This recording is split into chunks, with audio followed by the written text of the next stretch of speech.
The Ricky Gervais Show on Guardian Unlimited.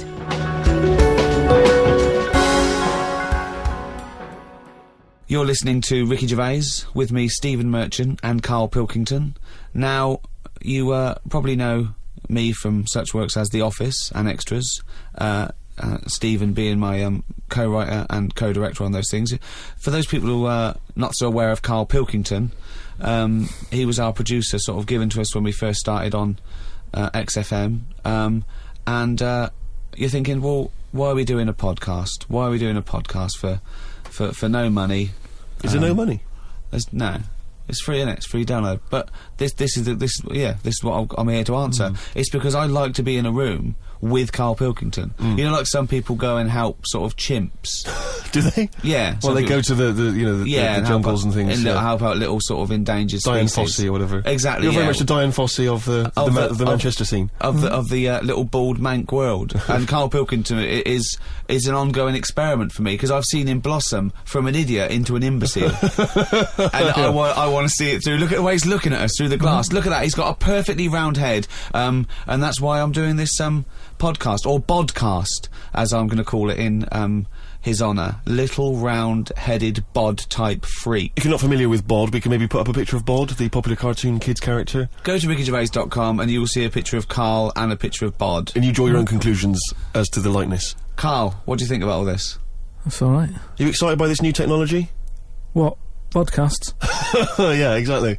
It's just, I mean, we are living in that sort of era now, aren't we? That you need to be able to listen to stuff on demand when you want it and stuff. I know you're not a fan of the iPod in general, are you? Or any of the MP3 things? You're concerned? I'm warming to it, but... This is what's amazing about Karl. Even though he's talking about things like MP3 players, computers, iPods, he sounds like he was found in a glacier and thawed out. Do you know what I mean? And sort of taught to speak. We're a couple of high school guys who found him, and we're trying to ingratiate him in the gang, trying to pass him off as someone from the modern day. No, but my thing with iPods is, now, do we need them? Do you know what I mean? We're living in that era now where we have invented most of the stuff that we need, and now we're just messing about. They said that in 1900. Someone actually said everything that's to be invented has already been invented. They said that in 1900, and how wrong were they? No, but what came out? At what point? What was invented in that year where they went, right, that's it now? What did they invent in 1900 that made them go, we've done it all now? Well, just think a little bit, right? The 20th century. Think what happened in the 20th century. Go on. Well, cars, planes. Yeah, but is that a good thing? Planes and that. Do you need a plane, really? Wouldn't it have been better if we all stuck where we should be instead of travelling about? War. Well, look, war's happening, isn't it? Because everyone's saying, well, now we can fly, we'll go over there. So there were no wars prior to the invention of the aeroplane?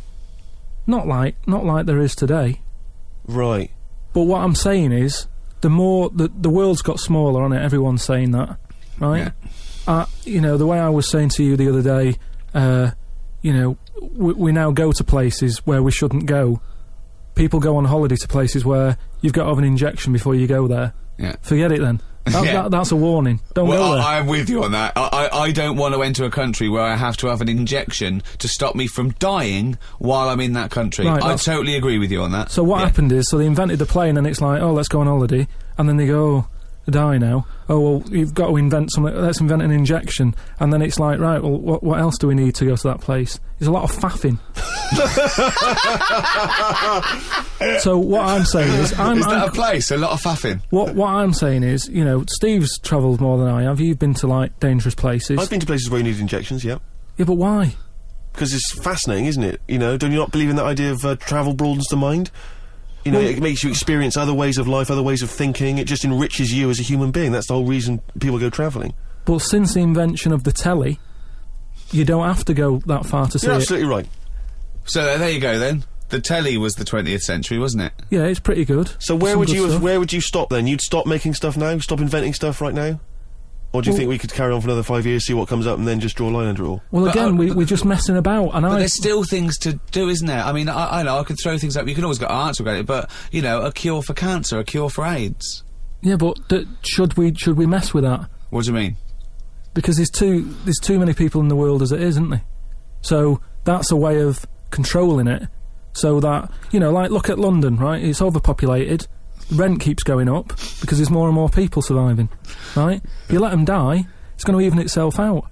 See, I was saying to someone the other day about maybe we should look at, if we're going to invent something, right, forget, like, the traditional way of people having kids, right? The way they, you know, have it away in that. You know, What do you mean? What do you mean? No, you know, like the way that, you know, we have kids and stuff. If it'd be good if what happened was to control it is if man and woman, right, they're born and that, they enjoy their life, they learn a lot, they live to be about 78, I think, by that point. So specific. Yeah, 78, No, yeah. but by 78, I reckon you've sort of got to that point where you go, do you know what, I've done everything I'm going to do. If you haven't bungee jumped by the time you're 78, you're not going to do it. No. You know what I mean? So it's kind of like... Your hips have come off. You've done it all now, so I've had my innings. Yeah. And then you die, right? So, say if everyone had that, they live to be 78. But then, just as you die... They give you the bumps. You get... You have a little baby inside you, and as you die, your life carries on. Sorry. How is this happening? Sorry, are you mental? No, but don't you think... I mean, what? I've never heard such drivel. You're saying that, but if Newton said it, you'd go, interesting. That's what annoys me. The point is, Carl, he never would. No, He'd never say it, that's the point. But if you never say it, I don't understand what you're talking about there. What? How was it? How is there a little baby in a 78-year-old? No, what I'm saying is it's like an apple, where the apple grows and it's got its little baby pips in it, and the apple goes and the seeds are planted and a new one's born. But that's what happens. But that is what reproduction is. Yeah, but I'm saying babies aren't being born left, right and centre. It's controlled, so that as someone dies, someone's born. But Carl, stop. Whose responsibility is Look, this? if you don't want to do it, we won't do it. But I'm is it just supposed to be nature? Has nature got to develop humans so that we act that way? We live that way, or is this a scientific experiment? He said to you then, he said, look, if you don't want to do it, we don't need to do it. Like, if you were up for it, we'll sort it out. We can do that. We'll have a wit round, so we can do the research. I just think, at the end of the day, we've got to do something. And is anyone keeping an eye on this and looking at what we can do next to control the population thing? It does my head in that I've got to live in London for work and what have you, and there's loads of people here, and, you know, forget going out on a Saturday night, it's too busy, and you can't move, and they keep... I mean, what annoys me about London So is... your solution is that 78-year-old women have little babies inside them, and as they slip away into death, the little babies... And how is that baby then raised? Who looks after the baby? Because it's a pretty good system, having a baby while you're young enough to look after that baby and make sure it lives to, you know, reproductive age itself. I mean, that system's been working for years. Nature's sort of sorted it out. Natural selection and evolution sort of makes that a good model. But wait a minute, nature. Pop that on hold, because Karl Pilkington's got an idea. Yeah. That's what it was, just an idea. Yeah, well, it was nonsense. But thank you for it. The worst I mean, it was the ramblings of someone you'd find by themselves in a hospital eating flies. Yeah. This is the sort of thing you find when, if they find maybe a pamphlet or a booklet written by a psychopath. You know, someone, just before they went on a rampage and then turned the gun on themselves, they go through their possessions and they find a book and it's got weird drawings, women with knives in their face, and this kind of garbage. In fact, I saw a similar sort of theory written out on a wall, but it was written in shit. Exactly. Yeah. No, all I'm saying is, I think it's, you know, when people die normally, everyone's fed up about it, aren't they, and a bit down. But if when you pass away, you go, oh, we're going to miss Gladys or whatever, but then there's this new life brought in, it's almost like a bad news, good but news. you're talking about it like someone could pick this idea up and run with it. Like you've given them enough information to do it. How is this possible? Where does she get the baby from? Why does it grow? Why grow it in Gladys's belly? Why not have it in a drawer? But what I'm saying ready to go, just add water. I mean... Who looks after son of Gladys? There is no theory here. There's no... it's the ramblings of a madman. What I'm saying is, though, the body's always changing, innit? From caveman to now, or whatever. In some cases. And they're always finding out more and more. Like I read the other day about how they're saying, do you know how, like, they say people have 6 senses? Yeah. There's loads more than that. right? And there's this one. I say, show me that you've got one. No, right, and there's this one that's knocking about. Go on. That what it is. Say if I'm in a pub, right, and I'm just doing a crossword or whatever. Unlikely, but go on. And there's some woman who's walked in, right, and she's staring at me. Yeah. I know she's looking at me, and I look up and I look round. She's looking at me, Right. and they're saying that's a new sense that they found out from, like, you know, doing tests and what have you. Yeah, it's rubbish. And they're saying okay. that's been around since like man and dinosaur was knocking about. But it could be, you know, peripheral vision. It could be a footstep stopped, and usually when someone's footsteps stop, they've stopped. No, they've 'cause explained I it. think it's safe to assume that, you know, that with your perfectly round head, people are always stopping and No, looking. but they explained You it. just know that there's probably going to be someone there if you look They right. said it's from the time when, like, caveman was, like, wandering about, and he'd go, hang on a minute, and he'd look round, there's a dinosaur there or whatever, and he'd leg it. This is nonsense. One, not- I hate it when people use the term when caveman was wandering round. Caveman and dinosaurs. Oh, they used to live together. Yeah. Oh, that's the same era.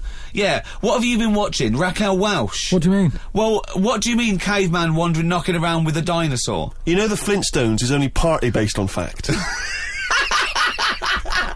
Dinosaurs and man did not coexist.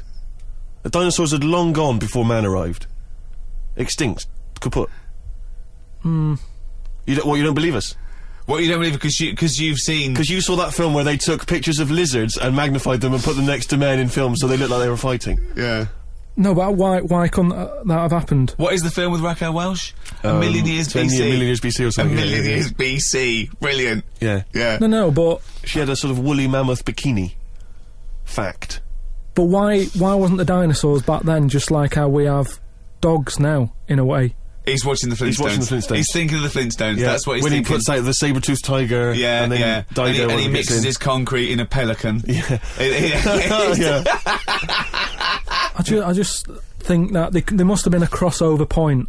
Why? Why did you say that? Why do you think there must have been There a must crossover have point? been. Because if nothing was knocking about at any point, how did anything carry on? I know. Exactly. Why didn't Hitler meet Nero?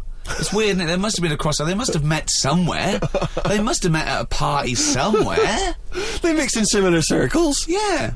Well, I mean, are you telling me that Ken Dodd has never met Genghis Khan? They must have bumped into... I can't believe it. Forget it.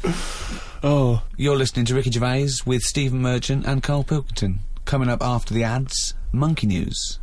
What ads? No ads, no? No, we're not. There's nothing here. There's no records. We just got to keep on talking. Okay. Which is not. We could do our own ads. Okay. Bring tea for the Tillerman, steak for the sun. Out now to own on DVD, Ricky Gervais's and Steve Merchant's award-winning extras. With Ross Kemp. Oh, zippy. With Les Dennis. Put your arse away, Les. I don't really know. And Kate Winslet. Oh, this nun outfit makes me talk dirty. Out now on DVD. Extras. Did you like Flanimals? The Ricky Gervais book for kids with pictures of made-up creatures in of different colours? Well, if you did, there's more of them now in the More new book. More Flanimals. Flanimals. Which is also by Ricky Gervais, drawings by his mate. Out now. The Ricky Gervais Show on Guardian Unlimited. You're listening to Ricky Gervais with Steve Merchant and Karl Pilkington. Well, now time for one of our regular features. Monkey News. Do the jingle. Oh, chimpanzee that Monkey News. Right, what we're doing here is just giving you a bit of monkey news that's gone on, right? Where a monkey's been involved in it. Good little story in that. Yeah. Are you familiar with the one that went into space? The first sort of thing they ever sent up there before man did it and all that. You see, this is what annoys me with it really. Armstrong gets all the glory, but do you know who went up there before him? A monkey. Yeah. Yeah. Dog went up first. But what was the monkey called? I don't know. No, sure, okay. So it's not the most informed news bulletin. The dog was called Laika. Was it? Yeah, they couldn't get it back there. They sent it up there, did a few tests and stuff, and they couldn't get it back. They weren't prepared to bring the capsule back yet. Brilliant. We could all do that. So is that a good mission? Well, I just think it was seeing what if the mission itself killed it, but they didn't have the technology because, of course, it couldn't fly the capsule back. which it has to be manned to bring Right, it. well, this was the next one up then, right? So the dog must have gone first, and then they went, right, we made an error there, right? Get the monkey in. And what happened is they taught it what buttons to hit at the time that it needed to hit them, and the way they did this was, like, give it bananas. It was like, hit the red button, and it hit the red button, they'd give it a banana. Right. And they go, right, reverse is the green one, hit the green one. And then they do that and go, there's a banana. And then they go, right, hit reverse, and it go, and get a banana. Right. Hit the red, so it was taking commands on, like, headphones.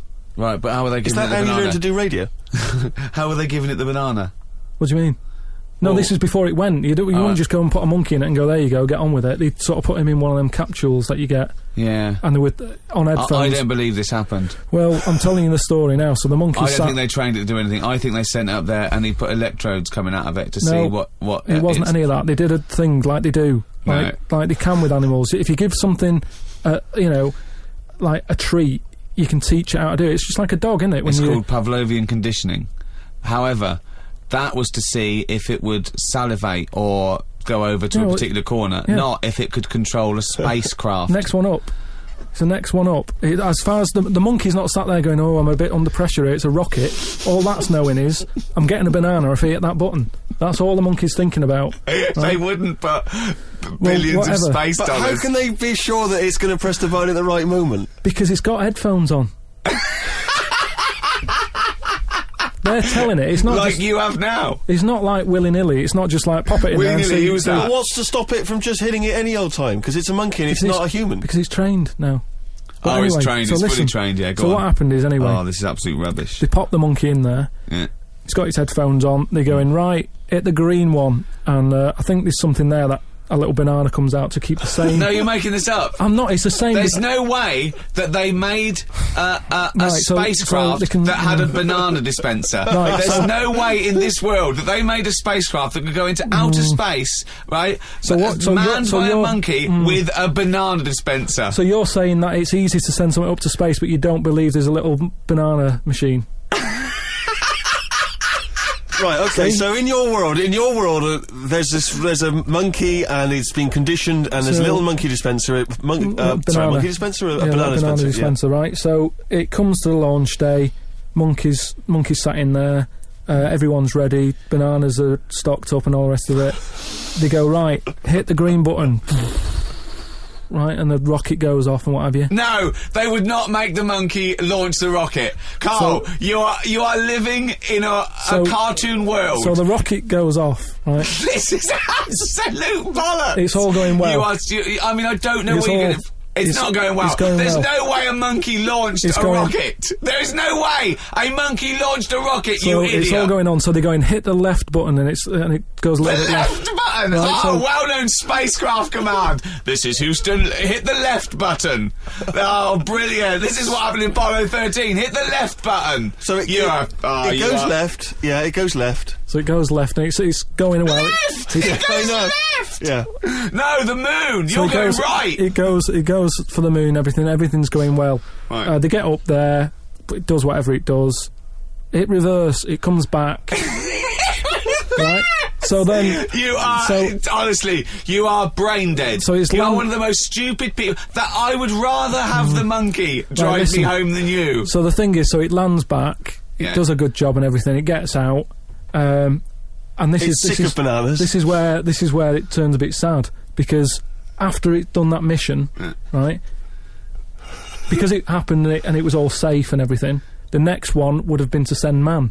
Right. So the monkey enjoyed it, and it was like, well, I want to do it again, right?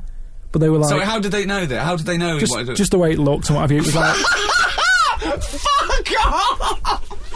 Just the way it looked! So- You are a maniac. so the thing is though, right? So after it had done that, it was on such a high, right? Yeah. It could never get that high again. Turned There was to nothing. drugs? There was nothing that it could do. Went on tour, did it? It sort of ended up killing itself because it could never get that buzz that it Right, got. that was absolute bollocks. None of that is true, except they sent a monkey into space, and I'll check that. Absolute drivel. So in your mind, it committed suicide. It went on a crazy bender, drinking drugs and women. And like then, it does happen. You and then hear it was about found it. in you a hear about motel it. room.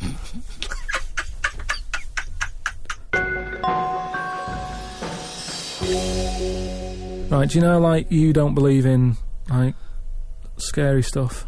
Just like, you know, ghosts. No, I believe in scary stuff. I don't believe No, in well, things that ghosts are totally and that. logical. Yeah, ghosts. Vampires? No. Anything made up by man. Well, there Anything. was something in the paper the other day about a vampire, how they found one. They dug something up. It was in the paper. And, Oh, it's true then. It's definitely true. But It's we'll leave definitely true that, then. but we'll leave that, because you're just going to do that, so it doesn't matter. No, come on. No, listen, come on, quickly, tell us. Come on. You No, found it's just that they found a body in a coffin Yeah. with a bit weird. of wood through its heart and a knife in its mouth. But if you don't believe it, It was a then what's the vampire point? pirate. Well, It was a that's vampire pirate. But that's definitely proof of a vampire then, and of course, and not some grotesque murder. Yeah. That's definitely proof of a If vampire. it was found, if it wasn't, if it wasn't Right, made up. hang on a minute, Yeah. hang on Two, a if minute. it As was far as I'm aware, when you put the thing through their heart, they just turn into dust. As in the And films I've also, seen. all their victims get their own life back. Yeah, exactly. Yeah, that's the Right, truth. and here was the second bit. Yeah. Somebody had dug it up, Yeah. got the heart, blended it, burnt it, popped it in some water, drank it, and they're in prison now. Now, if it wasn't dodgy stuff, why are they in prison? They're Why in don't you prison because just they're go- mental, because they dug up a body, liquidised its heart, burnt it and drank it. That's why they're in prison. There's your answer. Right. But anyway, that isn't what I'm talking about, right? But Go I on, met Derek Acora the other week, Oh, yeah. right? Now, And who's he? Which one's he? he's Is he a medium? He can contact the dead, is that right? he just chats to him and that, Sure. passes messages on. Nice of him. So I said, "Oh, tell us something a bit weird and that." So he said, "What do you want to know?" I said, "Just something weird." So he goes, "All right then." He said, "Here's one for you, right?" And he said, "There's this pub out in the country, and he said there's this mug. Do you know those old mugs that they have, where they used to like leave their own cup knocking Like a about, didn't they? Oh, yeah. Tankard thing." Yeah. So there was one of them mugs in there, right? And everybody Tankard. Let's use tankard if we've All right, established okay, that's the word. tankard, yeah. Because you're the only mug in this story. Right, You believe so- in it all. High five. Great. So this tankard's knocking about, right? And everyone who's running the pub keeps going, "Oh, I wish they'd stop leaving this tankard about," right? And they pick it up. It must be a pain. Having a tiny, small tankard in a pub. That must be a real grind. So every they sort of picked it up and went, "We'll have to wash that," and they popped it on a different sideboard. Next thing you know, that person who's touched it died, right? Sure. So They must have been getting through bar staff. so they kept getting in new staff and that. And they were like, "Oh, what's the connection here?" Right? What's the connection here? Oh, God. So anyway, so Call Australia, we've run out. they sort of someone notices and they go, "Do you know, it's a bit weird. It's that cup, right?" So they get Tankard. They get, so it's that tankard and that. So they get a vicar in. Of course they do. And they go, "Look, there's a lot of weird stuff going on here. This tankard, every time someone touches it, they die." So he said, "Leave it with me." He gets his special water out and what have you. He comes round, does a little prayer, sprinkles it. He goes, "Right, not a problem, don't worry about it." He picks it up, chucks it in the bin. Guess what? What? Dies in a crash on the way home. Because he'd picked it up. Well, but Carl, you're telling me this like it's fact, and I'm meant to go, "That's Derek amazing." Acora, he told me. Carl, I have no opinion of that story, other than I'm pretty sure there was absolutely no connection between touching the tankard and him dying. That's all I'm sure of. It's not just him though, is it? I'm not going to even contest the chain of events. All I'm saying is there is no connection. There is no connection possible because I believe in logic and the laws of the universe. So when you're telling me miracles and strange things outside coincidence, you may as well be telling me about the Tooth Fairy and the Easter Bunny, because they're equal to me. That it's ludicrous. It's absolutely ludicrous. So what would it take though for you to go, "Oh, I'm actually a believer now"?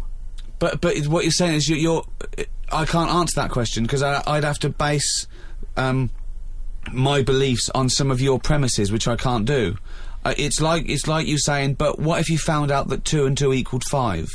I can't. It's a necessary truth that it doesn't. I'd have to go back and fundamentally disagree with what I think twoism is, two-ness and fiveness. And you've never been in a situation though where you've gone, "This room feels a bit weird." Could be something, do you know what I mean? Could be something knocking about, or. But that's a different question. I could go into a really rough-looking pub and think, this isn't good, because it's based No, like on induction then. Because I mean, like, you know, if you've been to Cornwall on holiday and stayed somewhere and you've gone, "Do you know what? Sure, so much died in here." I'm sure so much died everywhere. Yeah, but what I mean, you never pick up a vibe of... Like, I've got a mate, right, who, is living in this big stately home, right? And what it is... Why is he living there? He's paying £100 a month, right? And it's almost like he's being a security man. Oh, right. But he's not. He doesn't sit out the door with that on and everything. He just goes about his life, but he bases most of his work in this stately home. So what is it, like a housekeeper, like he's sort of house sitting? A little bit, yeah. I mean, it's massive. It's bigger than Buckingham Palace, this place, right? So what is it, a billionaire that's gone away or something? I think it's some sort of... I think he said something about a viscount or something, right? He said he owns this place. He's living in America. This place he owns, but it's falling to bits. Wow. And he's worried that people are going to go in there and squat and what have you. So he said to me, mate, you know, there was an advert in the paper, he doesn't know him, advert in the paper saying, do you want to live in a big house? 100 quid or whatever. And he went and had a look, right? And he's living in there now. He pays £100 a month. There's about 80 rooms. Gee.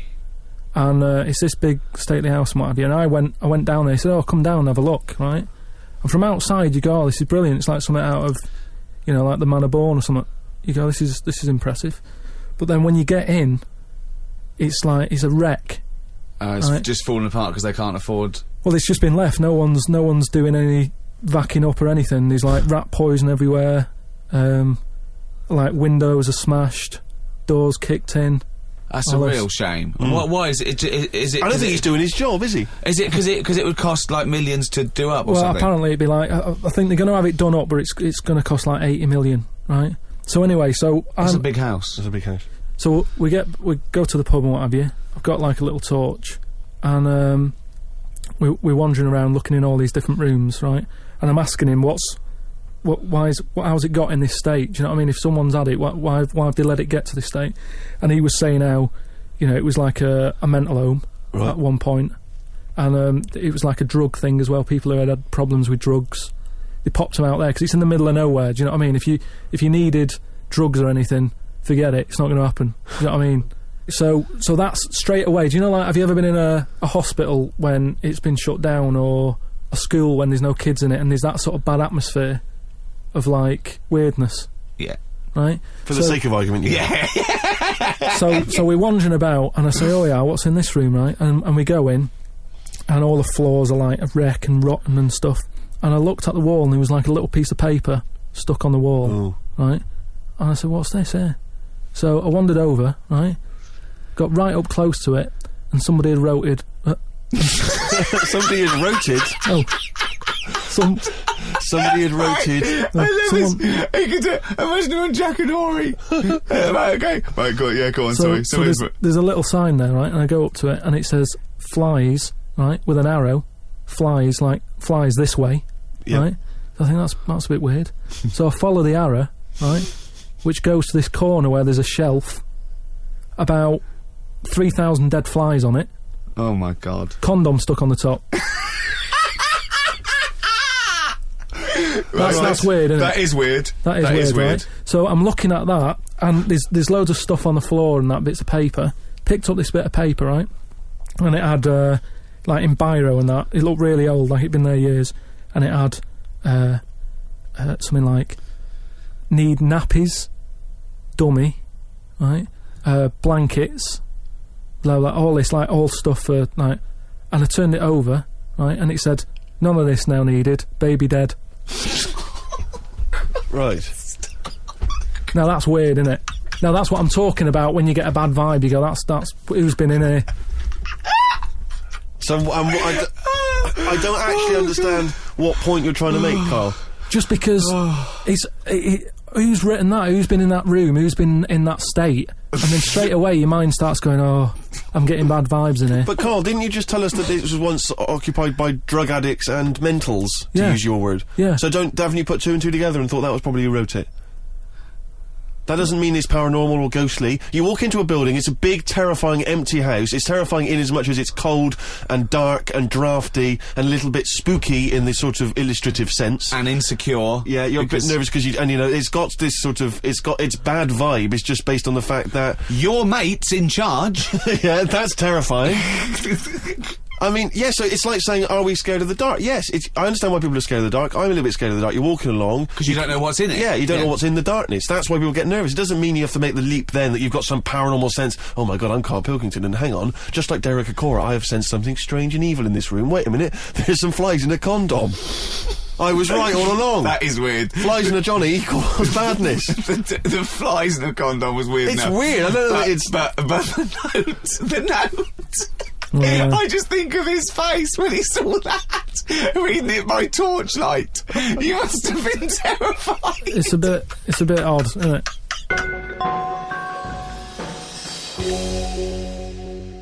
Thank you very much indeed for listening. If you'd like to get in touch with us, either myself or Ricky, or you've got something to send to Karl, then you can email us at podcast@rickygervais.com. I'd just like to say thank you to both The Guardian for sponsoring this and Positive Internet for hosting this podcast. Both great. The guys at Positive Internet know exactly what they're doing. They're my kind of people, as is The Guardian. You weren't contractually obliged to say that, were you? It just sounded... No, it's what I think. Just what I think. Right. It's just I've not heard you mention either of them before in that way. It just sounded a little... Oh, bit... you're joking. I both love The Guardian and Positive Internet. Great guys. Okay, that's just the way you feel, it's not... Yeah. Yeah. The Ricky Gervais Show on Guardian Unlimited.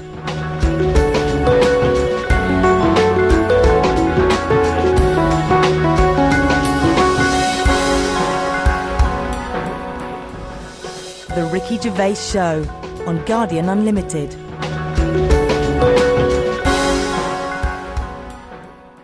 Hello, welcome to another podcast of The Ricky Gervais Show with me, Ricky Gervais, Steve Merchant. Hello. All right.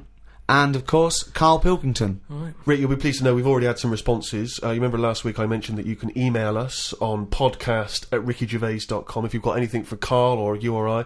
And Simon and Mark have already emailed us in this link to something that was on the BBC News website. I don't know if you're familiar with this, but it's a remarkable story.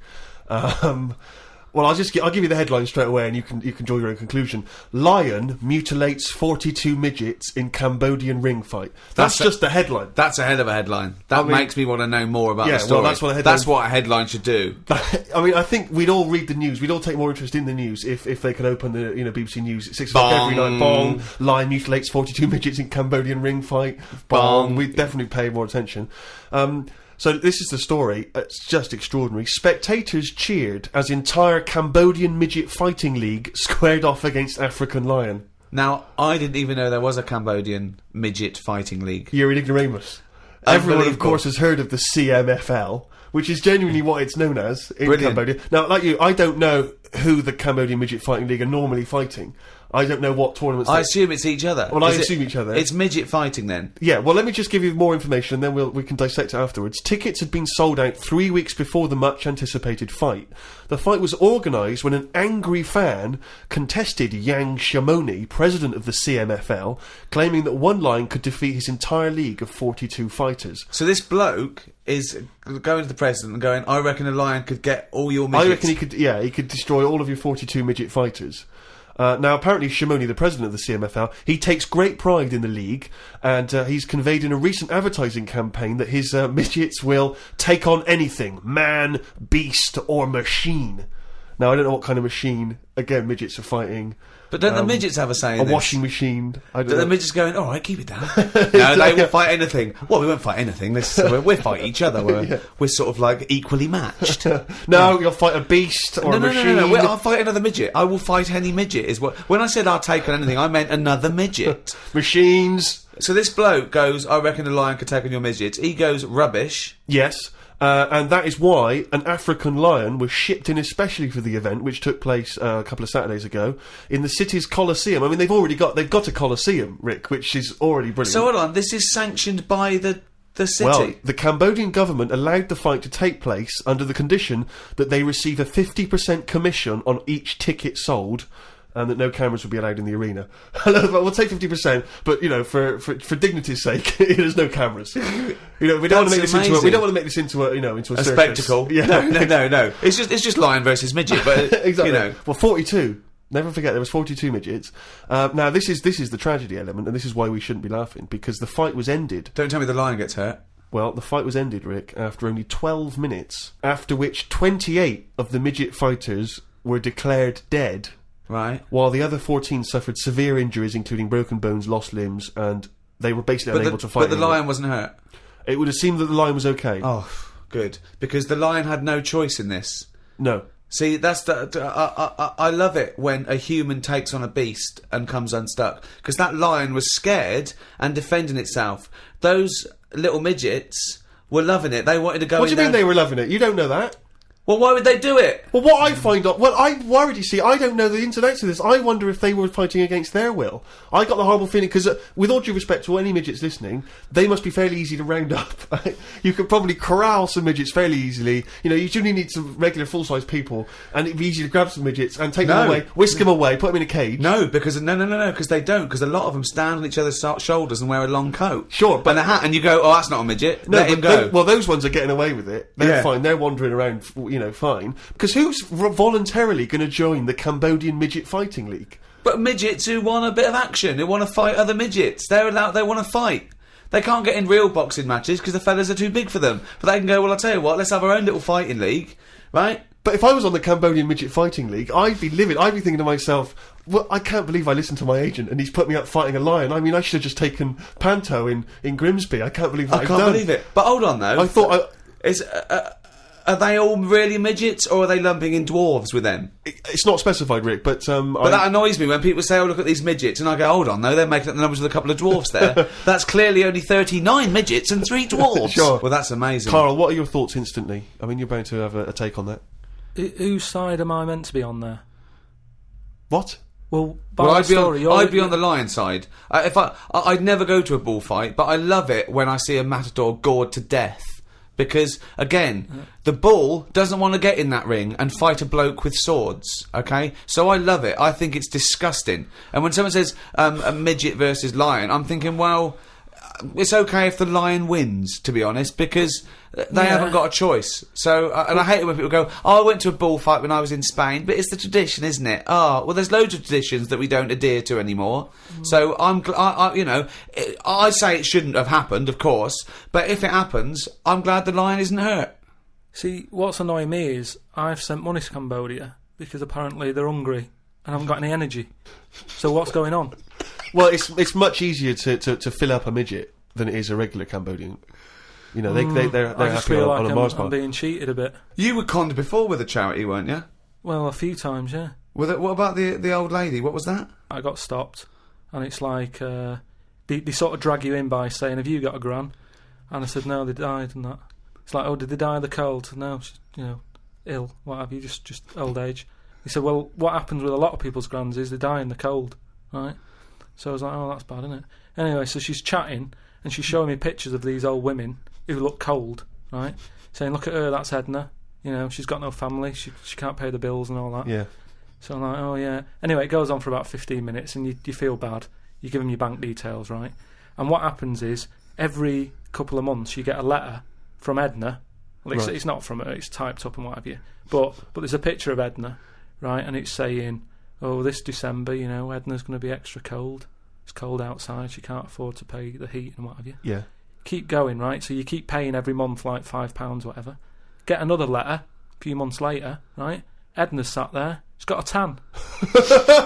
What do you mean she's got a tan? Well, when they said, she's cold, I thought they meant for the heating, not to send her on holiday for a month. She sat there with a tan. I'm not joking. Are you sure it wasn't just a slight problem in the printing? No, definitely. Sure, she looked well happy. Sure, it wasn't liver failure. This is a terrible thing to say, but when I see those people approaching now with the clipboards on the street, I always get my mobile phone out and pretend to have a conversation. I've done that one. The number of fake conversations I've had walking past them now. Well, I felt sorry for them, right? Because I thought that to be fair, I've got about 10 standing orders where I felt sorry for them in court. Right, I thought they're doing a good deed. The least I can do. I find out they're on about £8 an hour. Are they? Yeah. They're not just doing it out of the kindness of their hearts. Well, I don't want to. I thought they were volunteers. I thought that was at least why I should feel guilty. If they're getting paid to do it. I don't know. I could be wrong. I think they do. What? I've heard they get paid and that. Well, if someone knows, maybe email us. Podcast at rickygervais.com is how you can get in touch with us. 'Cause If you know if these guys are getting fleecing us twice. You know, I heard something. Carl thinks they are. You think they're not. I don't know anything, but anything that will allow me. But to let's not feel find guilty. out, because you know, I don't want to slag them off, because they're obviously doing a good thing. So we find this out. It's you know, this is an educational show. I tell you what, though, right? Because we've talked about homeless people before and that, and I walked past one the other day. He's always cheerful, right? But don't you think, right? If you had a company, it's worth taking them on, because they never have a lie in. Brilliant. I'm finding it quite exhausting now, because a lot of the homeless I've encountered recently, they're not even after my money. They're just looking for conversation. While I was walking along the other day, and I don't know what you're supposed to say to this, we were both walking, happened to be both passing a Chinese restaurant. He glanced in, he looked back around to me, he went, woman in there with 3 phones, 3 mobile phones. Why does she need 3 mobile phones? Got nothing to say to that. Got no opinion. Got absolutely no opinion of it. And I was thinking, what's going to, you know that thing when you sort of suddenly you got across the road conveniently to just get out of it. And there's another mad woman who started going, she was walking past me, she went, do you want to come to my church? I went, no, I don't believe in God. She went, do you believe in God? Oh, 20 minutes. Conversation, 20 minutes. It was unbelievable. I got to a point where I was so angry with her, I was shouting out from across the other side of the room. I was the one who sounded like a nutter, going, there isn't a God! But you see, when does it become, like, bad to avoid people like that? Do you know what I mean? Because some people say you shouldn't, you know, that they're people like us who've just had a bit of bad luck. Well, of course they are. Yeah, I know, but I remember one on our estate, right? And she was a bit, what's the word that you can use? Because I don't want to offend anyone.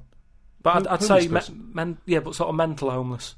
Is that a term? That's the official term. I think that is the new official term. It's mental homeless-itis. Right, so she lived on the estate and what have you, and she aged. How was she homeless if she lived on the estate? Well, she sort of decided to stay around there because I think people on the estate spoke to her more than people who had money. Do you know what I mean? Really? I was going to say, why would she choose an estate not to live in, as opposed to a walled sort of lovely community? Yeah. Why not go to St John's Wood or? Yeah, or I'd hang around in maybe, say, the Maze in Hampton Court. Yeah, exactly. Yeah. No one's expecting to see a homeless person as they're trying to find their way around. Well, imagine the cash you'd make during the summer. The rich sort of Victorians used to keep sort of homeless in there as a little folly, and they used to pay them at the end if they stayed there for like 3 years.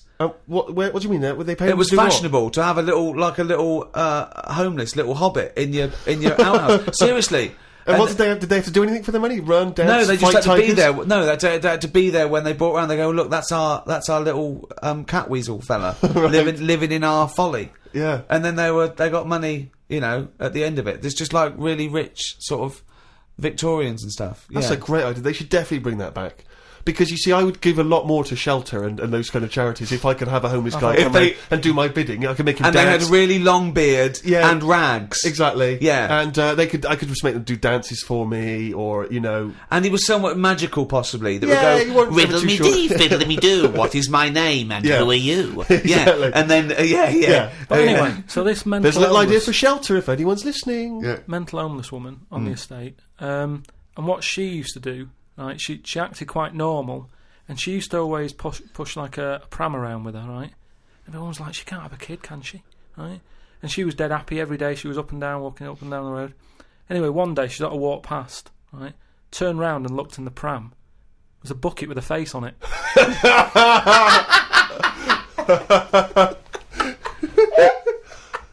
The Ricky Gervais Show on Guardian Unlimited. Rick, we've had an email here from a bloke. I think you're going to respect him, because I think you can tell straight away from his name that he's the kind of guy you'd want to hang out with. Go on. I know how much you love fun people. Yeah. Well, Paul, and he's calling himself this, Paul the Party Animal Parker. He's emailed in. He's given himself that moniker. Right, I assume they're in sort of like quote marks, they're are they? in speech marks, yeah. Paul the Party Animal Parker. And he's calling himself that. Yeah. That I can't wait. So when you picture him, what are you thinking? Millhouse. Right, okay. I think he looks like Millhouse from The Simpsons. Yeah. He's working in sort of an IT department, maybe? Yeah, for a large organisation? Oh, I think he might still be at school. Okay, right, yeah. Yeah, I think. And this is the vital question. Do you believe him to be a party animal? I believe him to be a party animal is as much as a man with a long scarf that his mum knitted him to look like Doctor Who can be a party animal, yes. Do you think that when people are organising parties at his school, they're thinking the first person they got to get on the list and make sure he's guaranteed as You've got to take Paul the party animal. Because I bet he's got millions of affectations. I bet he wants to be known as the one that carries around a biscuit tin. Yeah. You know, he's got the scarf. He's the guy who only ever wears bowling shoes. It's his thing. It's his thing. He's a little bit kooky, it's his thing. But thank you very much indeed for your contribution. And it is fairly interesting what he sent in. He's found this on the web. I don't know why he's felt an affinity with this particular inventor. But anyway, there's a Serbian man, who has invented a sex machine for women. And he's appealing to Western women to test his device. He's from a town in, as I say, in Serbia. I guess Serbia? I guess that's right. Is that right? Well, I don't know. What does it say? Well, it says a Serbian man, but is it called Serbia? Yeah. Yeah. What was all the Croatia-Serbia thing? Well, it doesn't matter now, does it? Okay. It doesn't matter now. It does to them. Otherwise they fought for nothing. What the hell do we know about world events? I mean, how long did that go on for? Months, I don't know. wasn't it? If they're inventing new countries, they can't expect me to keep up with current trends, can we? Anyway, this Serbian man has invented a sex machine for women, and he can't find any Serbian women to try it out, so he's looking now for Western women. He's taken out a patent on the ultimate sex machine. It runs on a 390-volt electric engine, simulates sex, and has a 7.5-inch artificial penis. He said, "My sex machine has an artificial penis that can make up to 180 moves in a minute." Now, I don't even know what that means. 180 moves? What? I mean, there's only really... Well, in and out, I imagine. It's largely the function. Unless I've been doing it what wrong. He's all done. these months. What he's done is he's put a dildo on a Black & Decker. A man can only manage the intensity of movement for about 5 seconds normally, but this machine can do it for as long as the woman wants. But anyway, so he's looking for a woman who will test this out. But what I love, as soon as I read this, I was thinking, it's just imagine him there going, "Oh, thanks for coming in, yeah, okay." So there's what's going to happen is there's a penis that's going to pop out from here, and it's going to have sex with you. I'm going to stand behind the machine. I've got to stand behind here. There's a lot of dials and stuff. I don't want to bore you with. Well, why do you have to stand behind it? Just I can't. It's technical stuff, but I got to be behind the machine. But there's no penis on the robot at the moment. It's just a hole. Don't worry. What'll happen is I'll switch the machine on. I'll go behind, and then a penis will appear. Will it be like a metal-looking penis? It will be a robotic penis, but it will seem like it's a regular fleshy human penis. So you're gonna So you're gonna go behind this robot, go behind the machine, disappear, yep. And then a fleshy-looking penis is that will appear through the hole when I switch the machine on. Okay, and that'll be the real robotic penis. But you won't see me for the duration of your sexual encounter. So you've made this sort of like robotic penis look really realistic. It's really realistic. You will not be able to tell the difference between, say, the robot one and mine, for instance. I don't want to see yours. No, there's absolutely not. Because I've not come around here to have sex with a person. I know, you've come around to test the machine. Yeah, and that is exactly what you're going to get. Okay, like a piece of mechanical action.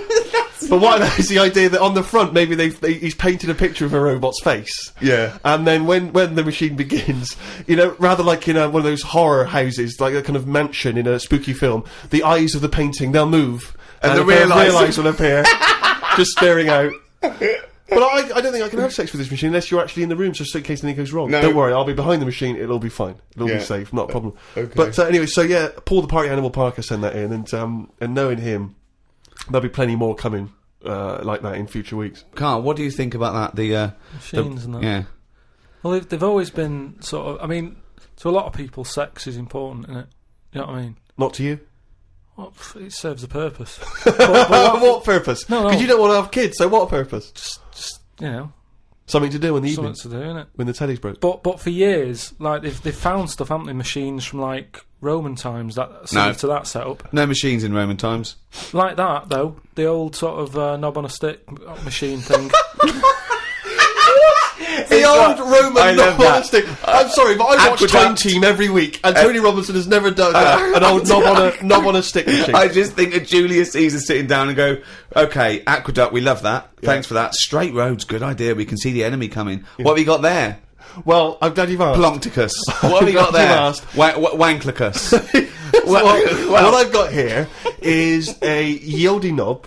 And I've put that on the end of a stick. Oh, stickus phallus. Okay, well done, Wanklicus. No. Well done. You are my new right-hand man, as they say. No, excellent. But they do stuff like that. You've been in the London Museum and that, and they've got sort of sex stuff from years ago. They've got like these metal pants that they used to wear. I don't know what that is. Metal pants. Yeah, sort of. Is that a chastity belt? You mean? They used to make women wear them so that they could When- have when- sex when- when no, but men they had them for blokes as well, though. metal pants for blokes. Yeah, Why? just- So he had a little lot. So if he was away, he couldn't play away from home, and if he was away, she popped on a little. No, I just think they sort of like sexy metal pants. What? Oh, I don't know what you mean. What The are you sexy talking metal about? pants. Well, they'll have to look because I haven't got it in front of me. It's just something I remember seeing, some sort of sexy metal pants that I used to wear. But what are you saying? Sexy metal Carl, pants? they that always was had not to British be- Museum. That was Soho. No, what I mean That was is Old Compton Street. You were looking they in the always shop had window. to be ready for like battle and that, but these were a little bit sexy but protective at the same time. I love that. Right, I'll have to look into I love it. the I'll idea have that that's all you remember from the British Museum. So Lancelot, are you ready to face the Black Knight? Yeah. What do you think of these? Huh? What do you think of these? Well, I don't really care. Just I just want to look good on the battlefield. Well, they're you know? both protective. Will there and- be women watching, cheering us on? Well, you're not going to fight like that, are you? What about your I'm going to wear nothing except these sexy metal pants. But what about your chest is exposed? no, Nothing- well, it's a good chest. I'll be working out. Yeah, I know. But what I mean is, you want metal all I've actually over. been lifting up the round table every week. I just work out, do that about 4 times a day. But that machine, right? Why did it have to be a woman, or could they have got a little gay fella in? I Let don't me know. just check. It doesn't actually specify the small print here. I love that. Why do you want to see a little gay fella be? I don't want to see it. I'm just saying they're sort of more. Carl? Why do you want? don't wanna see Why it. do you want to Don't wanna watch a see it. gay man get buggered by a robot? I wasn't the one typing in gay machines on the internet, finding stuff out about them. It's not a Steve gay was. machine. You just made it into a gay machine. Yeah, he wanted to pleasure women with this machine. Oh. You're saying, can I see a little gay fella get a robotic cock up his arse? You're the one requesting that, Karl I don't want Pilkington. that, I'm just saying that. You're the one that want to see gay men with metal stuff up their anus. No, what I'm saying is they're more up for a bit more experimentation than. What are you saying? Why is that the case? Why? Why'd you say that? No, just they just butt plugs and that. I mean, what I'm saying is. What, you can't just say butt plugs and that. I'm just saying that I reckon they'd be up for it. What do you know I'm about saying. butt plugs? I don't know anything about them. I just remember seeing an advert for some once in a sex shop. What are you doing? What are you doing? No, I wasn't. I was just walking past. I was walking past the sex shop and that, and Your eyes you're sort of glancing, looking. glistening. Why were you walking past a sex shop? Just because I was on the way to work and that, and I passed one, and there was a little sort of one. It was open early, which I never understood. Right, it was about 8 o'clock in the morning. Right, and I Who's thought, rushing out for butt plugs that early in the who morning, needs them now? Right, but I I sort must of get had a bagel and some poppers on the way to work. But I walked past it and it had like a little post-it note or postcard type thing, and it was like pop in now, buy an item, chuck in some free butt plugs. And I didn't know what they for. I'd never heard of them before. But all I'm saying is I've since found out what they do with them. What And do if they they do with them? do that with them, then Yeah. give them a go on that.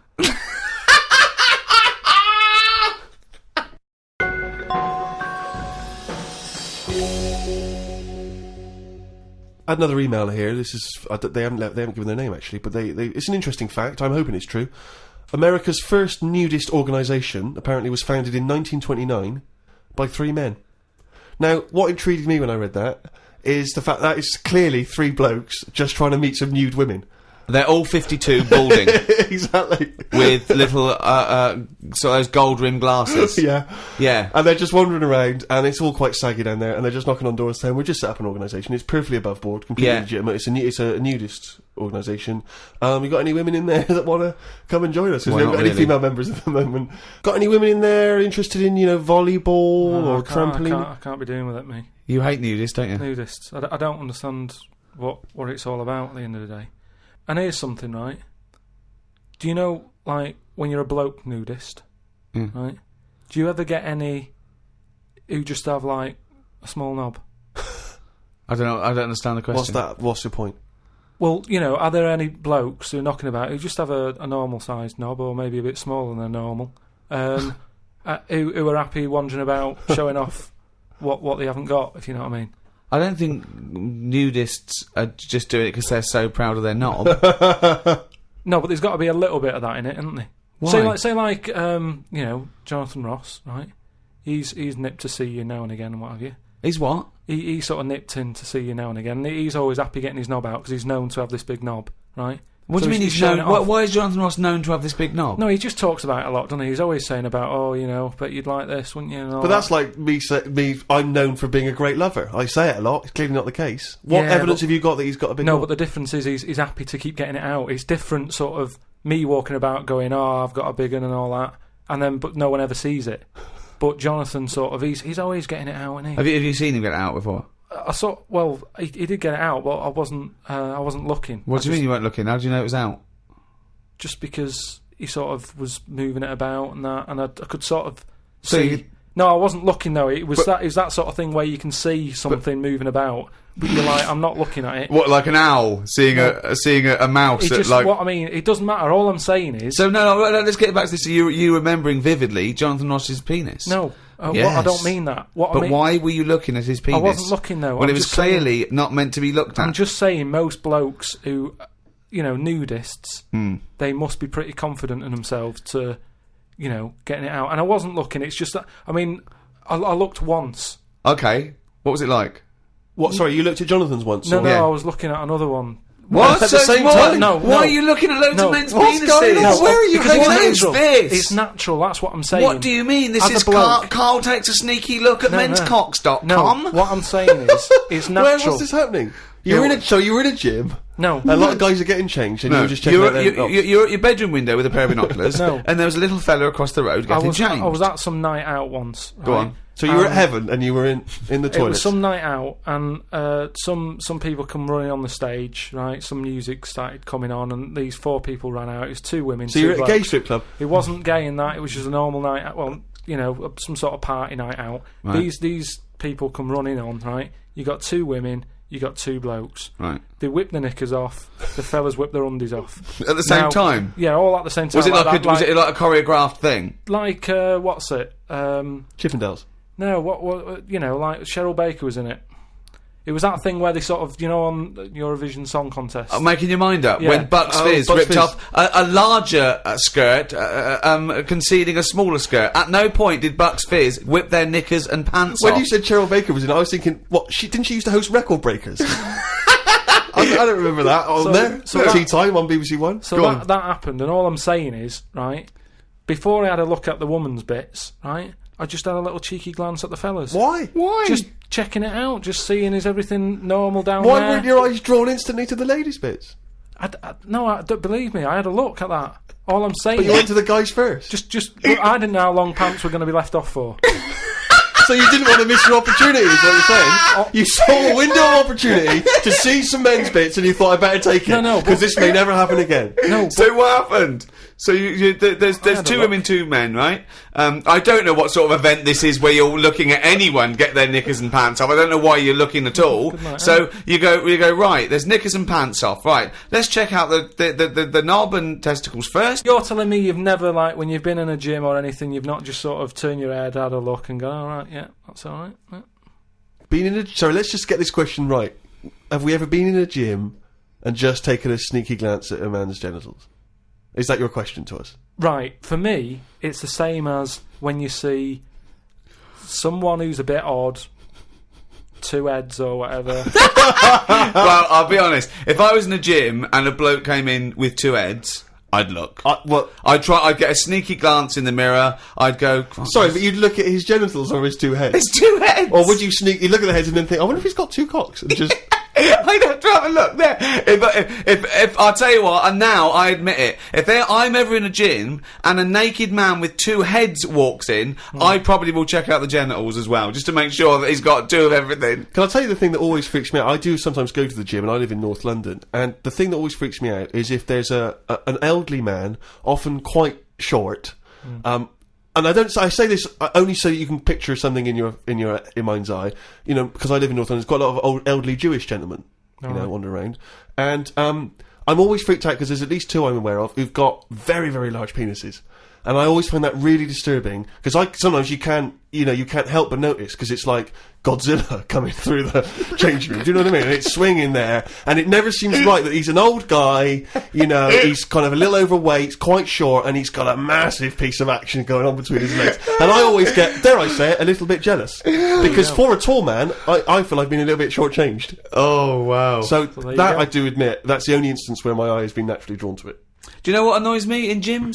Where people walk round happily naked all the time whistling. They get weighed naked, pop a towel on and take off 3 ounces. How exact have those measurements got to be? Yeah. Do you know what I mean? Pop a towel on. I mean, unless you're going on the space shuttle, I reckon you could give or take a couple of stone. Yeah, a couple exactly, of ounces. yeah. Absolutely right. Well, we've put that to bed. The Ricky Gervais Show on Guardian Unlimited. Right, Carl. Go on. It's that time again. You better be ready. Oh, chimpanzee that monkey news. Right. Well, this week, what we're covering is, do you know, like they say, monkeys are pretty close to humans. Well, when you say monkeys, you mean apes, I assume, Well, and when you say apes, you mean chimpanzees. Monkeys and that. Well, no, because they're different species. They're all primates. They've done a lot of tests and that. Like I said, we've talked about the one that went into space. That was We've rubbish. had ones that have worked in train stations. No.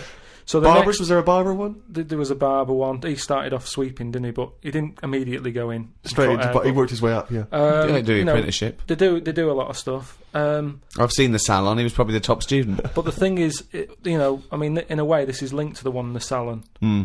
He could cut hair, but he'd never be allowed to work on the till, right? But these tests that they've been doing now... Why? Are they not trustworthy?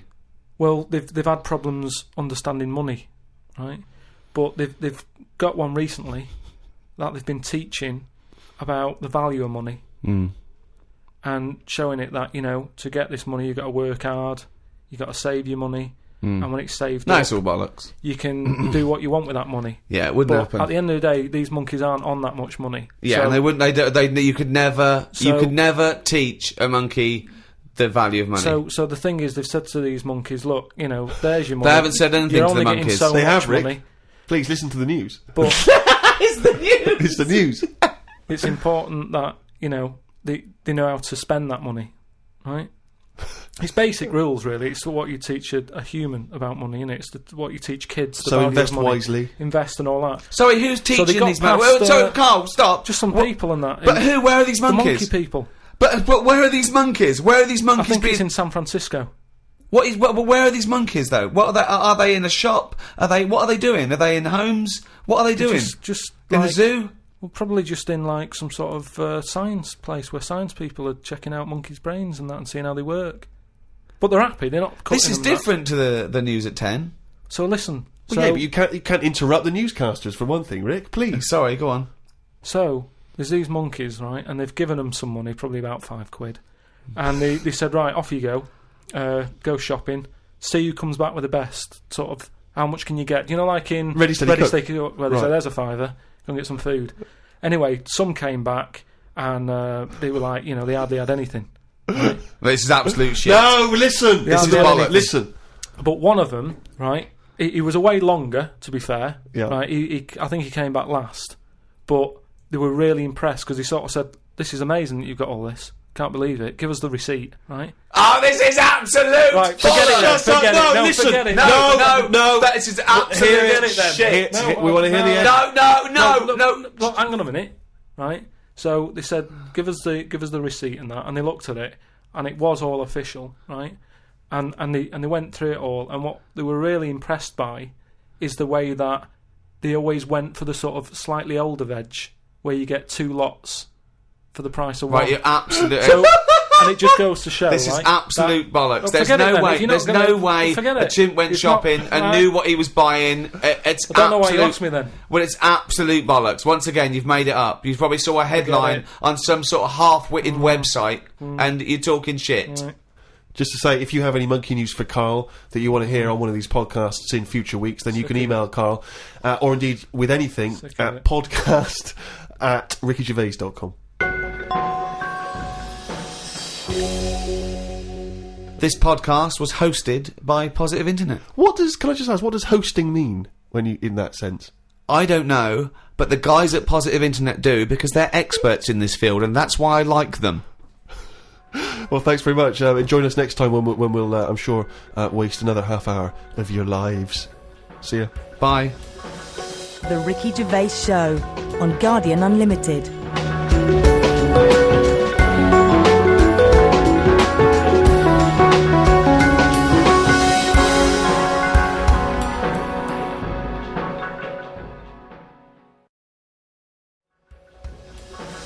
The Ricky Gervais Show on Guardian Unlimited. Just do a couple of openings. You do it. Well, you better say something. Okay. Mm. Well, I think you should say, welcome to Ricky Gervais Show on or whatever podcast. I'm not on this, am I? Yeah. What am I doing here? Well, just saying hello. Hello?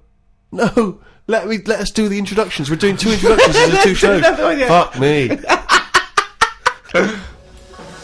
The Ricky Gervais Show on Guardian Unlimited.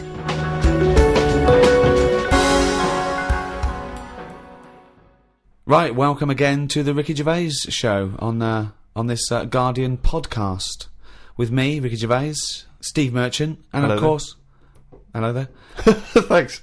and of course our producer Karl Pilkington. Right. Carl, can I ask you a question? Go on. I know this is what a lot of the fans are already wondering. Is there going to be some monkey news today? There's got to be, Of course there is. Yeah? yeah. That's All right. a question. Well, I don't want... I'm worried because maybe this will steal your thunder.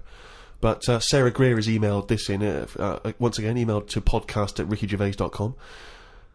Chimp mauling under investigation.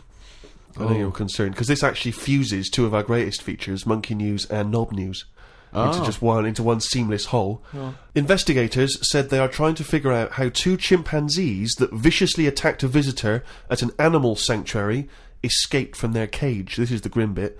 The chimps chewed off a man's nose and severely mauled his genitals and limbs. Why did they go for his genitals? Both of them did as well. Eh? Both of them. Did you say 2 chimps? No, you're right, yeah, it was chimpanzees too. Yeah, I don't know You if see, both which of them one went, did it? they just saw that they're dangling away and they You just go went, for the nose? Yeah. I go for his bollocks. And Now, then what accent have they got there? I those don't chimps? know. Were they kind of New York gangster chimps? They're like soprano chimps. What happened to them anyway? What happened to what? The 2 guilty monkeys. Well, unfortunately, they were shot dead by the authorities. You see, that annoys me a bit. I know, but again, What are you talking about? They're attacking people's gonads. I know, but they were happy in an African jungle a couple of years ago. That's what they but do, isn't it? That is what they do. That's what animals do. Animals fight. Do you remember when that bloke? So what are you supposed to do? You're supposed to let them just wander off into the I don't know, into the local mall and maybe savage some young children, or a bucket with a face paint on hang it. on. No, all I'm saying is you don't shoot them for doing what's natural to them. They Yes, didn't you want do. to. Why? If anything attacks anyone's balls, No, and but why bollocks, is you it- attack 'em. no. Maybe they were shot during it. That you're allowed to shoot something that's doing something. But if were they executed or were they shot in the attack? No, it says he shot them. Well, he shot them to death. I'm assuming he shot them to death as they were legging it off. But why aren't they just sort of tranquilised? Where was Why this? have Was I this in been the zoo? accused like it was my fault? Just because I happen to be reading Sarah Greer, who emailed it in, the one who should be getting a It bollocking. just annoys me how one way it's kind of like, you know, we're trying to save the pandas, and then the next day someone's shooting them or whatever. I know it's not a panda, but all I'm saying So is it's double therefore, the standards. whole argument falls apart. But go on. No, but what I'm saying is, what would happen? I've talked about this before about St. George killed the last dragon, right? Right, it didn't exist. It's the same thing though. No, there's never been any dragons. No. It's a mythical creature. Well, you don't By know mythical, that. it means we made this up, like the unicorn. Well, I don't even. What was your point about the dragon? What's that got to do with because this? I'm saying how, like, why is it alright to be going around going mental with a gun, shooting all the monkeys and killing them? Because one day we're going to run out. What are you talking about? How have you extrapolated from this one incident of a couple of testy, happy That's what monkeys? I'm saying. That's what I'm saying. One incident. They only did it once. And they've got a bullet But they're in not their head. shooting around and making them extinct, are they?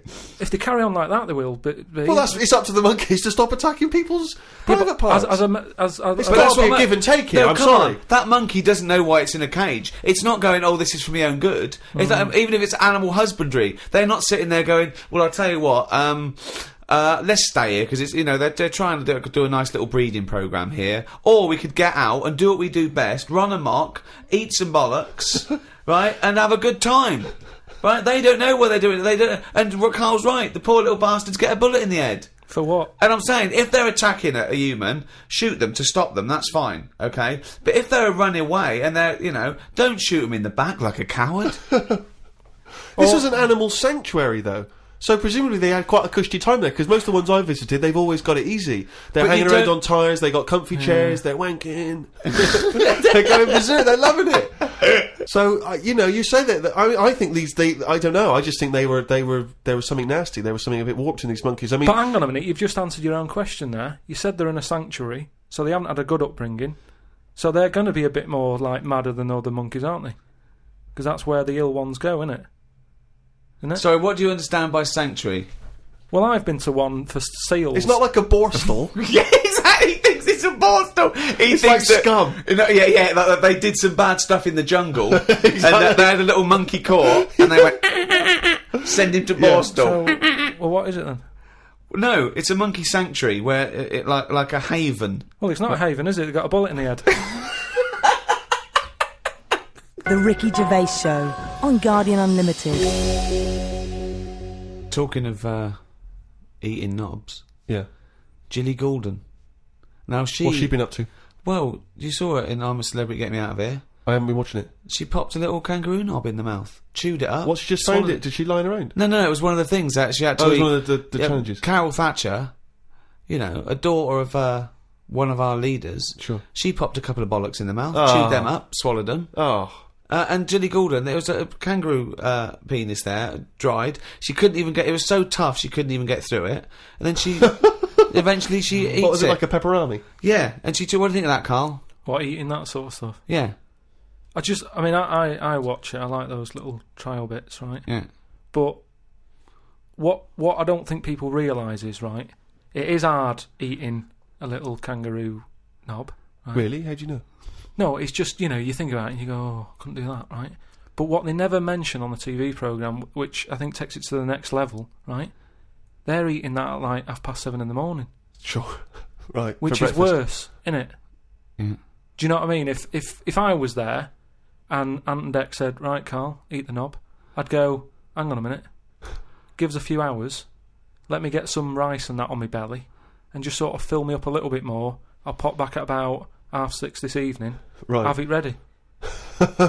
And I'd be happier then. It's just that thing of, you don't want to eat animal genitals on an empty stomach. So what are you saying? You could I'm saying I could eat a knob at night, but just cut that there. We'll loop that. If any DJs are listening, just take that quote. I could eat a knob at night by Karl Pilkington. Maybe do a dance remix. Yeah, I think maybe you're sort of a house producer, and you could maybe get some kind of high energy beat going, and then we could just send that out to some of the gay clubs. I'm sure it'd be really popular. Please, anyone, send us, that looped with a nice little, funky house beat. Karl Pilkington saying, "I could eat a knob at night." no, but do you on. know what I mean though? By that. Not really. Well, okay then, right. Okay. Now, I couldn't do it. I could not do it. I couldn't pop a kangaroo testicle in my mouth and chew it. It was disgusting to watch. She was eating witchetty grubs. Good on them because they were doing it. But then again, I think, well, they wanted to go in there. They knew they were up for it. So on the one hand, I think, is that admirable and is that showing sort of like good British metal, or is it, I'll do anything to get on telly for a week? I don't know. You know what I mean? I don't. Where does it stop? I thought Rebecca Lewis went too far when she gave the little pig a tug, but at least she knew where to stop. Yeah. She didn't, well, Jenny it's obvious when you have to stop. yeah, but the pig tells you that. To pop the also, again, where's the kangaroo hopping around without a cock? I'll tell you, here's another question, right? Bit of a spin-off with animals and that. Have you ever, right, Steve, killed a fly? Probably, yes.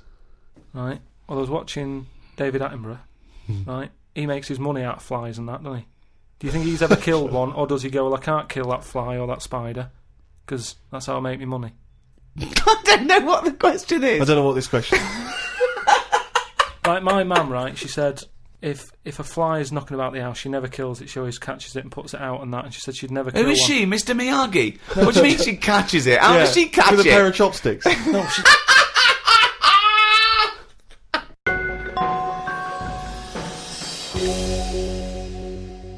Rick, it's that time again. It's what everyone's waiting for. Can you do the jingle for us? Oh, chimpanzee that monkey news, you. Right, this week the monkey news is about, we all know, like, there's monkeys knocking about that aren't happy in this country. Sure. Aren't they? It is a big problem, yeah, it's an epidemic. So they've set up like this sanctuary place. Okay. Where they all go. The ones that aren't happy in a zoo and what have you, it's getting them down. They can phone a number and they'll come and pick them up. Pop them in this house place, right? And basically, they can run riot in there. Yeah. To get freedom to sort of cheer themselves up. It's like, don't have a go at them. If they want to do such a thing, let them have a go and what have you, right? Yeah. There's 3 people running this place, right? And one of them... Sorry, where is this place for wayward chimps who don't like the zoo?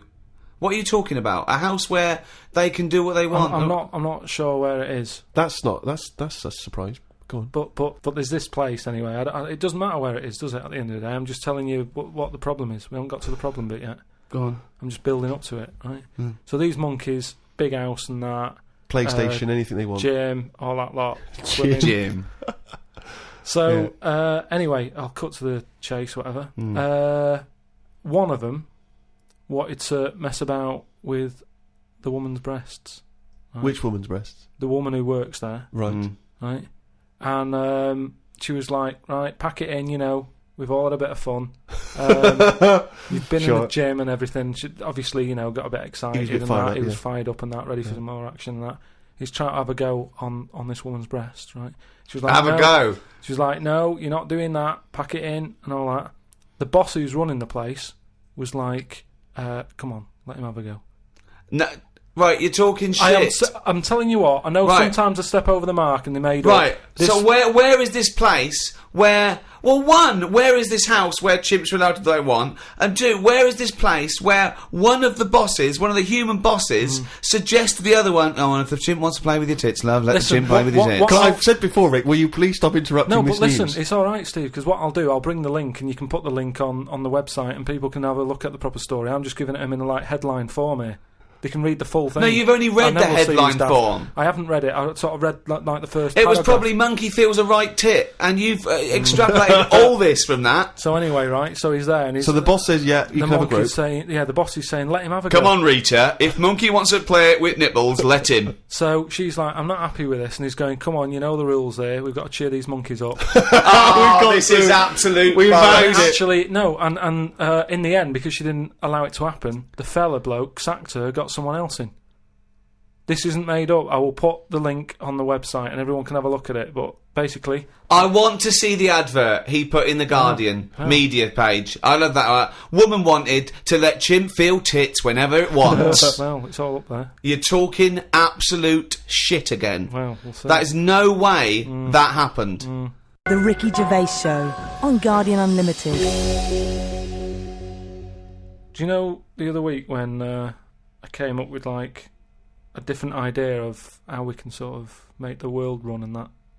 Can we just have a quick recap of that? Because I seem to remember it was a load of old arse. It was ridiculous. It was he was saying that the world is overpopulated, so the system would be where people were living too long and stuff. So what happens is people live till 78. I don't know how you can enforce that, right? Yeah. But when they die, they've got a little baby in their stomach, like a pip in an apple, that then carries on when they die. Right. It wasn't a theory. It wasn't an idea. It was the ramblings of a mental case. You're saying it's stupid, but someone's emailed in and said, "Oh yeah, that's pretty good."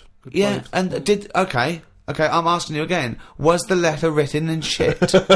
Anyway, listen, right, did it say the mental home, Mars? I've been thinking about it, right, and if we can't do that, right, if that's a no to that, right. Well, it's not a question of whether we can do it or not. Just saying, if that's a no, right, I've been thinking it is a no. This is going to be brilliant. There's a lot of weird... I mean, you could win the Nobel Prize for this. But listen, there is a lot of ways, isn't there, in the world that some creatures and that go about sort of moving on. If you know what I mean. Evolution, you mean? Yeah, there's a lot of, like, on that David Attenborough programme that he's doing at the moment, he's always showing you little insects and what they've got to do, and there was one about a wasp, right, that had to fly about, right, for ages, looking out for a certain type of spider, right? It lays its egg in the When spider. I saw it, it whizzes down, right? It lands on its back, so that he's got to get that right? It lands on it. I don't think the spider's up for anything. That isn't even aware of this is how things move about. He's not going, I've got to look out for a wasp. So all this is like, it's got to be perfect timing. So this wasp dived down, right, sat on the back of this spider, it injects it or something with a maggot or something, right? And then that maggot then lives off the spider for a bit. The spider knows it's got a maggot in it. No, it doesn't. It does. No, it doesn't. And it's making a web for it. It goes, I've got something to look after here now. I've got responsibilities. It makes a web, right? It sort of reverses into it and puts the maggot on the web. The maggot sort of clings onto the web. Spider's there. Maggot eats the spider, and then it moves on. If I came up with that idea for like a method, you'd say that's never going to happen. No, wait, Carl! It's not the fact that you came up with the idea, right, for an old lady dying at 78 with a baby growing in her that then lives on. It's nonsense. It's no idea. It's how can it be enforced? It's like, so even if scientists thought that was the best idea in the world, how would they enforce it? Who's going to go, that's a good idea, we've never thought of that. Yes, but what I'm saying Get in Elsie. Who told the wasp to look out for that spider, to go on its back, to do, What do you mean who told the wasp? To it's you. evolution, it's natural selection. Yeah, but I can understand, we've chatted about it before about giraffes having a long neck, but you're talking about a wasp and a spider who... That's because you're attributing thought and will behind their behaviour. Behaviour in humans is linked with a free will. Yeah, but most of what we do, say like how we have a kid at the moment, you don't just jump on the back of a woman and go, there you go, love, and then a baby pops out. You do if you come from Bristol. No, what I'm saying is, right, it's all, you build up to it, don't you? You have that bit of a chat and you go, right, how's it going? Yeah, and you get on and that, and then a little baby will come out. This is the most... Wait. Well, I'm going to go back to the dating procedure there. You have a chat, you go alright, and then a little baby comes out. That's extraordinary. This is amazing. No, I'm Man alive. This is incredible. I tell you, two-bit radio's gain was secondary school's loss. It really was. What I'm saying is, this is my first Pilgrim book. Unbelievable. What I mean is, we all get on. What I'm saying is, at what point is a wasp ever going to have a chat with a spider or meet up with it? I don't even understand where we are now in this conversation. What point is a wasp going to ever have a chat with a spider? No. What world do you live in? What's in your head? No, but... I can't believe it. Carl, what point is a wasp ever going to have a chat with a spider? So in some kind of weird insect nightclub, these wasps and these maggots are meeting, they're getting on. Is that how you're imagining it? That's what I'm saying to you. What are the odds on that actually happening? But listen. You're thinking because behaviour in lower forms of life is purely chemical. It's purely, it bypasses any form of consciousness. Right? There's a parasite that's like a flatworm, a platyhelminth, or it might be a nematode. It's some sort of invertebrate. Yeah. That it lays its egg. The beginning of its cycle is in a stickleback. Okay, and it literally has to change the stickleback's behaviour. Okay, because it has to get into a warm-blooded animal to complete its cycle. So what it does is, this parasite makes the stickleback not flee from the shadow of a heron. So it makes the stickleback get eaten, right? So it then is in the belly of a warm-blooded animal and it can complete its life cycle.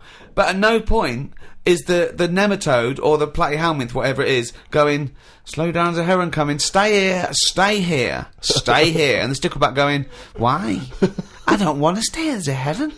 There's no conversation. It's not they get together and go, listen, I've got something that might be mutually beneficial to both of us. I need to get into a heron. You like to be eaten by a heron? No, I don't.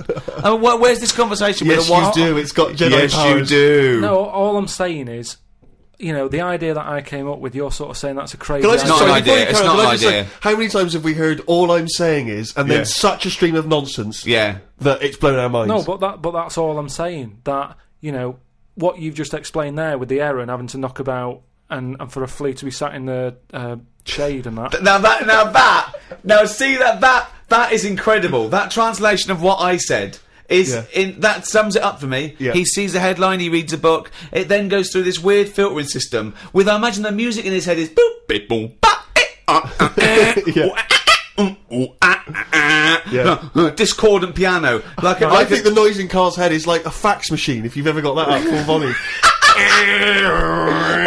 I think it's like a Czechoslovakian cartoon from 1963. Yeah. You know what I mean? Like, noises like, woks being hit. Yeah. And, piano's just being hit by the elbow. He's the only person you can give him a body of information, and he strips away the facts. But the way he said that, I talked about, clearly talked about some sort of parasite in a stickleback that makes its behaviour change so it doesn't flee the heron's shadow. He said, so there's an heron with a flea who doesn't like the shade. How did it come out? I mean... it doesn't matter, forget that, right? But What's your theory? What I'm saying is I've come up with something else that I want to run by you then. Go on then. So you've sort of boo-booed the idea... Boo-booed. We've boo-booed it, we have boo-booed it. He chose a completely different bear. Yeah. It was originally Poo-Poo the bear, but now it's Boo-Boo the bear. Brilliant. So you've said no to, the old woman having a kid, right, before she dies. What about if we do it the other way, right? Ah, go on. Somehow, I don't know how a kid has an old lady? That's what it's going to be, isn't it? A child gives birth to an old man. No. Right. What I'm saying is, right... Go on. Work the other way round. Come on then. So if somehow we can inject something in like a body that's just died, right? Listen to this. Imagine this is notes. So when he hands it into the Nobel people, and they go, if there's a way that we can inject something, they go, well, what? Well, I don't know the chemical formula, but something HO2. Right. So anyway, you inject it in the temple. He's narrowed it down to the temple. Well, that's fine. Right? Yes, we inject something. So you inject it in. What are you? Who are you injecting? This old woman who's she's been ill and that she's died. So she's dead. So we're bringing old people back to life. Okay, fine. That's step one. We just got to sort that out first. But fine, we'll crack that. Go on next. So we brought people back from the dead. Fine. Yeah, but this is a way of controlling population. Remember, they can't be having it away and having kids. This is just the way we're going to work from now. There's an old lady. So we start now as the world is now. So what happens? Right. So you get like an old woman who's dead. Yeah. Yep. Inject her and that. Inject her. And then what happens is she sort of wakes up. Amazing. Right. And she works the other way. So like she might be 77. Yep. And then she'll have a birthday. She's 76, and she's working that way. Right. If you know what I mean. Okay. Are you with me? No, keep it. Because the thing is, you've got... I'm really scared. Yeah. I'm really scared. This is the maddest thing you've ever said. Yeah. This is madder than the old lady with the pit like an apple in her belly. It sort of did work. No, it didn't work. It worked in your head. It's like a dream that you wake up and go, oh, I've got a great theory. This is it. Let me just tell you the ending, because the endings works out a bit better. Go on. What I'm saying is, when you die...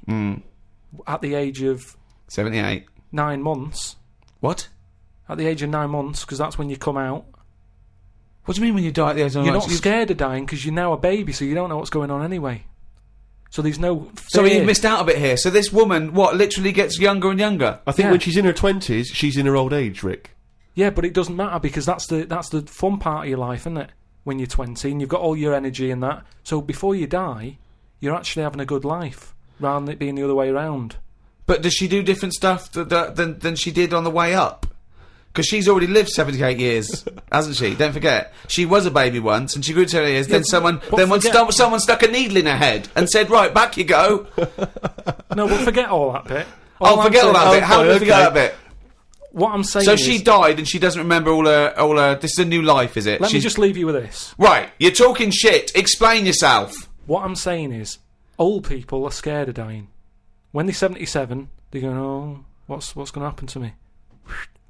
Little injection in the head. When it's a baby, when it's like 1, and everybody around it's going, yeah, it's going to die soon and that. Baby hasn't got a clue, it's happy. It's playing about with its rattle or whatever. So it loses all its memories. That's it. And then what happens? So when does it die? When it gets to 0? When it's 0 days old, it goes through. It just dies. People know it's almost like a countdown. So the family's aware of it.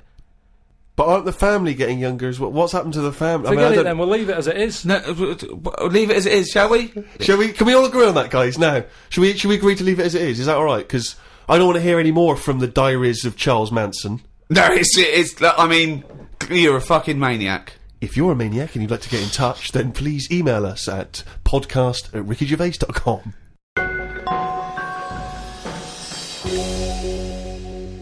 Doing a bit of Christmas shopping, Rick, the other day, and I was travelling around on the tube, the London Underground, the subway system for our American friends. And, as you know, but people around the world may not be so familiar, there's a recorded voice that you sometimes get on the tube that says, mind the gap. Oh, yeah, before you open the door. Yeah. Mind the gap. And the reason is that sometimes in some stations there is a gap between the train and the platform, and obviously, theoretically you could fall down And it's there different or whatever. sizes, so just that little reminder, mind the gap. You look down, it's safe. Just makes you stop. Seems to make sense. Yeah. Saw a kid, teenager, wearing a t-shirt, don't know where he bought it. It just said, fuck the gap. He was tired of it. Yeah, he didn't want to mind the gap. But what I like is, what's he protesting about? I don't You know what I know. mean? It's not the police or the man keeping you down. That's just good, sensible health and safety information. That's like You know? saying, fuck looking both ways before I cross Yeah. the road. Screw penicillin. I know. No, do you know what? I'm going to drink and I am going to use threshing machinery. And I don't give a damn. I love that about teenagers, that kind of screw you sort of mentality, but not, it's kind of blind, isn't it? It just, anything's a target, anything's valid. When I was a teenager, I think maybe 17, I had a t-shirt. I was rallying against just stuff, really. It was slightly more abstract than the gap. I wasn't specifically against the gap. It just said bullshit. Just in general, bullshit. You were raging against the machine. I would just go, yeah, people say, hey, what are you, I just open my, I go, bullshit, alright? Just bullshit. But I assume that these forms of protest have never made any dent in anything in the world. Because I remember when there was all these protests against the war, a couple of months back, and there was one guy, so there was a huge march in London, as you know, and they did these all around the world, didn't they? But there was thousands of people in London. There was one guy, he was riding around on a 3-wheeled bike, wearing a jester's hat, blowing a horn. That was his form of protest against the war. Was it like, what sort of horn was it? It was one of those sort of hunting horns. Well, he was showing him, he was saying, this is what I believe. Yeah. And if that doesn't change people's opinions, I don't know what will. But I like the idea of Bush, just about to invade Iraq, and just the news comes through from his chief of staff. And Bush goes, George. What is it? What? No, listen, seriously, we've got some information coming in from London. Go on. I know you're thinking of invading Iraq. Definitely, but, yeah, why? Well, let's just think about it, because there's Go a on. guy riding around on a 3-wheeled bike. Oh. He's not got the regular 2, he's gone for 3 wheels.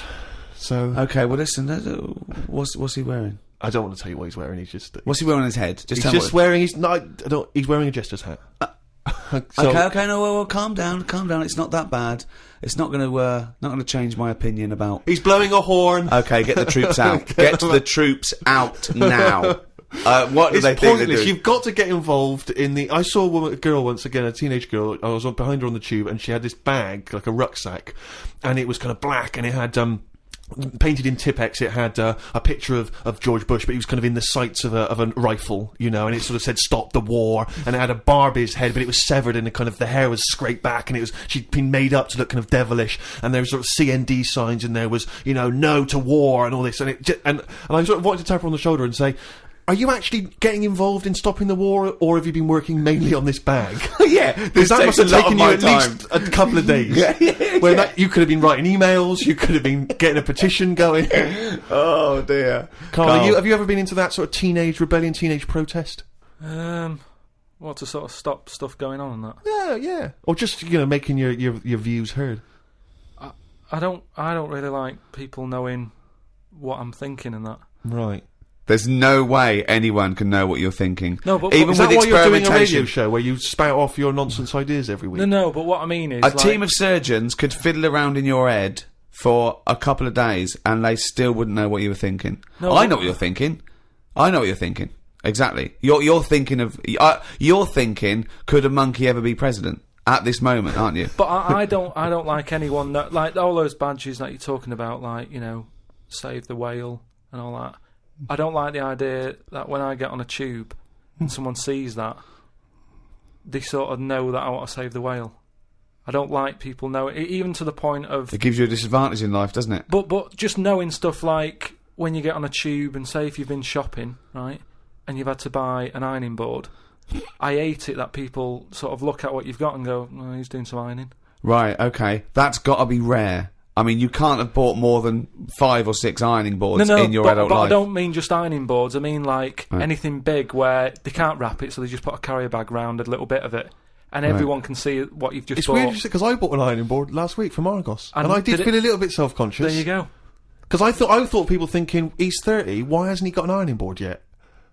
Yeah. No wonder he's a scruffy bastard. I pretend I'm going surfing whenever I buy an ironing board. I just make sure I go in Bermuda shorts and sunglasses, and I just walk down the street and I go, surfing USA, and they think, hey, there's a dude going to the beach. I pop on a bus to go home and do some ironing. Yeah. Wait a minute, what's that on his t-shirt? Bullshit. He's radical. I get still faintly embarrassed buying toilet paper. Yeah. I always have to buy something else to go with it. Yeah. I don't like, because if you just buy that on its own, it's obvious that you're dying for one, and it's like, I haven't got any in. Yeah. Whereas if you just chuck it in with a pot noodle, it's like, well, he's eating and he's thinking about later. Whatever. But if you buy it on its own, you know that you've got none in the house and you've just rushed across the street to get some. Especially if you're still in your slippers.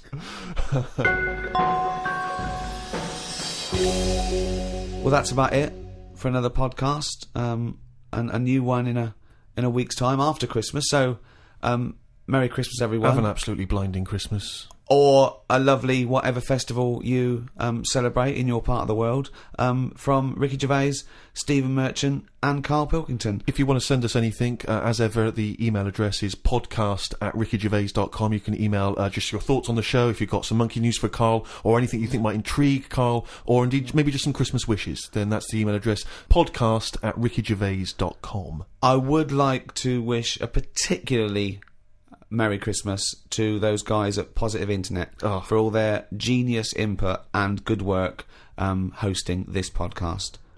Goodbye. Merry Christmas.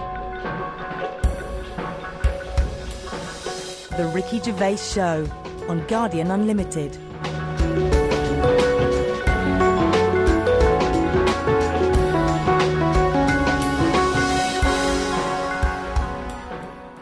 Hi, Ricky Gervais here, with me Steve Merchant. Hello there, alright? And Karl Pilkington. Alright. Yeah, welcome to the 4th podcast in the series of 12. It's after Christmas now, that's it for another year. Alright, everyone had a nice Christmas? Oh yeah, I had a blinder. I had an absolute blinder, mate. Good presents, Karl? Right. Yeah, not bad, yeah. Get anything good? Odds and ends? Not that I can think of. Odds and Just sods? bits and bobs. Yeah. A friend of mine got a gift, or rather gave it as a gift. I don't know if you've been familiar with these. It's a charity organisation, and you go on their website or you phone them up, and you can give someone else the gift of, say, a goat for an African family. So you say, "This is what I've bought. I've bought goat," and they go, "Oh, brilliant! Where is it?" And you go, "No, it's going to a family in Africa." And it's a sort of goodwill thing, you know what I mean? So you buy an African family a goat. That will help them for years. And it's like you're saying, well, I would have bought you a present. Yeah. But I've used that money wisely. Yeah, so it's almost like they've given exactly the present. They've given the goat. Yeah, it's a beautiful idea. But as soon as he told me about it, I thought to myself straight away, knowing Karl's views on charity and giving, you know, particularly at this seasonal time, I wondered what his views would be. Well, are they happy with the present over there? Like the people who are getting it? What, the African family? Yeah, is the African family sort of going, oh, I hope someone gets us a goat? That's nothing to do with Christmas for them. They're not sitting around thinking, I wonder if Santa brings us some food. It's a long-term thing. These are happening all year, I assume. It goes towards a pool of money that goes to... It's not like they get a... You're an idiot. What, you think an African family wakes up and there's a little goat with a ribbon tied round it, and they go, oh, look what Santa brought us. Look, and that mince pie's gone on that glass of milk. You're such an idiot. No, but what I'm saying is, does that family want a goat? Yes. But why? It's not they want a goat, it's they need a goat. Do you think... What do you think this organisation is? Just arbitrarily giving goats to people. They're going to say, oh, I wanted Nintendo. What are you thinking? But what I'm saying is, right, let me put myself in their shoes. Well, this'll be a haven't first. got any. But say I'm one of them, right, over there, right? I'm hungry, right? I'm sat there, it's Christmas Day, right? I open it up, open the present, little goat there, right? Now, if I was one of them, I'd be going, not another mouth to feed. At the end of the day, there isn't enough food to go round for themselves, never mind a goat. Don't they say, like, having a dog and that is quite expensive? Sometimes they say, you know, what with all the injections you've got to give it, the food, the tinned food and everything, it mounts up. And what I'm saying is, that's all very well giving them a goat. Who's looking after it? Well, I'm assuming it's all above board. The goat's had its injections. That's what some of the money goes towards. It's given to them so they can milk it and have milk and cheese and whatever. I don't think it's a burden. What is this? What do you mean? They wake up Christmas Day and open a present. It's not like that. So there's a thing. There's a goat-shaped thing in wrapping paper. I wonder what that could be. I hope it's that goat we asked for. My God, it is. All I'm saying it's just a nice marketing way of distributing wealth. It's the way of going, this is a nice gift. It's like people sometimes they say, don't send flowers at a funeral. They don't send flowers. Give some money to the local hospice. Yeah. It's just a way of redirecting cash. But the thing is, why do they want that goat? What's the main reason? What does a goat give you? Milk. Right. Now, wouldn't it be easy to just send them a bottle of milk? Without all the hassle and the headaches that come with it. That's all I'm saying. And the other thing is, think about the goat. That was happy over here. Suddenly, it's on barren land. No grass. I'm gonna burst! What do you mean? You didn't send a goat from here. I'm saying, who's happy at the end of this, right? You've got a fella who hasn't got a present over here because the mate bought him a goat, right? So yeah, let's do this properly. So there's a tick. He's not happy, right? Then you've got the person who's opened it, who, like you said, wanted something else, right? It's a goat. They go, who's going to look after this, right? So tick, they're not happy. And then you've got the goat going, what am I doing here? The Ricky Gervais Show on Guardian Unlimited. Tell you what, a lot of people are wondering, Carl, is what I received from Ricky this year. Go on. Nothing. Absolutely nothing. I remember actually after my birthday, he said, "Oh yeah, I'll be getting you a little gift." Forgot. So I've had nothing from him this year. He's a man who's got a little bit of cash in his pocket now. What I'm hoping is that maybe he'll pool it over the next 5 years and buy me something I've been reading about recently. Now, you definitely love this, surely. Have you started seeing this now? Virgin are starting plugging Virgin Galactic. I think it's something like 200,000 quid, and you'll get a chance to go in a space shuttle into space. Now, I don't know what your feelings are, Rick. You know, I know you've probably got a bit of cash in the bank. I was thinking of giving you another signed extras DVD. Anything. It's the thought that counts, so that would be great. But because I've got some knocking round, I can give you one of those. I know you've already got one of those, but sure. I don't mind. They don't cost me much. No, great. And do you like the book Flanimals? I know it's aimed at 5-year-olds, so I don't know why I personally would want it. But you know that's going to be in the little selection box for you. Great. But no, the trip into space. I don't know about that. I mean, you've got a bit of cash. Would you think about that? Would you be interested, you and your missus, going up into space? I don't know. You'd have to be. I mean. It's not the money. There are things that I would spend 200 grand on as a little folly, but I think an individual jetpack, for example. Right. I'd do that. Yeah.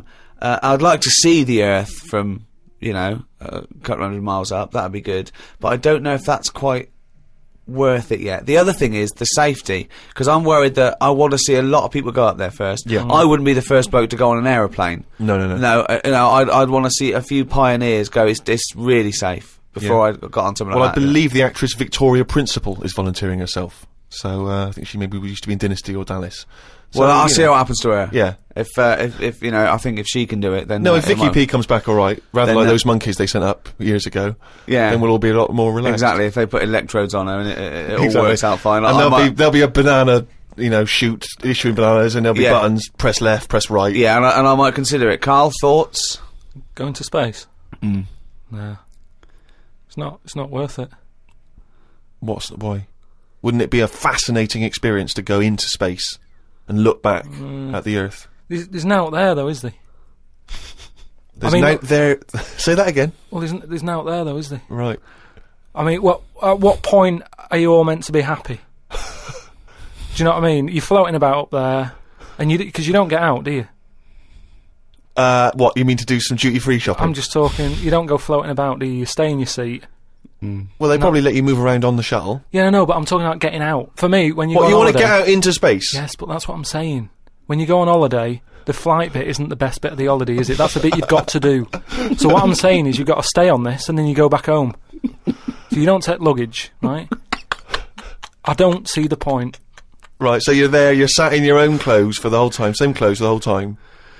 But I don't understand what is the point. I think it's the view. I think it's two things. I think it's the view and being able to be part of an exclusive club. I went into space.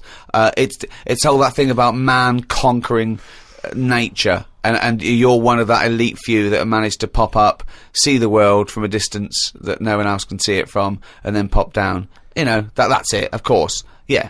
So you all that way just for the view? Yeah. Is it worth it? I mean, there's a lot of other places I haven't seen anyway, right, before I think about that. I think if you've done everywhere... I haven't been to Scotland yet, right? Right, yeah. I'm not being funny, but do you know what I mean? So just have a look in your back garden before you go looking in someone else's. In space. Yeah. Yeah. Yeah. What would make it a trip worthwhile for you? I mean, if you did go into space, if we gave it to you free of charge, we said, Carl, go up into I know space. the answer. I know the answer to this, Steve. He's thinking, I'd like to meet some aliens that can talk like I do, Yeah. and I can understand them, and they can tell me something. Like what? Oh, they met God, he was alright. That's the sort of thing, that's what he's going to say. He'd like them to look like monkeys in spacesuits. Yeah. That would be his ideal thing. He'd like to go to the Planet of the He'd Apes. like to go to the Planet of the Apes. He Yeah, I'll would do that. love If they to can go arrange to that. Look, he's nodding. He's Yeah. nodding. Thoughts, Carl? Yeah. I mean, for me... What do you it's mean, just- yes? Well, yeah, that'd be brilliant. What would be brilliant? Seeing a little alien and that, having a chat with him, finding out what's been going on. What's been going on? No, but don't you think that... Like, I mean, if you bought me that as a present, right, Yeah. either of you, Yeah. I wouldn't be that happy. For me, that's a little bit like... Well, that's annoying, because we've got you a trip We to just space pulled and a together. goat. Yeah. Yeah, Do you know how, like, I am interested in sort of going on another planet, right? Not, Carl, you are on another planet, mate. No, but do you know what I mean? It would be quite sort of interesting. How do you think you'd get there? Well, yeah, you'd go on a rocket and stuff, but what I'm saying is, at least you know when you get there, you're getting out, you're having a bit of a wander. But I wouldn't be happy in just the journey bit of it. That's all I'm saying. That's great, isn't it? But the thing is, right? I was looking into it a bit because I was reading about the Virgin Atlantic Yeah. thing, right? And I was reading something that in 1971, right? 3 of them went up there. Can't remember the names. Wasn't the main one. It wasn't like the Buzz and the Armstrong one and that. Just another 3 blokes went up, and there was one bloke in the rocket, right? The other 2 wandered off, had a walkabout, seeing what rocks they can find in that. And that bloke who was in the rocket, right? He was the loneliest man ever in the world. I don't know what to do. What that was. I don't know what to do. I don't know if that's some sort of profound poetry, or I don't. Do you know what I think he's trying to say? I think he's trying to say that he was. What are you trying to say? No, stop for a minute, because I just want to just recapture that moment. Just say that again, that sentence again. Right. The other 2 had gone off picking up rocks. Yeah. Right. He sat on his own in the rocket, and he was the loneliest man in the world. Okay, I know what he's I trying don't to know what say. he means. I do. Right. I don't know what he means. Well, right. He's trying to say he was, by definition, a human furthest away from all other human contact. Yeah, that's what Yeah. I said. Yeah, okay. No, you said loneliest. Loneliest evokes an emotion. Yeah. Yeah. But it's like he started crying and writing poetry and listening to Morrissey records. You mean he was the most remote man? Well, yeah, he was saying how, like, he's on the rocket on his own, right? Yeah. And I think I worked it out because it was in kilometres, right? And I think it turned out that they, right, the other 2 spacemen picking rocks and that, they were 2,500 miles away from him, right? So they were miles away. They 2,500 miles? Yeah. Yeah. But they had each other. They had each other. Yeah. You had the world right across the other way. Everyone getting on with their lives. Yeah. He was on his own. That's weird, isn't it? But what I was thinking is, right? Say because I always sort of try and put myself in a situation. Yeah. When I hear about a weird thing that's gone on, I always think, what would I do? You know what I mean? And I was thinking about it, right? Do you think when he got up in the morning, he still bothered to put his clothes on? That's the first thing that came into your mind. No, when just you because pictured him I in always, there. you know, at the end of the day, even if like my girlfriend Suzanne's out at work and that, I'm not happy walking about with everything out because you never know what's going to happen. What do you mean, like getting it trapped in the microwave? Well, I just mean, you know, you never know if someone's going to turn up. No, I don't like what I don't like. No, I always pop some pants on or a towel, even if I'm not alone. always. Because I've knocked on your door when you've been stood there with. No, he's Yeah, taking but his trousers off. I did it That's the bit. especially, Oh, knowing right. that you were there. I've done it especially to annoy you. Oh, right. Yeah, so.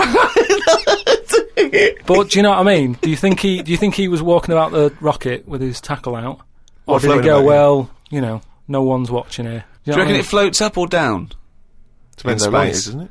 Depends how long it is, yeah. I don't know what I mean by that, but that seems to make sense. Yeah. But don't they have cameras for NASA to monitor what's going on inside the spaceship?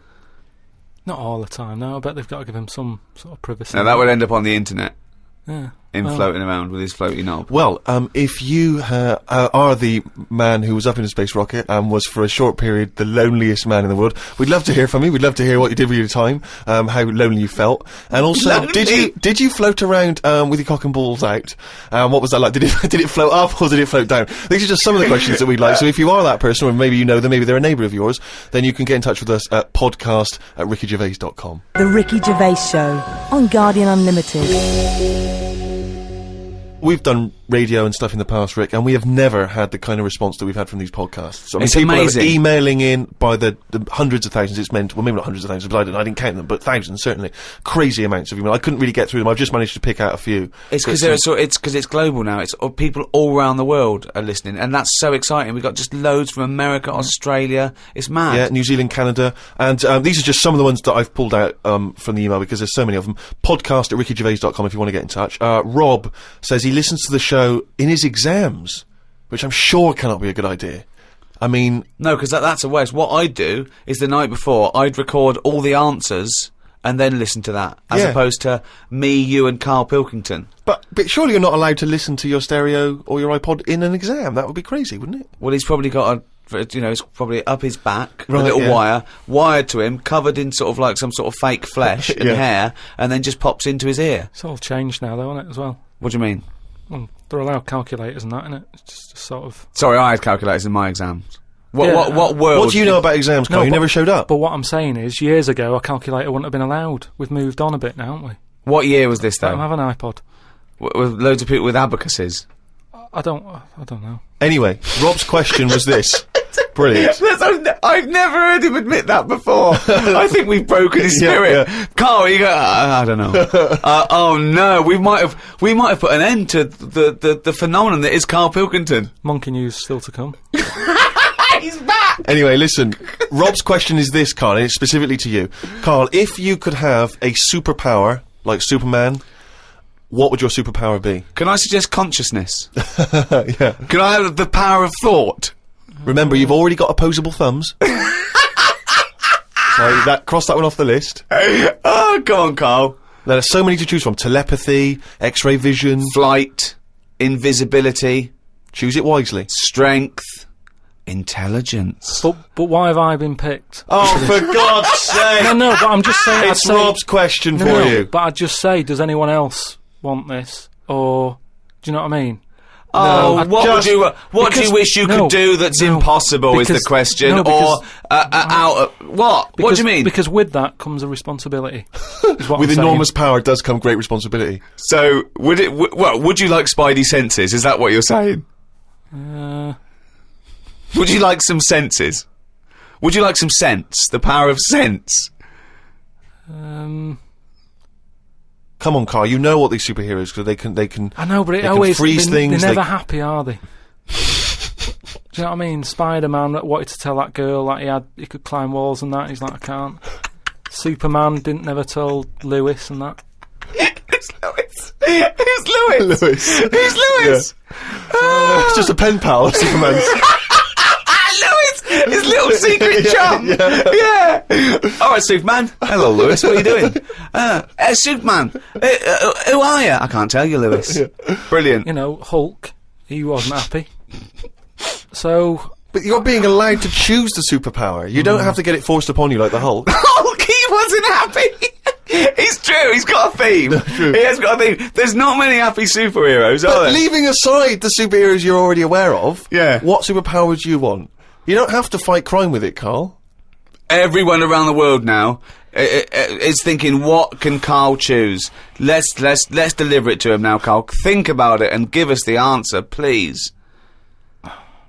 Let me just remind you of some of the other things. Invisibility. All the time, though, or can I sort of turn that on and off? Let's say you could turn it on and off. Would that interest you? Yeah. I'll have that. Right. Okay, and what would you do with this power of invisibility? Just sort of wander about and just not get seen. It's a brilliant power! It's a brilliant... And it's put to such brilliant use! It's brilliant! Well done! And why would you want to walk around and not be seen in that? What would you gain from that? Don't know, you could sort of go in shops when they shut, so you don't have to go. How would you get in? Just get in just before they lock up. Oh yeah! How would you get out? Wait till the morning. Brilliant. So hang on. So that's your use of invisibility. They found the power of invisibility. You want to sneak into... Never mind. No, hang on. You want to sneak into HMV, right? Wait for 12 hours and then buy something. I love it. Just so that you don't have to be in there with other people. Do you know what? I don't want it. I don't want a power. Why not? Because I just don't think it'll do me any good. I think it's more of a hindrance. I love this. It's like, just think of this present. We've given you a trip into space, and the chance to be invisible. Not happy with any of them. Yeah, what he wants is a voucher for HMV. Yeah. He just wants some tokens for a record shop.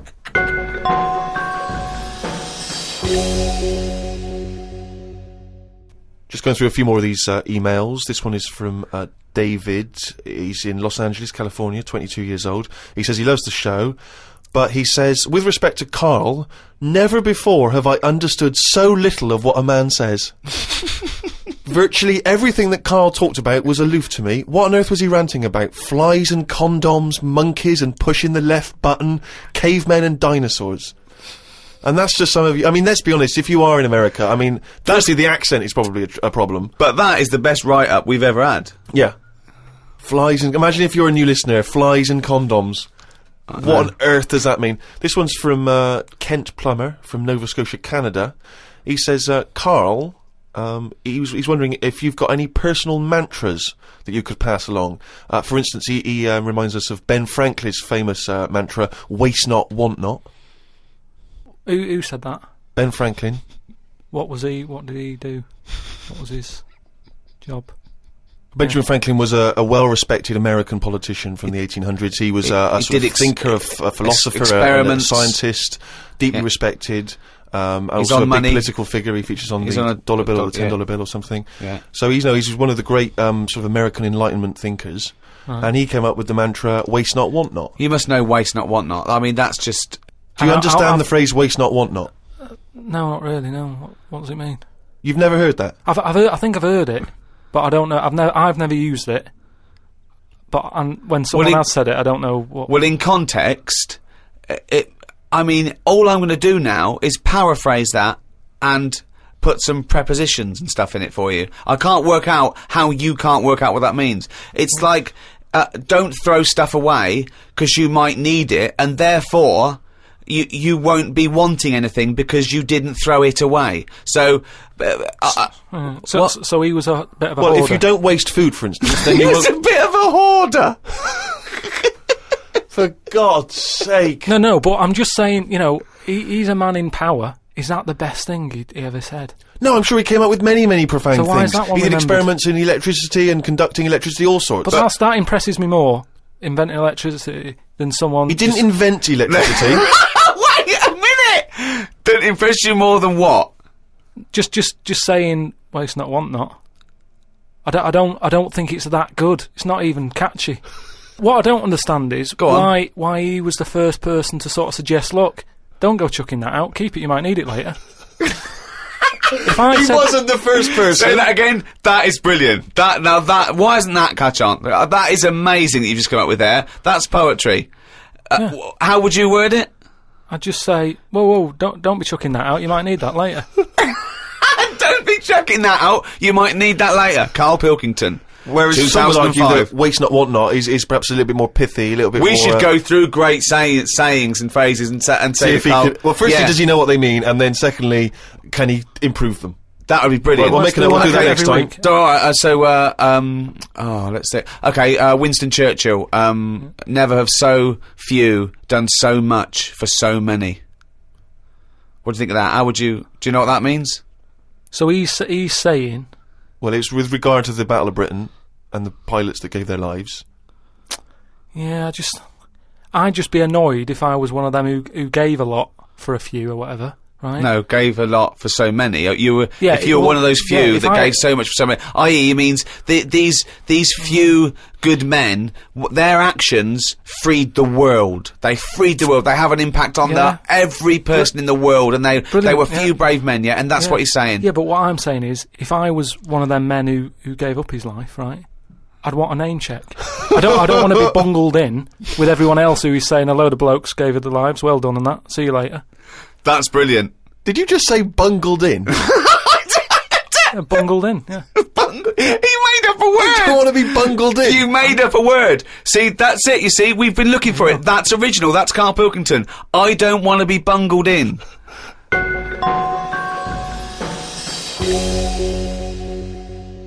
Email here, Rick, from a man I know you're going to look forward to meeting one day. Paul, the party animal Parker. I imagine he had a wild Christmas. Oh, imagine the fun he got up to. He's sitting now in sunglasses with his mum giving him some soup because he's partied too hard. And I'll tell you this, I wish I was round there for New Year. Imagine what he's going to get up to. If he recovers in time, it's going to be mental. What's he want? Anyway, Paul, the party animal Parker, he sent in a fact. That seems to be his thing now. He sends in facts he thinks might be of interest to us. The kiss that is given by the bride to the groom at the end of the wedding ceremony originates from the earliest times when the couple would actually make love for the first time under the eyes of half the village. Wow. Now, a couple of questions straight away. Firstly, this is almost like a Karl fact, because there's no specific time or place. It was earliest times. Earliest times. I don't know whether that means the wedding ceremony in this country, in America, in Africa, who knows? Yeah. But, so, it's a little bit vague. But this was the thing that struck me. Actually make love for the first time under the eyes of half the village. And you wonder, why is it only half the village? Was it like, were they raffling off tickets? Yeah, the winners. Exactly. Exactly. You come and see two people getting it on. The rest of you, no, tickets only. It's cordoned off. It started off, and then a few of them got bored. Exactly. Once you've seen one stroke, you've seen them all. That's about as good as it gets. Yeah. So I don't know if there's any truth. But what about that, Kai? How would you feel with that if you had to... At what point does that happen? Is that like, they go, right, I do. Get your knickers off. Well, presumably, if it's the origins of the kiss, you may kiss the bride. The old vicar used to say, as they were jumping over the broomstick, he used to go, right, give her one. Yeah. And then... You may knob the bride. Don't know how quick the lovemaking has to be, whether you've got to get in and out, boom, and then, you know what I mean, because people are hungry, they want to eat, they want to have a disco, or whether they can go on for hours and people are just eating, chatting. I'll tell you what, Sting's wedding must have been a long hours of affair, wasn't it? The guests was bringing in their own brought cake. Sleeping bags. Thermos flasks. The Ricky Gervais Show on Guardian Unlimited. Right, do you know we've chatted about charities before, haven't we? Sure. Yeah. Done a lot of stuff on that, right? It's coming back from Manchester, right? Got off the train at Euston, right? Got off the train, walking through the busy bit and stuff. There's this fella stood there, right? Like a charity worker, right? Nice looking fella. He's got his suit on, a tie and everything, quite respectable and that, right? Look down at his bucket. All money's been put in the bucket and that, right? On the front of the bucket, right? It says collecting for the homeless at Christmas. Now, why can't they do that? What, the homeless? The homeless people. Why is some fella taking his time out, right? His own time where he could be at home. Why? Some of us have got homes to go to. Yeah. Why? Do you know what I mean? What, you think just give them the buckets? Well, what are the homeless people doing whilst he's doing that? Is what I'm saying. What have they got on the timetable? Cut out the middleman. Cut out the middleman. Give all the homeless a bucket with homeless written on it. For Christmas. Yeah. No admin. No. Just keep everything you get, mate. What do you think of that? It's a brilliant idea. What would prevent a homeless person, an entrepreneurial or homeless person, just getting a bucket and writing that on there themselves? Could I suggest something? Hunger, some drug addiction, traumas, often mental illness. Just possibly too depressed to get up, put a suit on, and go to Euston Station with a nice bucket with some writing on it. And then, right, I was thinking about that, right, and I was walking down the street in London with Suzanne. Saw a little homeless. Well, I didn't see the homeless bloke, right. I saw a leg, right, sticking out of a doorway. I thought, here we go, right. Walked past it, right. You're not going to believe this. Go on. Homeless. Yeah. Chinese fella. I've never seen one of them. No, I'm not having a go, right? But have you ever seen? Do you know what I mean? That was a shock. I really don't think I have. I think he's got me there. I hate to say it, but I must say I can't remember ever seeing a homeless Chinese person. No. No, I suppose you're right. Thinking about it. Weird, isn't it? I was walked past and I said to Suzanne, "Did you see that?" She went, "What?" I said, "Just look back there." She said, "What?" I said, "That homeless fella. Look back at him." She said, "What?" I said, "He's Chinese." And she said, "Yeah, good point." Good point. Of course she did. She did that to shut you up. She didn't want to get into a conversation with you. Oh, and what's God. your point, really? What exactly is your point? You're No, just it's perplexed just 'cause that you've never we seen were it. chatting about homeless and that, and I saw that, and I just thought, I just found it a bit odd. Right. Well, if you are perhaps based in America or Australia, Canada, have you ever seen a Chinese homeless person? This doesn't count to any listeners in China. But anywhere else, have you ever seen a Chinese homeless person? Podcast at rickygervais.com. If you have, maybe you've got a picture you can send us as well. But this is what we're looking for now. We're looking for how many Chinese homeless people can we find by, let's say, 2006. You know, January 2006, January 1st. How many Chinese homeless people have you seen?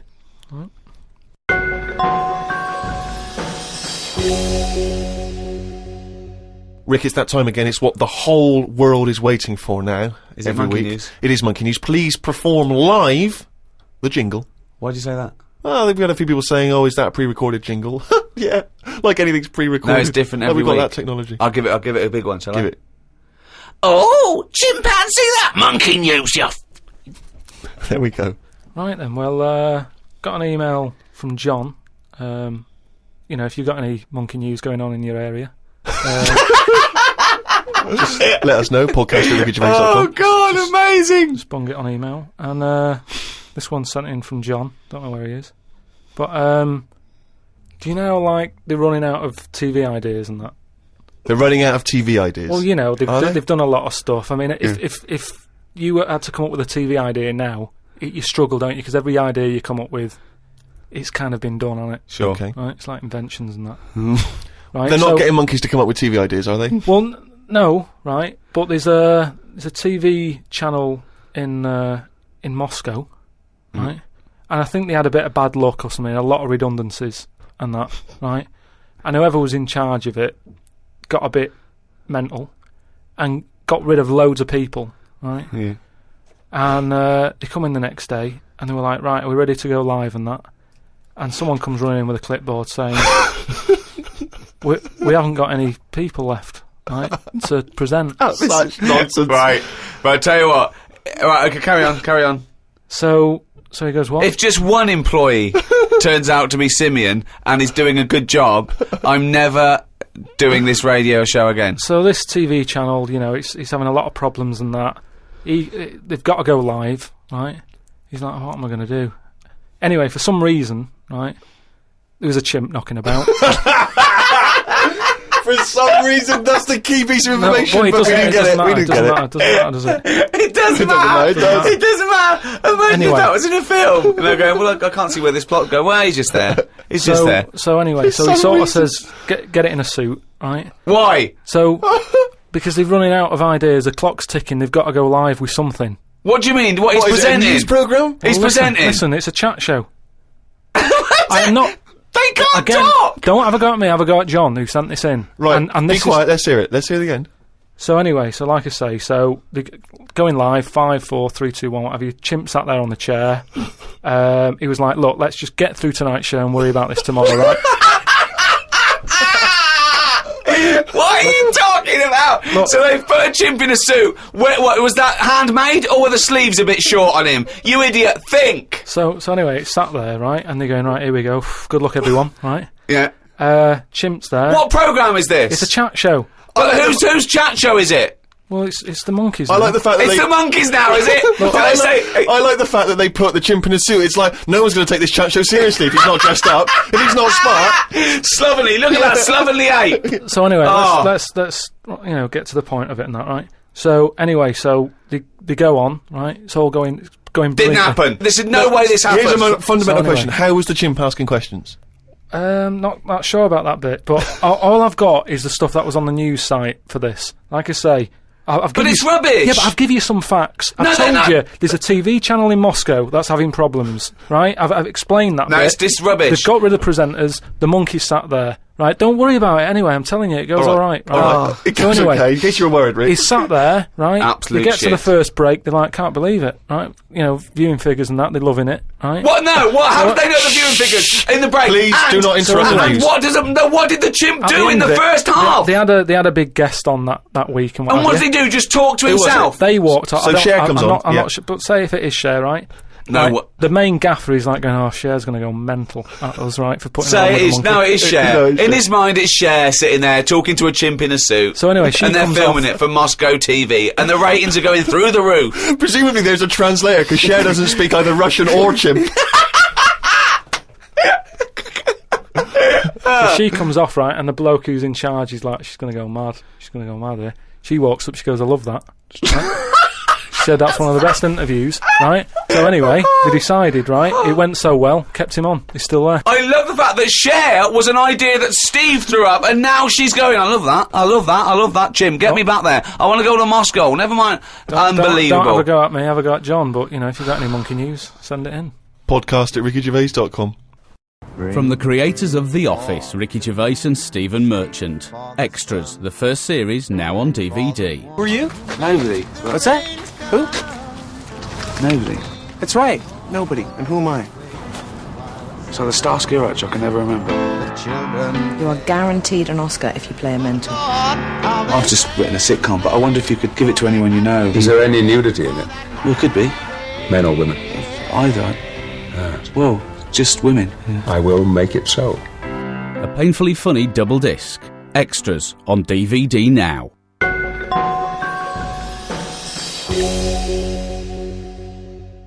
Thanks for listening.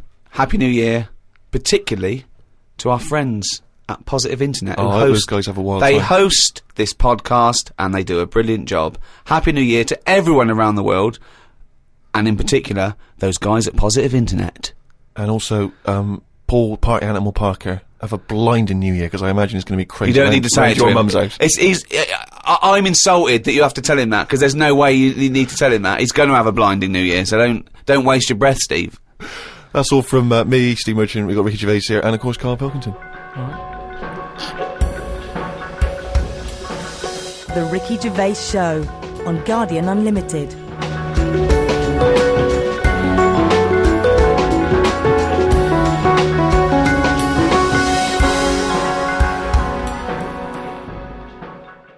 Happy New Year. Welcome to the world's #1 podcast. I'm Ricky Gervais, with me Steve Merchant Hello there. and Karl Pilkington. Alright. We have had an overwhelming response from emails. To be honest, we're very grateful and thank you so much, but we've had over 4,000, which is just too many to get through. So we're going to have to apologise for not getting back to you. We are going to try and read them all, but we just can't reply. We do this ourselves. We're three little fellas. We haven't got an entourage and millions of people working for us. It's just us in a little room.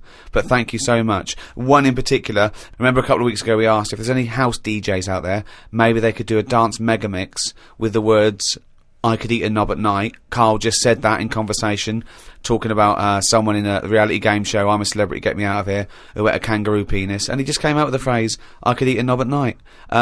Someone has risen to the challenge. We had about 70 different songs. We're going to play our favourite at the end of the show, and maybe put some of the others on the website, rickygervais.com, so you can go there and hear great dance tracks. They're all called "I Could Eat a Knob at Night."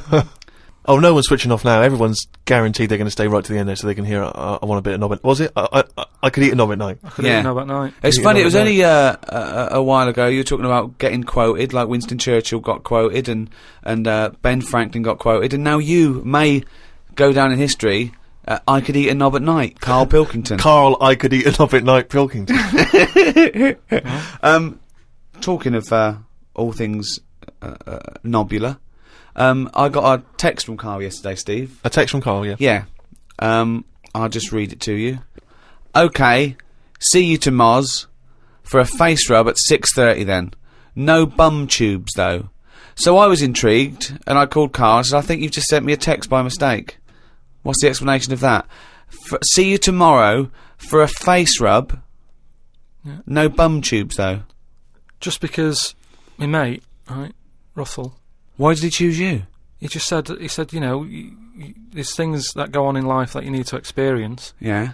He said, just pop along, and I didn't say yes straight away. What's a face rub? You mean a facial? Like a facial? Just like a posh face wash. Like a facial, where you lay down... You just clean your face with a flannel and that. So you're going to have a facial scrub, you're going to go lie down with another man and have your face Well, fiddled no, with. this is what I was saying to him. There's a couple of questions. I didn't just say yes straight away, I questioned it. I said, well, I'm not that happy with this. So I said, look, there's nothing weird going on here, is there? I said, it's not a house, is it? It's a proper clinic and that. He said, yeah, it's proper, you wear a dressing gown and that. I said, well, I'm not that So happy he's with already that. got you in the dressing gown? Yeah, well, I haven't agreed to that. Today I've worn a little round polar neck sort of jumper so I don't have to take it off. It's not going to get in the way of my face. I made sure I didn't wear a shirt with a collar. I'm not taking this off. They can put the dressing gown on top of this. Right. If you have to do it to look smart or whatever. I'm not taking my clothes off. Okay. I don't know if it's a woman who rubs my head. Don't know if it's a bloke or whatever. Well, the thing is, you get extra, don't you, for your face rub, because your face goes all the way back over the top of your head down to the back of your neck. But all I was, so you've got a big face, haven't you? All I was saying to him is, I'll have the face rub, but I don't know if once you're in there, right, they try and sell you the old the bum tube thing. What's a bum tube? Is that a euphemism? What are you talking about? The thing where they pop a tube in and put coffee in your belly and it cleans you out and that. An enema? Yeah, a colonic irrigation? Yeah. Why would you have that? I don't want it. I don't think Why you not? need to. Just because I think I've said to you before about, you know, you don't need to be that clean inside. You know what I mean? I don't mind washing my face. But at what occasion do you need where you're that cleaned out? Do you know what I mean? And it's always a clear tube and that, and you see all the stuff whizzing past. I don't understand why it's clear. I don't know why you've got to see what's coming out of you. Like it's, you know, like the generation game, making notes of what's whizzing past. Forget it. The Ricky Gervais Show on Guardian Unlimited. Over the Christmas break, I was watching some different TV. Saw an amazing documentary. It was called Tribes. This guy, and he goes and lives with different tribes around the world. These small little indigenous people. And there was one. He went to Papua New Guinea in Indonesia. Right, Karl? He lived with the Kombai tribe. All right. Now, this Papua New Guinea is an extraordinary place because it is one of the only places left on Earth that hasn't been fully explored. There are parts of it that it's just blank on the map because they've never explored there. They don't know what's there. They don't know what's going on. So, firstly, that must already freak you out. Imagine that 21st century. They have no idea what's going on down there. But do they need to know if there's nothing going on? Well, they don't know what's going on. There could be stuff going on. No, but there's no chance that they'll go, we haven't been over there, and someone goes and there's like an Arndale centre. Nothing's going to be there, is it? So there's no... Well, no I'll tell you point. what is there, okay? There's these various small tribes, okay? This guy goes, he's amazing, right? Now, the thing about these is that up until the 60s, and even more recently, some of these tribes are still cannibals. They're still cannibalistic, okay? Eating people from other tribes. This is going on now? Going on now. It's generally stopped, but it still does occasionally occur, alright? So this guy goes to live with them, right? They walk around, you know, obviously naked, except for a little leaf just above their genitals. It's not covering the genitals, it's just above the genitals. Do they know they could move on? Have they got a telly? Or have they seen a telly and gone, I'm not up for that? Or are they saying... It's not the Amish. They haven't chosen But what this. is the difference between the Amish and these people? Well, the Amish are a group of people that choose to live in that way. These people are just essentially untouched by civilization. I mean, they do have interaction with civilization, and people do come there, but they still live in this very, very almost prehistoric way. They go around, they have homemade weapons, they kill pigs and hogs in the undergrowth. They live in kind of tree houses. They did buy a telly, but there was nothing on because there isn't any broadcasters. They couldn't plug it in. Yeah. They were having an absolute nightmare. Yeah. But there was one guy, okay, now he said that his brother was dying. This was a couple of years ago, right? His brother was dying. He said to his dying brother, "What happened? Why are you dying?" This guy said, "It was a bloke in another village." Okay, he goes over to the other village, he kills this other bloke, right? He eats him, or eats bits of him. The other village gets a bit annoyed. They go, "What's going on? Why did you kill this bloke?" He went, "Sorry about that," right? They said, "Well, you need to make it up to us." He gave him a pig. They said, "A pig's not enough." They gave him 5 pigs. Hang on, who are they giving these pigs to? The tribe? To the tribe of the bloke who he killed and ate. So 5 pigs apparently made up for the fact that they'd killed one of them. They said, "Well, hang on, what are you going to do with this bloke's wife?" Why were they bartering? Why didn't they just get the police in and say, what's going on? What police? Yeah. Why didn't they call Morse? I mean, what? Yeah. Why didn't they call in Kojak? Because he'd have sorted it out, wouldn't he? Or who else could they have called in? Columbo would have sorted it. I don't understand. What are you saying? There's 2 tribes. There's a number of different tribes, aren't there? I've just explained that to you. There's a number of small individual tribes in this dense Papua New Guinea forest. With a load of pigs. With a load of pigs. But the wife of the guy that he killed, Nate, they said, "What, we don't need her now, we don't want her." So she had to come and live with the murderer of her husband. So she's living there now. You know, happy as Larry. But what I mean is, right, they're miles away from anything, but it doesn't sound like the great place to live, right? Could they not move? Could one of them go, "Do you know what, I'm sick of this. I'm moving or whatever," and go to a proper city? How far away is this, these Papa people, to the next... They're like the Smurfs. They're very like the Smurfs. But how many miles away from a place with a normal life going on? But think about this, Carl. Firstly, they don't speak the language, so they don't have any practical skills. They've got no experience of civilization. So even if they chose to go and live in one of these cities, what can they do? How can they function? They'll spend 15 years just trying to figure out how everything works. Mind you, I have had the same thought about Inuits. Right. If you live in a house made of ice and eat fish all day, and then just stay in for 6 months, move. I really do. I mean, I don't understand why they're living there. I think there's some bacteria that has better lives than that. That's got to be offensive. Why? Okay, how about this is one of the weirdest things. This is one of the weirdest things, right? Sorry! An entire people! An entire race just of people! Dismiss. No, Just I'm not having a go, but I'm just saying, I wouldn't fancy it, is what I mean. But they don't know of another world. How can they imagine that they could... Oh, I'll tell you what, this is boring. I'm tired of hunting for food and eating fish from the river. I'll tell you what, I'd like a world where there's iPods and room service. I'm going to go and move to New York. They're not thinking like that, are they, Carl? Because they don't know about this other world. Which is why, in a way... Carl can't offend them because they are not listening to this podcast. Very unlikely. Very unlikely. You're not going to get any nasty letters from Eskimos or Inuits, as they want to be called now. Does an Eskimo ever... Inuit. Do they ever meet, like, an English person on holiday? And an English person goes, "It's choppy here, isn't it?" or whatever. Well, what do you think? It's just that people go to, Steve said before about places he's been to where people are still walking about with swords and that. People go to these places on holiday now. They like a little bit of danger. They like to see how the others live. So all I'm saying is, we know they exist. Yeah. The Papa people, maybe people aren't going there. It doesn't sound like the best place. I can't imagine it having a tourist board or anything, right? But would they accept me if I popped over there and, with Suzanne, sort out a little weekend break and that? Where are we talking? We're talking Papua New Guinea? In Papa. Well... Okay, this is one of the things that they do, okay, which is a tradition you may have to do. These Kombai, right, they invert their penises, so they push their penises back up inside their bodies. Like a sock. What for? Well, keep it out of the way. Of what? Well, if you're running through the undergrowth, chasing a hog, you don't want it flapping away, But it's also become a kind of ceremonial thing, so if you were over there, you may well have to try it yourself. You would have to try it yourself. If you went there, you'd have to try it yourself. But even cavemen had little pants on. Why haven't they? Whoa!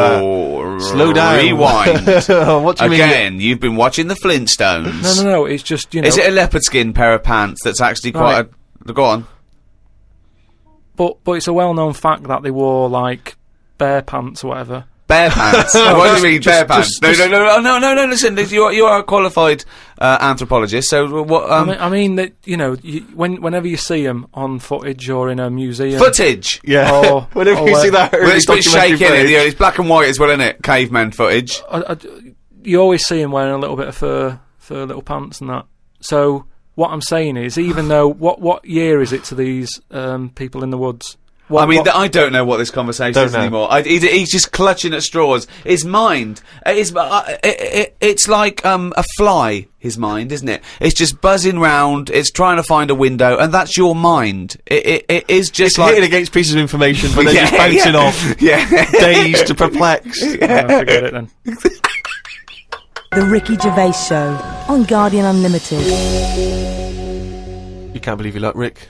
Paul, the party animal Parker's been in touch. I imagine the kind of New Year party he was having last night. I don't want to think about it because it gives me a hangover just thinking about what that dude got up to. Come on, then, man alive. But anyway, you know, he never stops. He never stops supplying us with little tidbits. What's PP done for us now? He just likes finding little odds and ends and just sending them in. And you remember when we used to years ago? We used to do that thing where we'd read headlines. Yeah. And sometimes the headline is all you need from a story. Yeah. And this is what's great about this one. If you could give me a News at 10 style bong.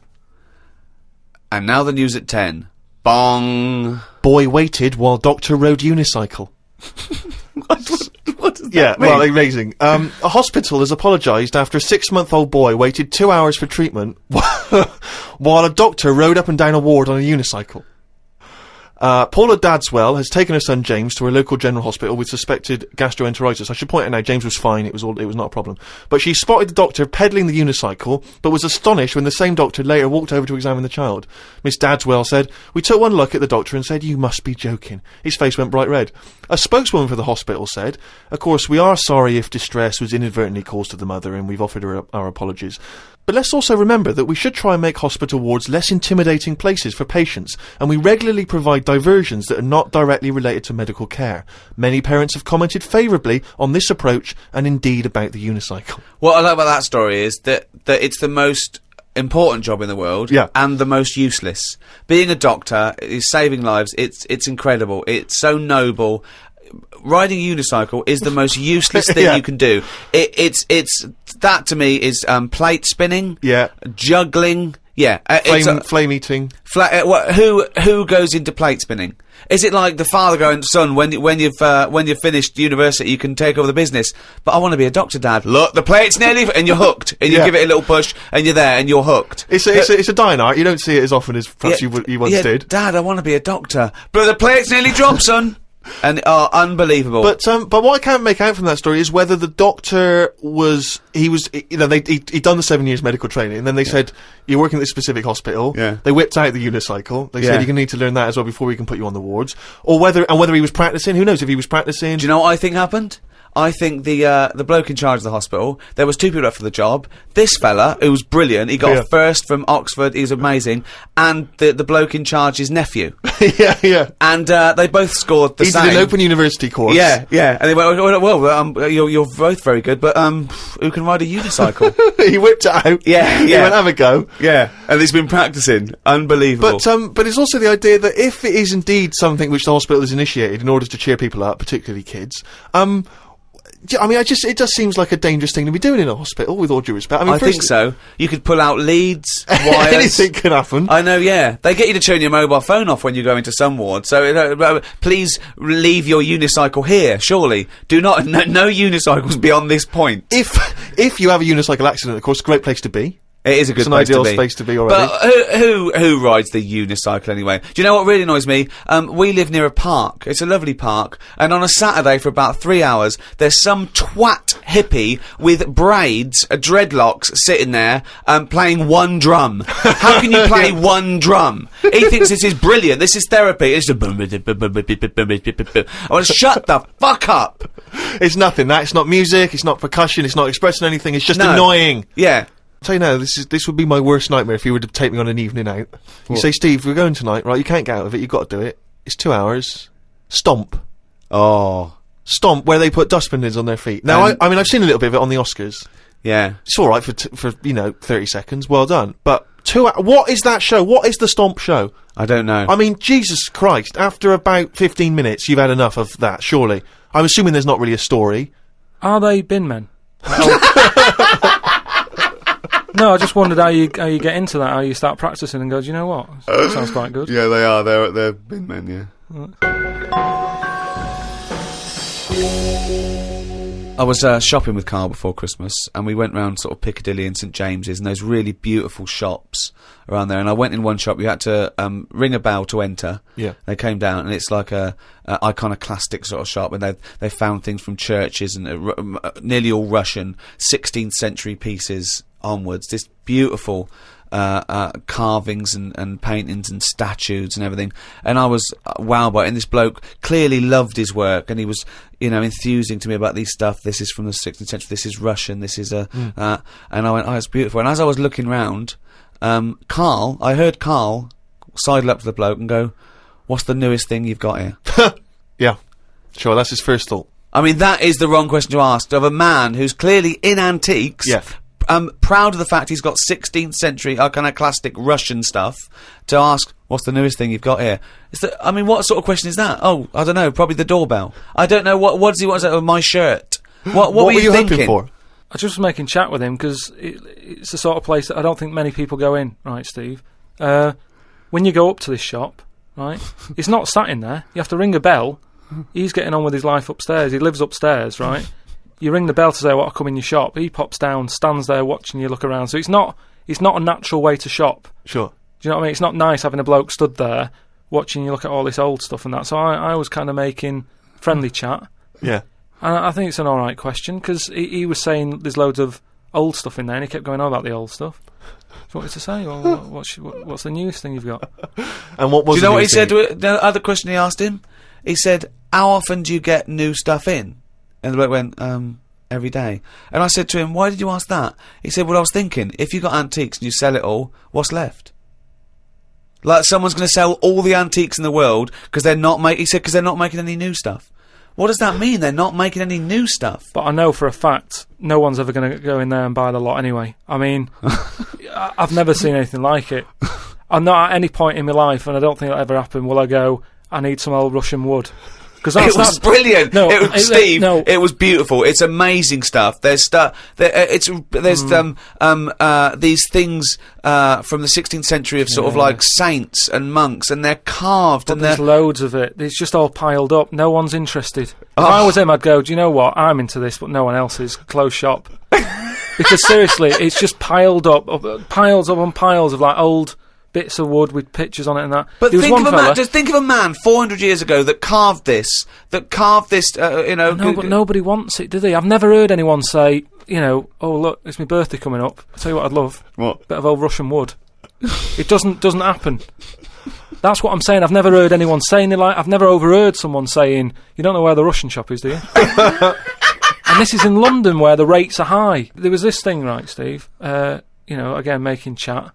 Loads of bits of wood with like them old drawings on, like it was like a panel from a church that someone had painted, right, yeah. And I think it was like from sort of like 1590 or something, yeah. And it was this a picture of this saint, wasn't it? So 1590, it could be from any time really. So there's this one there, right, leaning up against the wall, and most of them in there was that Stalin bloke, right? But there was this little right. Can I just stop you there? Lenin. Right, okay. Alright then. Yeah. So he was on all these bits of wood and stuff. But I saw this other little face, right? Little fella with a beard, right?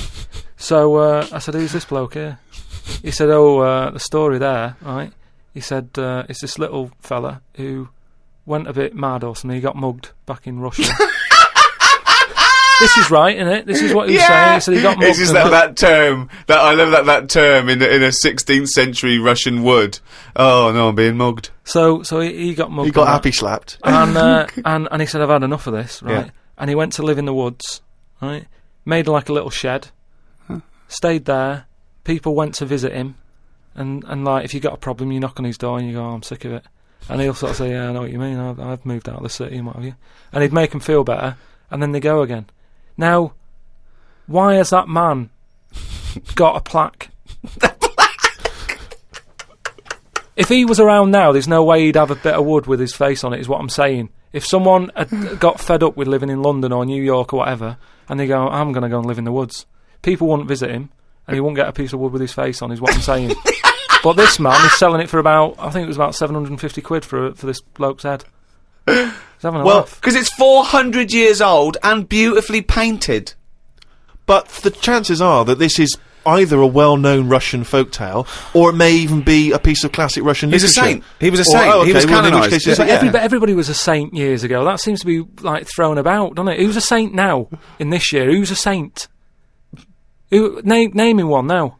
Yeah, this fella lived in the woods in a hut. Oh, yeah, that's Saint John or whatever. He's not a saint. He's done nothing. If anything, he's sort of said, I can't be bothered with living in a city with everyone else. Everyone else has got to put up with it, but I can't put up with it. I'm going to live in the woods. Well, if you can't put up with it, you're not good enough, are you? You've got no stamina. And yet he gets a plaque, is what I'm saying. It's annoying. Who would you like to see get a plaque in the modern world? Who deserves a plaque, in your opinion? Probably, like, nurses and that, who do a lot of bad things that I think I couldn't do that. Carrying lungs about and all that. No, but I couldn't do you know what I mean? That's one job that... my mum wanted me to be a doctor. Whoa! What was she thinking? Oh, what's her expectations like now? Apple didn't fall far from the tree. Oh, when did she start giving up that dream? At what age did she start going, Carl, you don't need to study your books anymore. Go and play with the worms in the garden. When did she sort of, like, let you off that dream? Is it the day that she caught you with a spoon up your nose?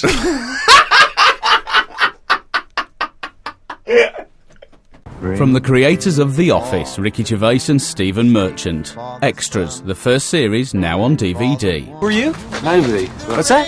Who? Nobody. That's right. Nobody. And who am I? So the Starsky Hutch, I can never remember. You are guaranteed an Oscar if you play a mental. I've just written a sitcom, but I wonder if you could give it to anyone you know. Is there any nudity in it? Well, it could be. Men or women? Either. Well, just women. Yeah. I will make it so. A painfully funny double disc. Extras on DVD now. That was a good advert, wasn't it? I'm just remembering some of the great jokes in that show. What was that for? I always forget what adverts are for. So it was for... That was for Extras, available now on DVD. So if you've got vouchers for Christmas, you could go to a shop and buy... Go to the shop, yeah, extras. Definitely. Absolutely. You could walk straight into any kind of shop, high street shop, and say, excuse me, have you got extras on DVD? I've got some vouchers, and exchange them for a copy of the DVD. Right, and that's big in England and America, isn't it? It's out on HBO in America, so it's a very successful... Americans, I guess, the great place to buy that would be on say, one of the websites, Amazon, or one of the internet shopping .com companies, or .co.uk or Play... And search for it there. But, .com. And I mean, if it's going the way of The Office, which is the most successful British sitcom ever, I mean, I'd invest now. I'd say I was round at the beginning. I bought Extras on DVD the first year it came out. Get a first edition of the DVD. Get a first edition of the DVD. That'll be highly collectible. And there's great extras on there. You see Sam Jackson and Kate Winslet and Ben Stiller. Rick, there's some wonderful behind-the-scenes footage, and there's some wonderful little documentaries about, the making of the show. I mean, to me, it just makes perfect sense. It's a great way to see in the new year. Right, but if you are going into Amazon, .co.uk and you're buying Extras, buy a copy of Flanimals. More Flanimals is available now. Yeah, I don't get any money from that, so I'm not gonna talk about that. No. Just buy Flanimals, more Flanimals. Well, don't keep going on about it, 'cause that's not fair. Extras. Yeah, exactly. Coming up, the Mega Dance remix of I Could Eat a Knob at Night. Plus, of course, monkey news. Yeah, and if you've got any monkey news, by the way, just email it in. What is it? podcast@rickygervais.com. That's right. But don't be asking any questions about monkeys and that, because there's too many people asking about what's going on in monkey world and that, and I can't do it to everyone. Well, you're gonna bring up any kind of big monkey information. If they need to know that, I'll have it every week. But it's just that a lot of people, they've got a taste for it. Talking of monkey news, if you want to learn more about Karl, we've just put up a big biography, and there's some pictures that you haven't seen before of Karl Pilkington, and you can go to rickygervais.com and check out the roundness of his head and some of his stupid ideas. Yeah. But anyway, talking of emails and that, right? Nick Decker, who's emailed from Australia, right, Melbourne, he's been going on about dolphins and that, problems with dolphins. What problems? He's just saying when that wind happened, What? There was like a bad wind thing going on, and Not your Auntie Nora again. There was a load of dolphins in like a bay. Hold on, wait a minute. What bad wind? In America, they had that Hurricane Katrina. Yeah. Right. And there was like a little bay with dolphins in it, and right. like, with all guns on them and stuff. Whoa, rewind. What do you mean? Do you know dolphins? they use dolphins, don't they? They say they're an intelligent animal and stuff. Yeah. And they've got them all like, you know, they've all had the training. They're all like ready for battle and stuff. Right. Got like rifles on them. What do you mean rifles? How can they hold a rifle? How can they hold a rifle? No, it's sort of on a strap and that. What do you mean it's on a strap? I don't know what they kit them out with, but they're just ready for war. What are you talking about? Listen though, that isn't the point. Don't worry about it. Oh, we leave that one, do we? That's not the point, so let's leave it. So they're swimming about and that. Yeah, in this with bay, rifles and berets. whatever they've got on. Yeah. Right, ready for battle and stuff. Yeah, ready for battle. Yeah. The wind comes in. The wind comes Hurricane in. Katrina. Makes a wave and that. They get out of the little bay. Yeah. Still all kitted out with all the, you know, weapons. You're talking bollocks. Steve, do you want to look at the email? Well, there's no way. There's loads of dolphins now swimming round, kitted out with guns and that, with a strap. How can a dolphin hold a... Again, you've been watching Planet of the Apes. They just say, you know, they say they're an intelligent animal and that. Yeah. People are trusting them. Right? Brilliant. Look, here's a dolphin. Oh, he's trying to talk to us. What's he saying? He's saying, go ahead, punk, make my day. Look, You're talking shit. It's just news to say if there's dolphins, you know, if you see a dolphin in that, don't go, oh, it's friendly, because there's some with weapons now. So, I'm just reading it out on email, that'll cover it and that, so. Bollocks. And more animal stuff, right? Yeah. Your girlfriend, Jane, right? When I was round there the other night, she was talking about, they're getting closer to doing the mammoth. Oh yeah, they're genetically engineering it. They've they're a few sort of million bits and pieces away, but they reckon they're going to be able to build a living mammoth in 2 years. Yeah. Really? Yeah. Apparently, What sort of Jurassic Park type stuff? Sort of. Yeah. Yeah. What do you think of that, Carl? Do we need them? What do you mean? Well, is it worth messing about? Because I always think, well, whoever's like knocking one of these together, right? Yeah. They must be pretty bright. Right? Yeah. So whilst they're messing about with an airy elephant, could they be doing more useful stuff that the world needs? Well, it's sort of like, you know, it's fascinating. Even if on the face of it, it looks pointless, which it rarely is. Scientific discovery. It's about conquering nature, isn't it? I mean, that's amazing, isn't it? That you could bring a mammoth back. What are the implications to bringing a mammoth back? You know, could they aid the workload? Could they feed the starving? You know, there's what, applications. So you're saying, well, I'm not bring saying it back anything. to kill it, to eat it? Well, I'm not saying anything. I'm saying that rarely is scientific discovery pointless and a waste of time in the greater scheme of things. We learn from this, don't we? The fact that it can map DNA of a mammoth, what are the implications there? Could we bring back, I don't know, Churchill? Could we bring back Nelson? Would we want to? Is it moral? That's another question. But the feet alone, and I don't mean its feet, I don't mean we can bring back mammoth I could feet. tell that was what he was thinking when his eyes moved. Yeah, I meant the achievement alone is remarkable. Putting a man on the moon, pointless, but what a feat.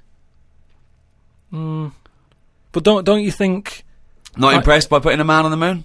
No, we've chatted about the man on the moon, you know, some people like it, some don't. I'm not going to argue about it, do you know what I mean? If you were behind it and that, good on you. But Yeah. I'm not that fussed. I don't think we've learnt that much from it. He went all that way, popped a flag up, came back.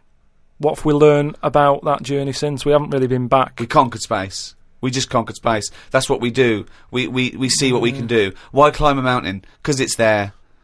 What's at the bottom of the ocean? Yeah, but I don't agree with people who climb mountain for the sake of it. It's all right if you've got to get over it, but don't go up and then go down again. No, just go for a good walk. Well, I don't mind as long as they don't strain the emergency services. If you're a posh bloke going up the mountain in a beard and you get stuck, you're an idiot. Yeah. And then it's, you know, people would have to risk their lives going to rescue you because you wanted to laugh. I agree with that, actually. But don't you think the world's busy enough? It's like you can't hardly move. You know what I mean? And mammoths are taking up quite a bit of room if a load of them come back. We've already got elephants, which in my eyes are good enough.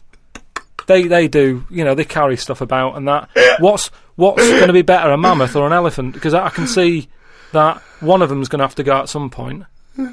If like we start running out of elephants, would they say, well, it doesn't matter, we've got mammoths and stuff, so what's the point? You don't need anyone else in the room for a conversation, do you? No, but what He's arguing with himself. He's arguing with his own head. Amazing. where would you put the mammoth? If they get it going, right? Yeah. They pop it on give it the old electric shock and that, wake it up, and it... Frankenstein has been watching. And it's like... all his information about science is about the Flintstones, Planet of the Apes, and Frankenstein. In his head, they've got an elephant. They've put some carpet tiles over it, and they're trying to bring that back to life as a mammoth. Forget it then.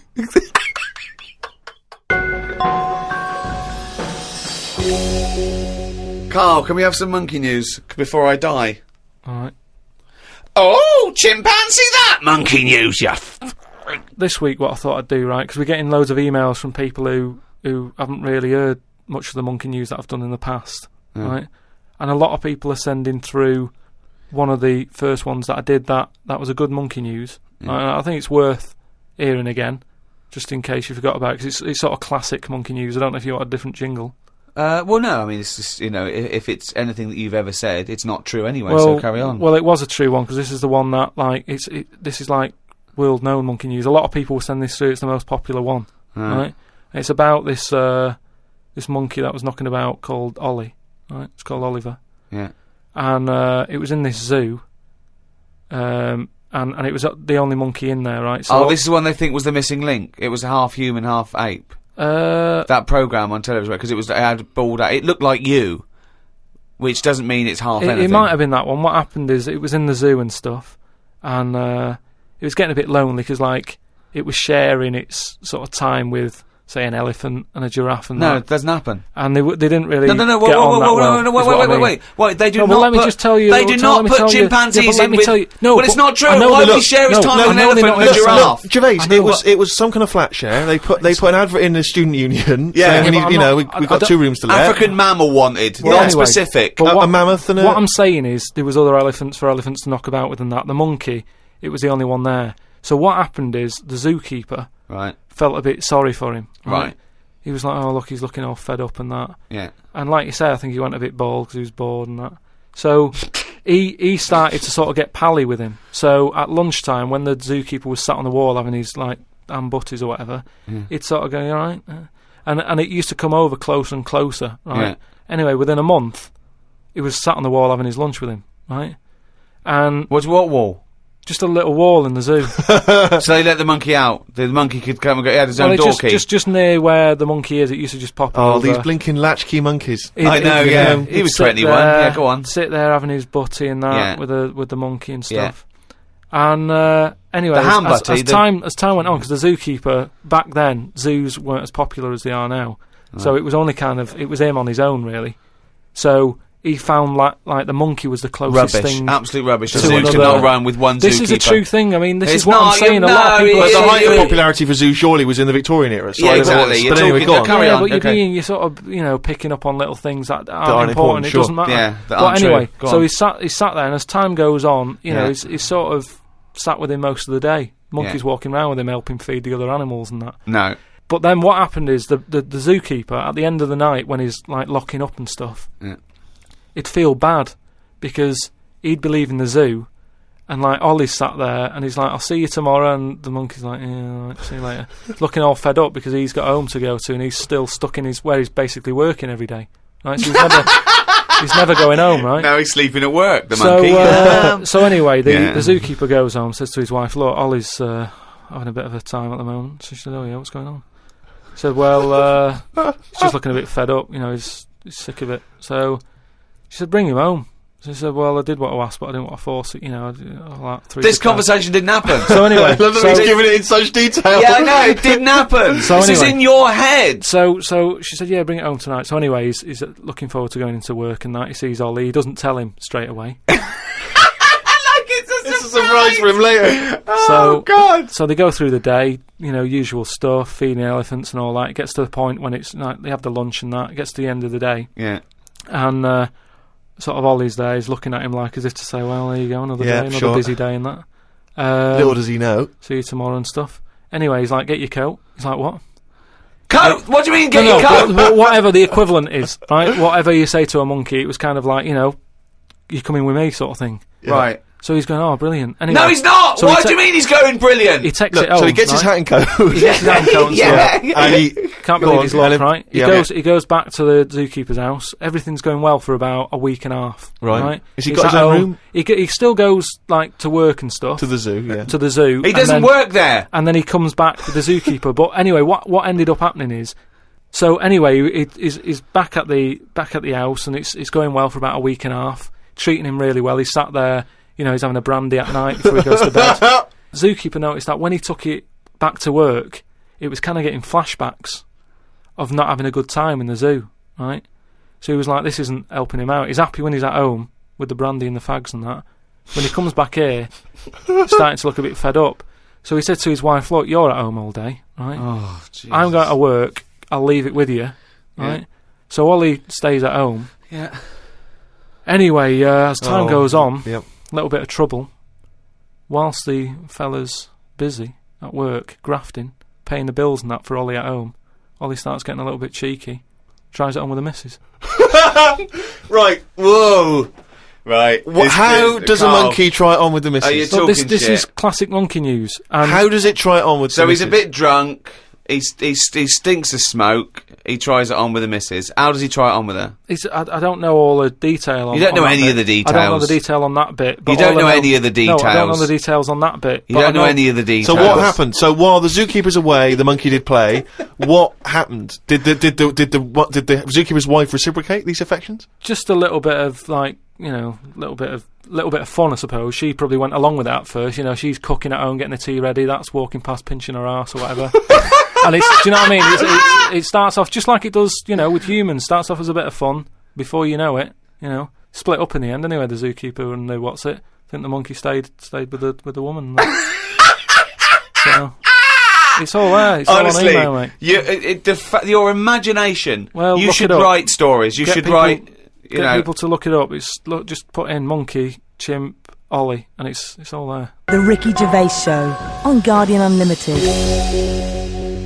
Happy New Year, particularly to those great guys at Positive Internet for hosting this podcast. Dynamite. The world's #1 podcast, thanks to the guys at Positive Internet.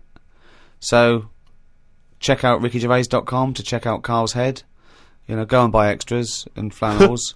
Check it out on flannels.com. Oh, come on, this is shameless. Um, Extras still available. Fridge freezer for sale, £400 or nearest offer. Steve Merchant wishing you a happy new year. I'm sure Karl Pilkington wants to reciprocate that. Yeah. And do you know what I want to wish them? I want to wish them a fantastic New Year. Nova night. I could eat a Nova night. Nova night. Nova night. Nova night. I could eat a Nova night. Nova night. Nova night. Nova night. I could eat a Nova night. Nova night. Nova night. Nova night. I could eat a Nova night. Nova night. Nova night. Nova night. I could eat a Nova night. Nova night. Nova night. Nova night. I could eat a Nova night. Nova night. Nova night. Nova night. I could eat a Nova night. Nova night. Nova night. Nova night. I could eat a Nova night. Nova night. Gervais Show available online with me, Ricky Gervais, Steve Merchant, Hello. and Karl Pilkington. All right. Halfway through after this then, Karl? Yeah. You enjoying it? It's all right, isn't it? It's had a great response. We're the #1 podcast in the world. We've had thousands of emails and messages, and it's just great to know that people all around the world are listening, don't you think? Yeah. It's great, isn't it? I should just point out, Rick, that we've had a few emails, including one from Mark Pavlidis, that says that some of the people listening on the enhanced podcast, so, these fancy people, super rich people who can afford that one, apparently sometimes if they try to pause the show halfway through, it sort of freezes, and they've got a problem restarting it. And he's saying that apparently you should just hold down menu and select, and that'll reboot it. So I don't know if you have had that problem. Hold on. Who's pausing this show halfway through? I don't understand it. I can't believe it. This is like a book that you can't put down. What have they got that is better to do I with don't their know. time? what can be better than listening to Karl's drivel and his stupid theories? Unbelievable. We've got a little email straight away, Karl, from Nikki in Beverly Hills, California. She says, Karl, you rock. I hate it when Ricky and Steve ridicule you. I checked out your picture on rickygervais.com. Although your head is not normal, that's no reason to ridicule you. You look gimp, but I never judge a book by the cover. Cheers. That's all you've got to say. Well, it's only because I've got no hair, though, isn't it? That's why it gives that effect. No, it's perfectly round your head. It's perfectly spherical head. Your face is slightly too big for it. It almost goes over the sides. Perfectly round head. Pug little nose. Funny gimp eyes with no expression. Hangdog look. Like a little mouth, like a little lamprey, not formed, not human formed. The way your expression is like you've had a lobotomy. Your head goes weird at the back. It's got a little nod in it, like it's really strange, your face, and you're stupid. We've had a lot of emails saying that. I mean, I think he's just paraphrasing, but... talking of emails, you know, a couple of... I can't remember which show it was, but you mentioned, Karl, that you'd only recently seen a Chinese homeless person. Oh, yeah. And it really surprised you because you'd never seen a Chinese homeless person. No. And I actually went along with that. I've still never seen a Chinese homeless person. Well, that's... other than obviously people contributing monkey news, the search for Chinese homeless people has been overwhelming on the email. People are just, I mean, people are actually going out looking for Chinese homeless people. Now, I can just tell you now that there's a few responses from Los Angeles, people saying there are quite a lot of Chinese homeless people over there because apparently there's a huge homeless community in Los Angeles. So definitely if you want to see them, Karl, that's the place to go. But we've had one from Vancouver, Canada, from a girl called Amy, and Amy herself is Chinese, and she says that she realised herself that she'd never really seen a Chinese homeless person. And although she says that apparently Vancouver has the first or second largest Chinese population in Canada, she'd never seen them, and she actually went for a walk around the Chinatown in her area looking for them, and she could not find any on that particular day. So again, Canada obviously not a place to go for a Chinese homeless. It was just a point, though. I don't want people sort of... Well, hold on, though. Wait, I'll stop you there. Hello, Ricky, Steve and Karl. I live in New York City and have seen a Chinese homeless person. Not only is he Chinese, but he is also a midget. He's been living on the streets for the last 30 years. He used to dress in rags, but thanks to a coat drive, he's now wearing a fancy Adidas jacket, right? Now he encloses a picture. He says he gave him $10 to take the picture, and I've seen it, and he's a little Chinese midget fella. I'm just getting a bit worried that people are going out there sort of looking for these. Because you know, that's what you requested. No. But all I was saying is, I saw one. I didn't start saying, "Excuse me, can you just give us a smile? I'm taking your picture." Do you know we've had loads of pictures of people. I know, and it worries me a little bit. And I mean, it's not too bad about the one who took one of a little midget one, because you know, if he kicked off, it'd be quite easy to sort of hold him back. But I'm talking about fully grown. So is that your warning to people? Don't be taking pictures of fully grown Chinese homeless. Well, yeah, I'm just saying, you know, don't be messing about going up to strangers and that and annoying them and stuff, right? Maybe I think that's a good rule of thumb. Don't annoy them. But I mean, that is a hell of a sighting, isn't it? We asked for a Chinese homeless, and they gave us a Chinese midget homeless. Many of the listeners are aware, Karl, that you're sort of fascinated by smaller people. Well, he's fascinated by difference, I think. Yes. I don't think he's having a go at people. You're not when you sort of stare at someone because they don't look like you, and let's face it, most people don't look like you. You're not having a go, are you? Well, like I say, first time I saw Steve, I was never having a go. It was just, oh, that's different. But you know, like you know, Steve, I was never having a go. It's just that thing of, oh, right, interesting. What do you mean? No, just you know, I've said before about when I saw Steve and what have you. Now I've got used to it, and Steve got used to it. What do you? I don't know. Well, you know my feeling with this. I don't really know where he's coming from. But Steve knows I'm not having a go either. Yeah. Karl used to carry around a book that was called the top 50 freaks of all time. Well, it's interesting you should mention that, because we actually had an email from Richie who says that he's been a fan of ours for many years and he's listened to lots of the radio shows we've done in the past and things. And he says, of all the people you've discussed, Karl, in the past, including some of the people from your you know, odd magazines, who would you most like to spend the day with, of all those people that you've encountered? Favourite of all? Well, certainly who you would want to spend time with, who you feel would be the most fascinating, the most interesting. You know, I mean, let's just recap on some of the... Pillow Man, the bloke with no arms, no legs that can roll a cigarette with his mouth. Yeah. No? Not impressed with him? That's not sufficient. What about the three-legged juggler? So hang on, let's just recap for new listeners. This was a man with 3 legs? 3 legs, Right. And it said his job, he became a juggler. Okay. Not using the gift that he'd been given. What you suggest? Anything. Running, swimmer. Just, Yeah. But yeah, What else what was are the there? others? What are the other ones? There was a picture of a gentleman, you were fascinated by him, he used to play the piano. Oh, he's got a tiny head, hasn't he? Yeah, that's that. That's the one who he sort of ages fast. Right. So like every other week he's having a birthday and stuff. And yeah, that was weird. He's not having a birthday every other week. His body's just aged, so it has the appearance. His biology is sort of like he's 70, but he's only like 15. They don't have a birthday every week. You idiot. But yeah, I don't know about knocking about with one a long time though. That's Only for a day? Yeah. Suppose it depends what I'm up to. Because if we're going out and about, the pillow man would just be a bit of a drag. Whereas if you're going for a walk across, the 3-legged guy, ideal. Yeah. So yeah. The Ricky Gervais Show on Guardian Unlimited. Lots and lots of people emailing just with questions for Karl. People just want to get his opinion on stuff. So if you have questions for Karl, keep them coming in. podcast@rickygervais.com. We can't really reply to your emails, but we do read them, so we really appreciate them coming in. Just a couple of quick ones for you, Karl. Wendy says, if Karl had to eat the same dinner every day for the rest of his life, what would he eat? She mentioned this because she was having Christmas dinner and it was a big, she loves Christmas dinner. It's the trouble with Christmas dinner. I mean, the roast dinner is the king of dinners and the Christmas dinner is the king of roast dinners. Yes. But you can't have one every day. No, it's absurd. But it's brilliant. We have 3 meats in our house. It's unbelievable. The amount of meats is just amazing. It's just a plate of meat. It's just meat. With one Brussels sprout, one token Brussels sprout and the gravy. Oh. You see, it depends, doesn't it? I mainly eat just so I keep going. I'm not that bothered about because I don't really taste it anyway. I just shove it down.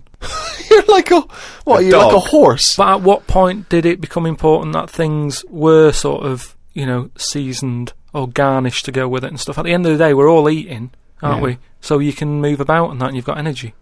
Well, we need to know what we're tasting, don't we? Because we need to have certain things. We need sugar, we need salt. So we need to know what they taste like to know we're getting them. No, your body now we've craves got them. chefs, so leave that up to them to make sure we're getting I thought you were salt. talking about an evolutionary standpoint and how it evolved. Not there was a little Do you chef. think that's likely? No, but leave it for them to make sure we're getting safe food. I mean, to be honest, it annoys me the way people worry about food now and how there's so much to choose from. I think it's got out of hand. I'll watch any form of choice really worries you, doesn't it? No, you don't like choice. No, choice is good, but not too much. It's like with anything now. If you go into a toffee shop, there's like loads of different. Where are you going to find a toffee shop? You're in a fairy tale. You're in a Dickens tale in the 19th century. You're in Shrek. And you go into a toffee shop. What's your point? You go into a toffee shop. What I'm saying, you go into a shop full of toffees. You've just come from the candlestick maker. Right? You go in there and there's just too much choice. It's like what, and I can stand there up to like 4 minutes, sort of going up to 4 minutes. So specific. 4 minutes. So he's in a toffee shop in a top hat. Well, he's only got 4 minutes. He's only got 4 minutes because he's got to get down to the pea green boat that he's sailing off in. No, good morrow. Well, forget the toffees. Could I have some of your finest Oxfordshire toffees? So you'd prefer it was just one selection of toffee? That's all they've got. Well, maybe 2.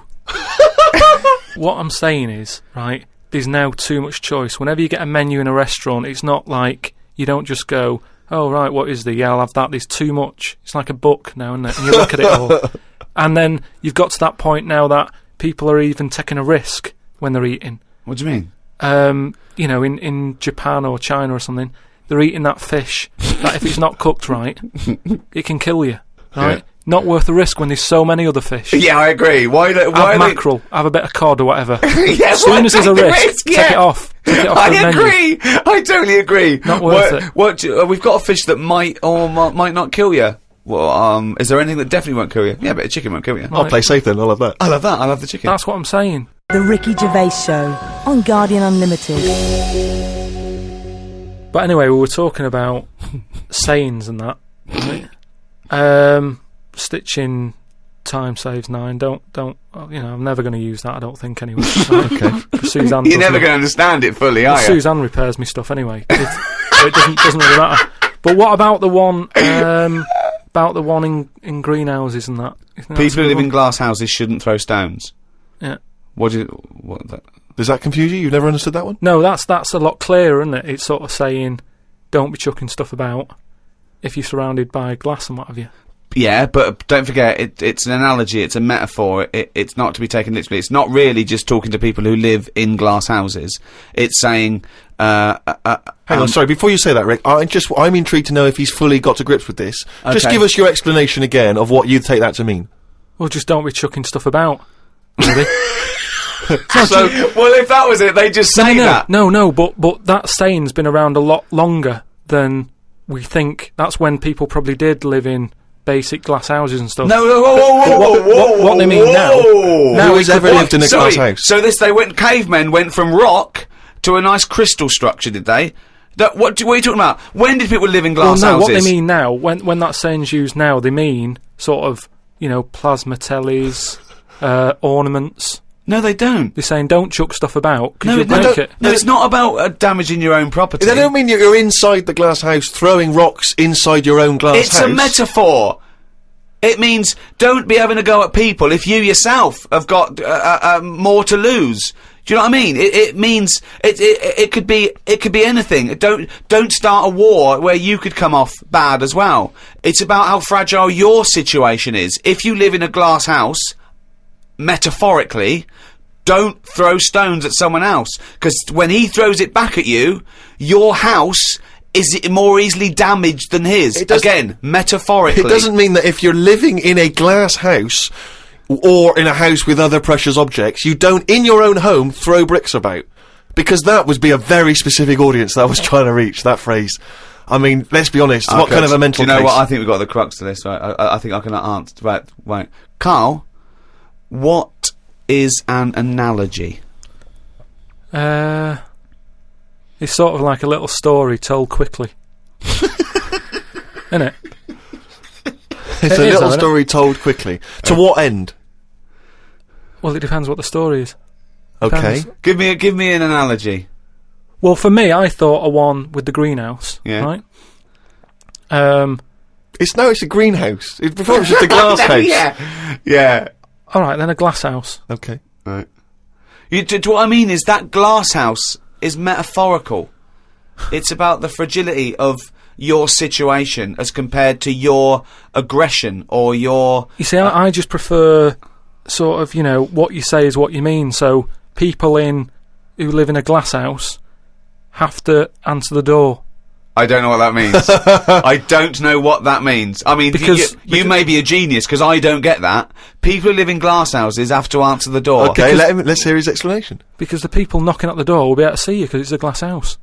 But what... But you literally mean it, don't you? There's no analogy there or metaphor for you. You literally mean, if you live in a glass house and someone knocks the door... So there's no hidden meaning there, is there?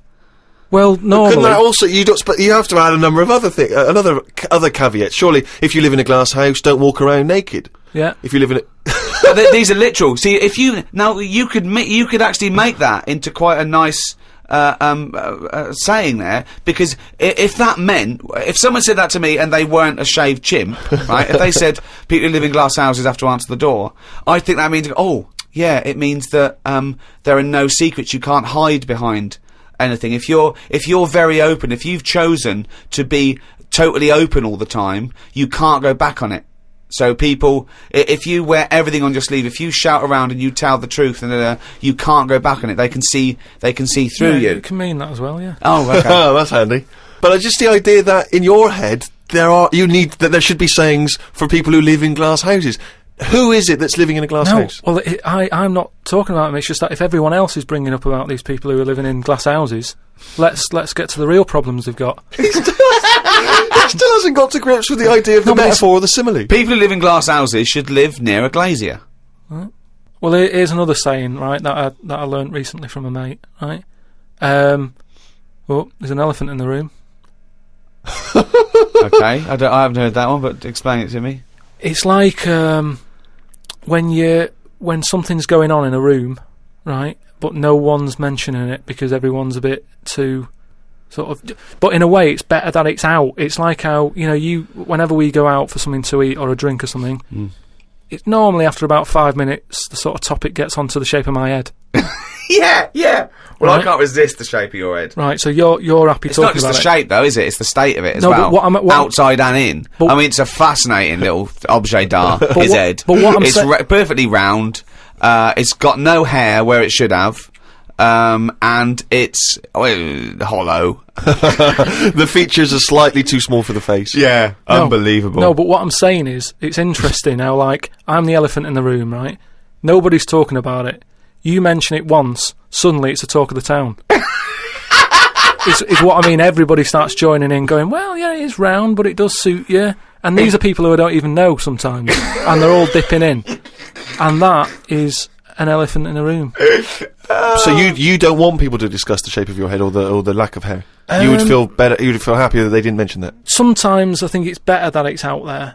It's made me a stronger person, though. It's the same way, we were talking about religion and that. Samson Delilah, he got weaker without hair. Whereas with me, I think it's made me stronger. Because, it's almost like it's treated like a disability. Everybody's sort of mentioning it and talking about it. What's it like having a bald head? And, you know what I mean? So it's made me stronger. But would you ever wear a wig? Not really. What was a long wig like Samson?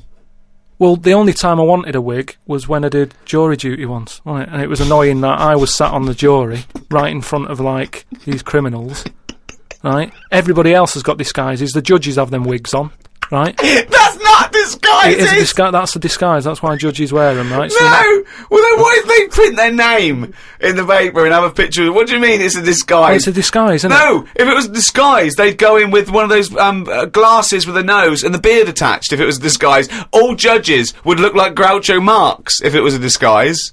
Well, I'm just saying that's what annoyed me when I was sat there on the front row, right? I couldn't have been any closer to the criminals than that, right? I was sat there and I thought, why didn't I just pop a little wig on or a pair of glasses? I'd love to have seen you in the front row at Crown Court. No, because I'd love to see it because in this country you're not allowed to show pictures of jurors. You can't take photos in a courtroom, so there's always these sketch artists that draw drawings, and it's on the news. The idea that we'd have seen 11 people and a sort of Krusty the Clown figure would have been amazing. Yeah, I would love to see the artist doing a view, because it would be like complicated people. Oh, hey, he looks characterful, and then just a little round head. Charlie Brown. Charlie Brown sitting on the end.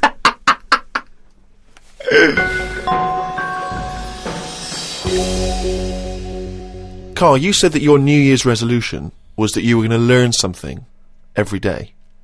Yeah, have you learned anything today? If I can.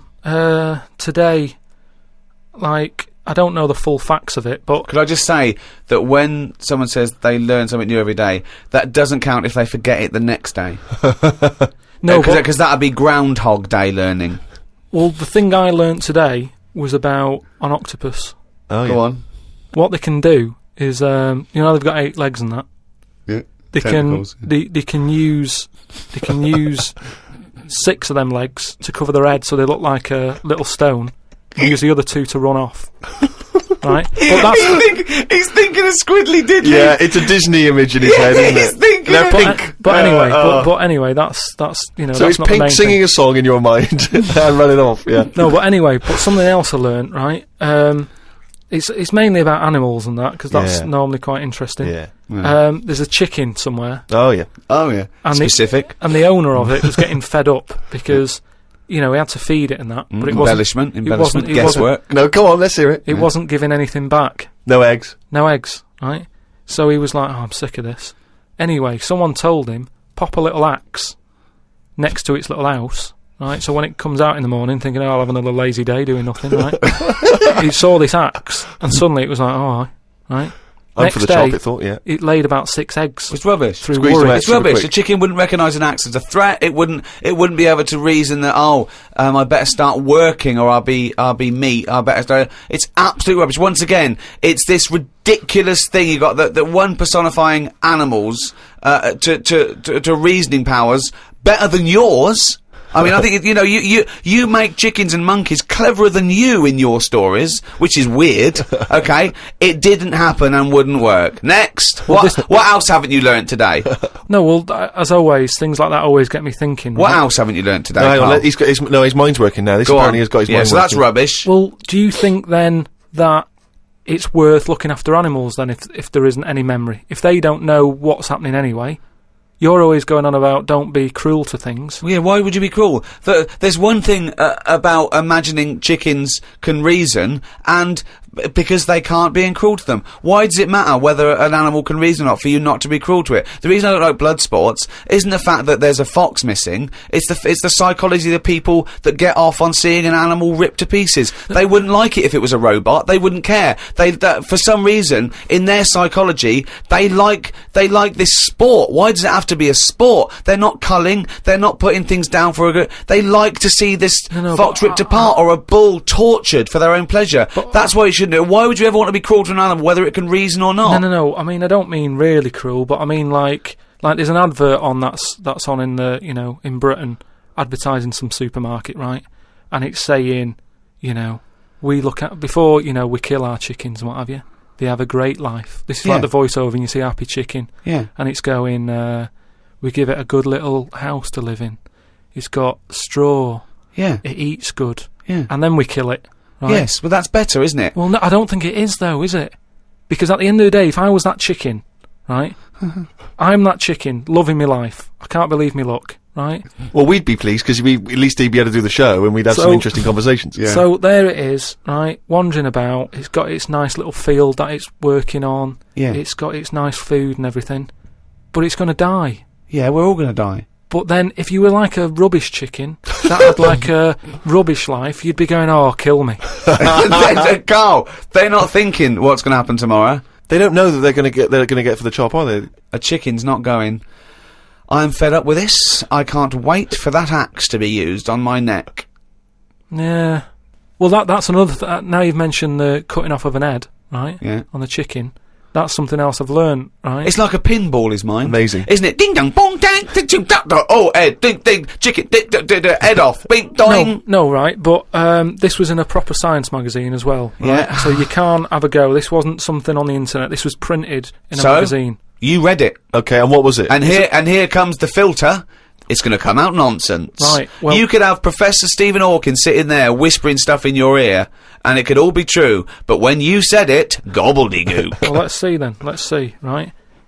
What they've done another experiment, right? Yeah. They've cut somebody's head off, right? And you know how they used to do it in the olden days, where they'd put your head in a stock, cut it off, for whatever reason, right? You've done something wrong, right? Mm. And the question that everybody used to talk about in the village was... I made eye contact with it, right? And it was a bit worrying because he was looking at me and he looked fed up and that. No, he's dead. So they've put a bit of work into this, and they've done it again somewhere, right? And they've worked out that when the head comes off the body, it stays alive and that for 30 seconds. Well, no, they don't know that. They can never know that. No, they did it. They did this experiment. What's alive? What's alive? But there's loads of issues here. One, no one's experimenting with human beings cutting their head off, Carl. Well, two, no. So you read this in what? Executioner's Monthly? This is in no, a two, proper... Carl, it's what your definition of alive is. Because you can be alive and have no conscience. No, but this is where it gets weird, right? Yeah, this is where it gets weird. You talking about it. So the head's off, right? Yeah. And what they did was they chucked a load of questions at it. All sanctioned by the government. Yeah, this is all fine. So the head lands perfectly on the neck and goes, what do you want to know? And it said... So they're asking questions, and it's going, do you know what? To be quite honest, I don't answer your questions. I'm a little bit annoyed about the execution still. Well, that was the interesting thing. They said it's about... No, it's not. It didn't happen, Carl. Let me hear it. Oh, don't talk Let shit. me hear it. What are you talking about? Who these people around in white coats going, quick, ask it a question, it's bleeding. Right, so they said for about 25 to 30 seconds, the last 5 seconds it is sort of like, can't be bothered answering them. Right, but prior to that, apart from that, they were chucking stuff. I don't think it spoke. I don't think it was like 2 and 2 4 and stuff. It was more. It was to do with blinking. So blink once if you say yes, blink twice. So I told it. Said, listen, when you die, you're probably not going to be able to talk because your jaw's going to be on the ground. You're not going to be able to open your mouth. If you do, you'll fall over backwards and hit your head. Now listen, blink 1 for yes and 2 for no. Yeah, right. Yeah, not too bad. Yeah, is the axe nice and sharp? Yeah, promise? You're Do you talking promise? shit again. You promise to do it? Yes. All right. Well, yeah. The thing is, they wouldn't be able to do it with you, because if they cut your head off, it would just roll. It would roll away, because it's perfectly spherical. They would go, oh no, there's Plus, no... it takes about 20 seconds whenever you ask Karl anything for the question to process and for him to start to formulate an answer. Anyway, if people listening and that, if they learn anything, that's amazing. Just send it in, because it'll come out gobbledygook when Karl tries to translate it. Interesting facts is what we're after then. Plus, also, if you've got any questions for Karl, if you just want to see how his mind works, then you can get in touch with us. Or whether his mind works. Indeed, we've any some proof of doctors, that. psychologists out there. podcast@rickygervais.com. That's how to get in touch.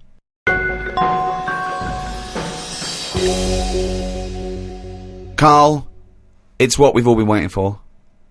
Oh, chimpanzee that monkey news. Right, well, this one sent in from Sam in New York, right? And it's about a fire that happened, right? In a really, do you know, like in New York, they have loads of big buildings, don't they? Yeah. Right, really, really tall ones. Skyscrapers. And stuff. Yeah. And there was a fire in one of them, right? So they did as expected. They called up, fire brigade and that. They turned up, right? Fire engine parked up. It's like, right, where's the fire? And they said, oh, it's on like floor 100 or whatever. And they said, oh no, we've brought the fire engine with the short ladders. Stupid mistake, but go on. Right. So anyway, so the fire's going and that, and they're saying, is there anyone in there? They go, I don't know, there might be someone up there, but the telecom's not working and stuff. Who do you think might be up there, Rick? I don't know. But just a woman, I imagine. Just a woman or a child. Is there a fireman that could climb up a building at all without a ladder? That seems unlikely, but go on. Go on. So anyway, so they said, well, how are we going to get up there? Yeah. We can't. But they've only brought the short ladders. No, we can't. Let's go home. Okay, that was monkey news. So they said, well, there's a lot of like grippage. Because they made up words. The firemen, the NYPD firemen. There's a lot of grippage on the side of the building and stuff. So anyway, they said, why don't we just go and get a monkey, right? So they got a monkey. Yeah, that's a bit of a jump. Is that policy now in the New York Fire Department? Well, you've got to think quick, haven't you? At the end of the day, if people are up there, you don't start querying if it work or not. You try everything that you can to help someone out, right? That's the first thing I thought of. Was it a monkey? So it was quicker for them to go and get a monkey than to go back and get the long ladders. Why don't they get fair enough. Why don't they get Spider-Man? Yeah, call Spider-Man. Yeah, call Spider-Man. So anyway, so they got a monkey down there, and they said, right, where did they get it from? We don't know, from the local zoo or something. Oh yeah. So they said, look, let's we've got to remember there could be someone up there, right, and it'll shock them a bit if a monkey comes in, right? Yeah. So they said, yeah, I don't think they'd care. Their building's on fire. They're not going to go, oh, it's weird, there's a monkey at the window. They'd be screaming, save me! Oh, there's a monkey. So where are you from then? So they said, right, we'll just get it a little small uniform and that, the smallest you've got. But whoa, hold on though. Actually, where are you going to get that? I'm going back to the station. We'll get the long ladders while you're there. No time. No, I bought the small uniform. I just didn't bring the long ladders.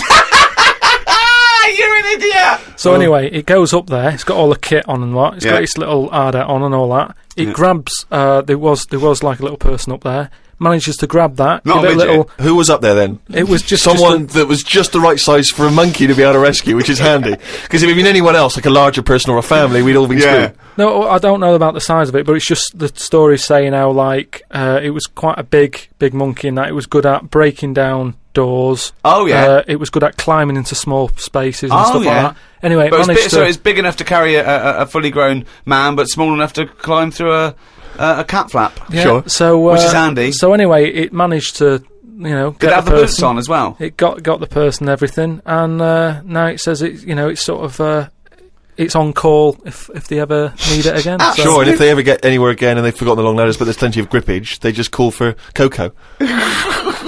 So that's this week's monkey news. Bollocks. The Ricky Gervais Show on Guardian Unlimited. Well, I hope you enjoyed our podcast there. Another half hour of absolute drivel. I've been Ricky Gervais.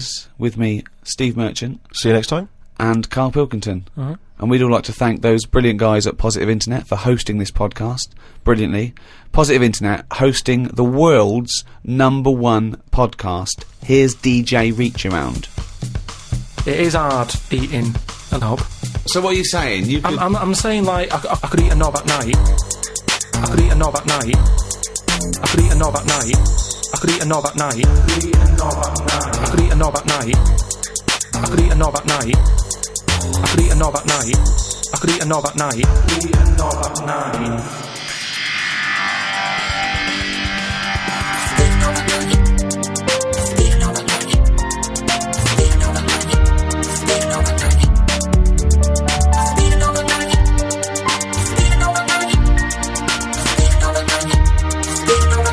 could eat a knob at night.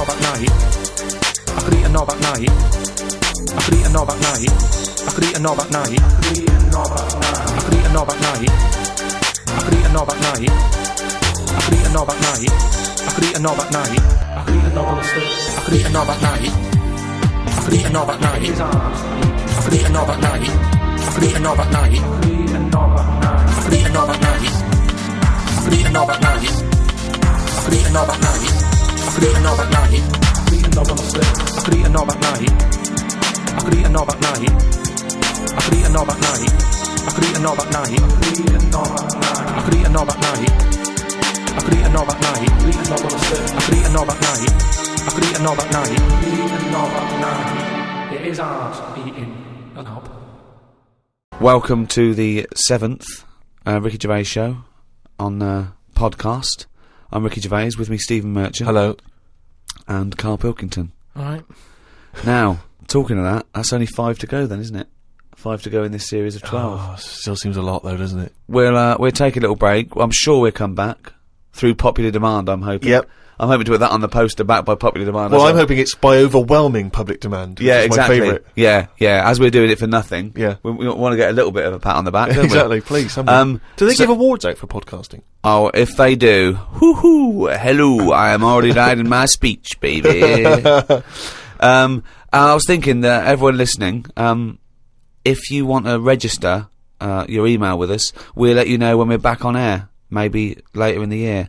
Go to rickygervais.com and just register, and then when I do a general mail out, I'll let you all know when Karl Pilkington is back. You are a good guy to these people, Rick. No sweat. Now, there's been an awful lot of correspondence. It's backing up there. We've got acres of it to get through. It is a bit mental, actually, but it's very flattering, and thank you all. And people have sent such brilliant things in and spent so much time doing them. There's someone sent in this mock-up of... We were talking about the those Russian sort of iconoclastic artefacts, and someone's mocked up Karl Pilkington as Saint Karl the Bewildered. It's brilliant. It's so good. Can we put those on the web? Yeah, I think let's put that up on rickygervais.com, and that's from Joe Murray in Philadelphia. We've also got one which is a little work of art from Ed Ferrari, and it's the three of us in a studio, and it's just great. It's a very flattering picture of you there, Rick. You look about 14. I know, I've come out very well in this. Karl, he's got a head like a fucking orange. Look at that. Yeah. And you, well, I don't know what you are. Your head is about 2 foot long, and in real life it's only 18 inches long, isn't it? So he's exaggerated yours a little bit. But it's a lovely drawing. We'll put that up on the web as well. Just everyone go to rickygervais.com, everyone register, please, and we'll email you. And everyone keep sending stuff in, so thank you very much. Carl, Joe from Bradford asks, what body parts can you live without? He wants to know. He's obviously having sleepless nights thinking about this. What, so... With a brain. He's coped this far. So the bits that I've got now, if I had to get rid of one of them, what wouldn't I miss? Yes. See, I did a bit of an experiment on this, right? Brilliant. It's my job at home to wash up, right? Suzanne does... She gives you all the really big responsible ones. Yeah. She sort of like pays the bills and wires the house, and you go, what can I do? And you can go, well, you can go and play with the worms in the garden. Yeah. So anyway, so it's my job to wash up and that, right? And I thought to sort of make it interesting and stuff, I thought, I wonder if I can do it, right? If I didn't have any thumbs. And so what did you do? So I just sort of sliced off your thumbs? I just sort of... held them in, and it's amazing how, like, it took me ages. Just having that one thing gone. Well, it's part of our evolution, the opposable thumb. Basically, that's when we soared. These are milestones in human evolution. The opposable thumb, the forward-facing eyes, the upright. These are massive things in taking us out of the animal kingdom. And one day, Karl, you'll walk upright. But what do you mean about eyes facing forward? You mean before we got here, there was people whose eyes were looking in their head? I don't understand. Is that what you mean? No, because when we got sort of binocular vision, where we could because we were predators have a forward face. I'm going way back. I'm not just saying. I'm not saying chimps had eyes on the side of their head, but I'm saying big major milestones in any evolution. Mm. I lost you at evolution. Yeah. So when you were doing this experiment, washing up, you say that you found it difficult. It took you ages. So you didn't just give up once you realised how essential thumbs were. No, you actually washed up everything. I just think of Suzanne walking in and Karl's there, just covered in water and fairy liquid suds, standing on a pile of broken crockery. Yeah, plunging his face into the sink every 30 seconds and just swishing his head around. But we talked about the washing up thing before, haven't we? When I was stood there washing up, and I sort of look out of a window, so the sink's in front of the window. Yeah, and that's why I quite like washing up, because I can just look out onto the street, see people going past. There's like a local homeless fella called Franco. You know, I look out that he's all right and everything. Sure. But I was looking across the way, right, and there's some some Chinese people who live in a flat, right, really small flat. And they're up till all hours. I don't know what they're doing. But they decide to back up at about 3:30 in the morning. And they're always really noisy and that. But above them, there was some woman, right, who the sort of bedroom is on par to our kitchen, right? Yeah. So I'm sort of washing up. Yeah. And I sort of look across and see this woman with no pants on and that, no bra on that. Naked. Yeah, just... That's the word you're looking for. Yeah, she's just wandering about, on that. So I was like, oh, what's going on here? So I carried on washing up and that, right? And kept looking, and then I was looking and she looked at me. Right, so we made eye contact. Sure. So I was like, oh, God, right? So what I thought the best thing to do was sort of drop me pants a little bit. just a little bit, just like, I had boxer shorts on and that. I thought if I just show a little bit of sort of arse cheek, then it's kind of like, right, we quits. Right? I don't understand the thinking. So Suzanne's watching the telly, right? I think she was watching Sex and the City or something. Yeah. She sort of turns around to see how I'm getting on with the washing up, right? She sees me with like my pants sort of down a little bit with my arse out. She said, "What you doing?" I said, "Don't look now." I said, "But there's a woman over the road, right, with no pants on and that." She caught me looking. I'm just giving her a bit back. I love the fact that he explains the rules and Suzanne's meant to go, okay. That makes sense. But I don't. So hang on. So you showed a bit of your arse. You turned presumably to show the arse. Or waggled the arse at the woman. I had to lift it up a little bit on the sort of on the draining board. What? Hang on though. What did she do? Did you register her reaction when she saw a bit of your arse? What happened? When she saw my arse? Yeah. Well, then I wasn't looking because I thought, in a way, I don't want it to look like, well, I've seen a bit of your stuff, here's a bit of mine. I just thought, at the end of the day, I caught a glance of you. It's only fair. You've had a bit back. I'm not making a big deal out of it. I genuinely think James Stewart missed a trick here in Rear Window. Yeah. This would have been, a much better film had James Stewart just popped his pants down. It would have given a whole new meaning to the title Rear Window. Yeah, exactly. It's tricky though. I seem to be surrounded by people like that because I've told you before. There's the old woman across the way who's just sat there reading a book. I look through everybody's windows like that. Remember that film, that Sliver or something? Okay, right. When they've got video cameras. Yeah. I'm just looking onto everybody's world and just seeing what people are getting up to. There's nothing wrong with that. Brilliant. That's why I like washing up. The Ricky Gervais Show on Guardian Unlimited. Chris has emailed a mantra for Karl. We were talking about famous mantras and sayings and things. Yeah. Never as a mank said so much to so many that means so little. Brilliant. So you can have that on your headstone. Rupert. Your little round headstone. Rupert's in the Isle of Man. He says, I don't know if you knew this, Carl, but apparently octopus's testicles are located in their heads. Yeah. But then, to me, that isn't that amazing, because at the end of the day, an octopus, really, all it is an head. So everything it's got has to be in the head? It has to be in the head. It'd look daft if they dangled down below. Right? So all it is... I mean, there's a lot of facts... It'd look daft if they dangled down below. I'm wondering again, that's almost... I don't think you should start sending them in, but that could almost be the B-side to... B-side to Knob at Night. I could eat a knob at night. James Round says, Carl, if you could be anyone in the world, who would it be? Dead or alive.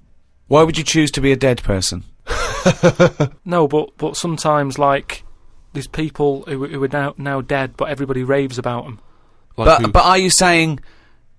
But he wants you to live that life, not have been that person. Are you saying that if you chose Napoleon, you'd be Napoleon, but he'd be back to life, walking around now on the bus, or it'd be the 18th century, or what? What are you saying? What I mean is, if... Oh, just answer the question. Who would you be and why? It's someone you admire or you think had a good life. Just answer the question. But what I mean is, it's good to be remembered, like Winston Churchill is remembered as being a decent bloke, but I wouldn't want the hassle that he had.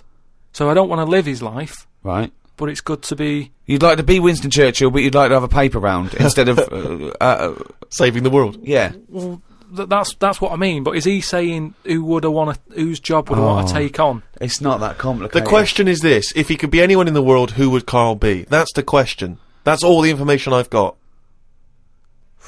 A lot of responsibility on a lot of jobs, isn't there? So, some of the names flowing through your head now? I was thinking Bruce Willis. I never expected that! So his responsibility in your mind is what? Saving people who are trapped in a building with terrorists? Well, yeah, maybe, his worries are different worries. With, people who have a lot of money come other worries. Yeah. Do you know what I mean? So Bruce Willis, he's always going on these marches, isn't he, saying stop war and all that. Mainly because he's got, he's got more to lose if there's a war. He's got loads of houses. One of them's going to get damaged. Whereas if you're poor, you've got the one house. If there's a war, it's like, oh, just end it all for me then. I'm sick of it anyway. Do you know what I mean? Sure. So Whereas Bruce, yeah. With successful life and happy life, there's more for you to lose, is what I'm saying. Right. Like at the moment, because I've finished a job that I've been at for 10 years. Right. I've finished working there, so suddenly I've got my timetable's a bit out, and I haven't got enough of a routine. And I'm a man who likes to know what I'm doing. Right? Yeah. So now suddenly 5 until 7, washing up with no thumbs. I've sort of turned into like an old person, where the little jobs that you shouldn't enjoy are now the main event. So but hold on, how old are you? You're 31, aren't you? 32. 32, and you're pottering around, not knowing what to do with yourself. Well, like yesterday, Suzanne's shoes needed to go to the cobblers, right? I haven't heard the word cobblers. I didn't even know cobblers still existed. I only ever see that in Christmas films made by Disney. Well, I had to go and do that, and that suddenly... Because last time you were going to the toffee shop. Yeah! And now you're going to the cobblers. Next week is the candlestick maker. But all I mean is, that suddenly is a nice little day out. I'm sort of putting my coat on, going, right, I'll go and see the cobbler now and go and have a chat. Tell me about the cobbler. You didn't come back with 3 magic beans, did you? No, the cobbler's alright. He's doing, he's fixing cobbling. Shoes and that. He's cobbling all day. Have I told you about my Uncle Alf, who was a cobbler? No. I'm sure I told you about him. He's the one who, he lived in like a bedsit, and he had 2 tellies. He had like one that the sound didn't work on, and one that the picture didn't. But both together, it worked. Oh, right, okay. So as long as he was watching the same channel on both, sound came out of one telly, and he'd watch the picture on the other. Brilliant. And he slept in like a rubber dinghy, right? But he was... Whoa! You can't just let that slide. Why did he sleep in a rubber dinghy? he just liked boats and stuff, and he sort of Yeah, I like boats, but they're better on the water. Beds are better to sleep on. Boats are better to sail on. well, he just had it in there. It's a bed sit. It was really tight space. Boat sit. He's got this. He moved into a dinghy He's sit. got this dinghy, so he's thinking, well, rather than it get in the way, I might as well use it. Yeah. Right? But he was a cobbler, and he used to like repair like my shoes and that, right? Yeah. But he'd always sort of overdo them, right? So What do you mean? like, Fancy. do you know like Pimp My Ride on MTV? Yeah. Because he does up shoes, he'd go mental on them. What do you mean? There was the stereo. Yeah. Well, no, There was horns. It's like, Here Go comes faster Karl stripes down the side. Yeah, here comes Mr. Pilkington. He's got the fastest shoes in the land. no, it just makes shoes that would last forever. So instead of putting like one sole on, he'd put about 5 on. So it looked like one of them built-up shoes that you never see. He'd just put loads of stuff on. They'd last forever, but they did. But they look like I was- orthopaedic shoes. Yeah, yeah. It just like suddenly I was like 6'7" whenever he'd sort of sorted my shoes out. But he's a cobbler, and you know it's work. That's always there for you, isn't it? I suppose so. So you went out with to take Suzanne's shoes to the cobbler. Yeah, so that's it. Yeah, so I just took him to the cobblers and that was like a nice little job for the day. I got a leaflet through the door saying, you know, if you want to walk a dog, you know, the rates are good. I don't know what they pay and that, but I got a little letter in my little letterbox saying, you know, if you're free in the day, What, they pay you to walk a dog? They pay you to walk a dog and that. And I thought if I do that and get a paper round, 2 in 1. Sorry, you just went from a job, right, where you were the head of production at a radio station, dare I say it, on... can I discuss your... Well, it was an alright wage, yeah. It was very good. But I wasn't happy, so it's pointless. No, I know that, but to go from the head of a department on a lot of money to walking dogs and doing a paper round, I don't know. No, but it's about being happy, isn't it? I know, but that's commendable if that's true, but... okay. And that makes you happier. Well, I haven't walked the dog yet, but I'm just saying if I do... I mean, I'm not taking it if it's raining. I'm just thinking if it's a nice sunny day and I fancy a potter, I'll go round to her and say, well, how much are you paying? I'll take the dog a walk and stuff. But I can't believe some of the words that have cropped up in this. It's 2006 now. Potter, cobblers, toffee shop. It's very, very strange. Do you live in Narnia? The Ricky Gervais Show on Guardian Unlimited. Right, a lot of people are sort of emailing in sort of brainy stuff. Brilliant. Right, which, you know, the more the merrier. I'm happy getting all this stuff, and if you know, it grabs my eye, I'll run it by you and you can sort of tell me about it and that. And getting a lot of stuff about philosophy. Oh, yeah. And all that. Descartes, that's another one that's mentioned on an email. Descartes, yeah. the French philosopher. Yeah. What's your question? Well, he sort of cropped up on an email. Someone said, what do you think of him? And I was like, oh, I don't know. He famously he pondered his own existence. Cogito ergo sum. I think, therefore I am. He was thinking about that. He was thinking, how do I know all this is true, everything around me? And he thought, well, I can see it and I can smell it and I can hear it. And he went, oh yeah, but my senses can be fooled. I could be dreaming. And he thought, well, that's true, I could be dreaming. But if I'm dreaming, then at least I'm alive. At least I have some sort of consciousness. So if I'm even thinking about anything, you know, I exist. I think, therefore I am. Cogito ergo sum. But we don't need to know the Latin bit. Why is everyone always going back to Latin? It was ages ago. Why is that language always being... And were Latin people always in a rush? Because they seem to be like words for full sentences. Why couldn't they just take the time and say what they want to say? And it's just like, what was the rush? To teach Latin. What about Plato? Right, Greek. Right, now, would you say he's a bright bloke? Yes, I would. I'd say he's a very, very bright bloke. Right, let me tell you this. Right, if he's that bright, you know how he got killed? No. Got hit on the head by an egg. Fucking hell! Well, he's not so clever then, is he? That's what I'm saying. Boo! What's the story with the egg? He was on holiday or something, right? And He was on holiday in Greece, probably. he's having a walk about, and a bird was flying over his over sort of. This over the bird beach. was what? A great auk? What size bird killed him with his egg? It was a big one, yeah. Was it? And the way they used to crack An ostrich on a hang glider. the way they used to crack the eggs open to let the kids out, they used to drop them on rocks. What bird is this? Dropping its egg to let the kids out? You are a maniac! You are a maniac! And Plato had a little bald head. Right. So from the top, the bird's there looking down, and it goes, "Oh, there's a little rock. I'll drop the egg." Hit him on the head, killed him. Now, this is what I was saying before about... I'm letting too much go now, because I'm so desensitised to his nonsense. I let him go. The bird saw Plato and said, "There's a rock down there." Yeah. Well, if these birds are killing people with bald heads, you've got to be terrified. So, but listen, this is what I'm saying though, right? Before about knowledge and that how knowledge is hassle or success is hassle. I think that was Newton. Knowledge is hassle. Now, but why is Plato's intelligence got anything to do with the fact that this bird dropped an egg on his head? Because he was intelligent and he's probably earning a nice few quid by giving out whatever messages he gave out. Yeah. He could afford to go on holiday to exotic places. If he was working in a factory, he wouldn't have been on this beach with big birds dropping eggs, is what I'm saying. So, in a way, it backfired. His knowledge killed him. And that, I think, was Kierkegaard. His knowledge killed him. Where you got this stuff about him being on holiday? Well, he shouldn't have been on the beach. He was only there having a break or whatever from doing what he does.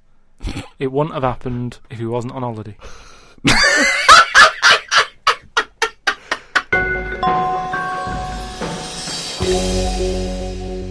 Again, I can't remember which show this was that we were discussing this, but we talked about well-known phrases and quotes from the past. We talked about Benjamin Franklin. People have... this is an email we've had saying, Carl, what do you take by the well-known saying, "A stitch in time saves 9. A stitch in time saves 9. Oh, a stitch in time saves 9. Yeah. See, it's another one that I don't think I've picked up on a lot of these sayings that are being sort of thrown about willy-nilly. Willy-nilly? Willy-nilly. Okay. Willy-nilly. No, but I again, it's one of them like last week. I've heard of it, but what does willy-nilly mean? Just sort of like throwing it about all over the place. What do you mean? But what someone said? What does the term willy-nilly mean? It just sort of means, carefree. That's right. Yeah.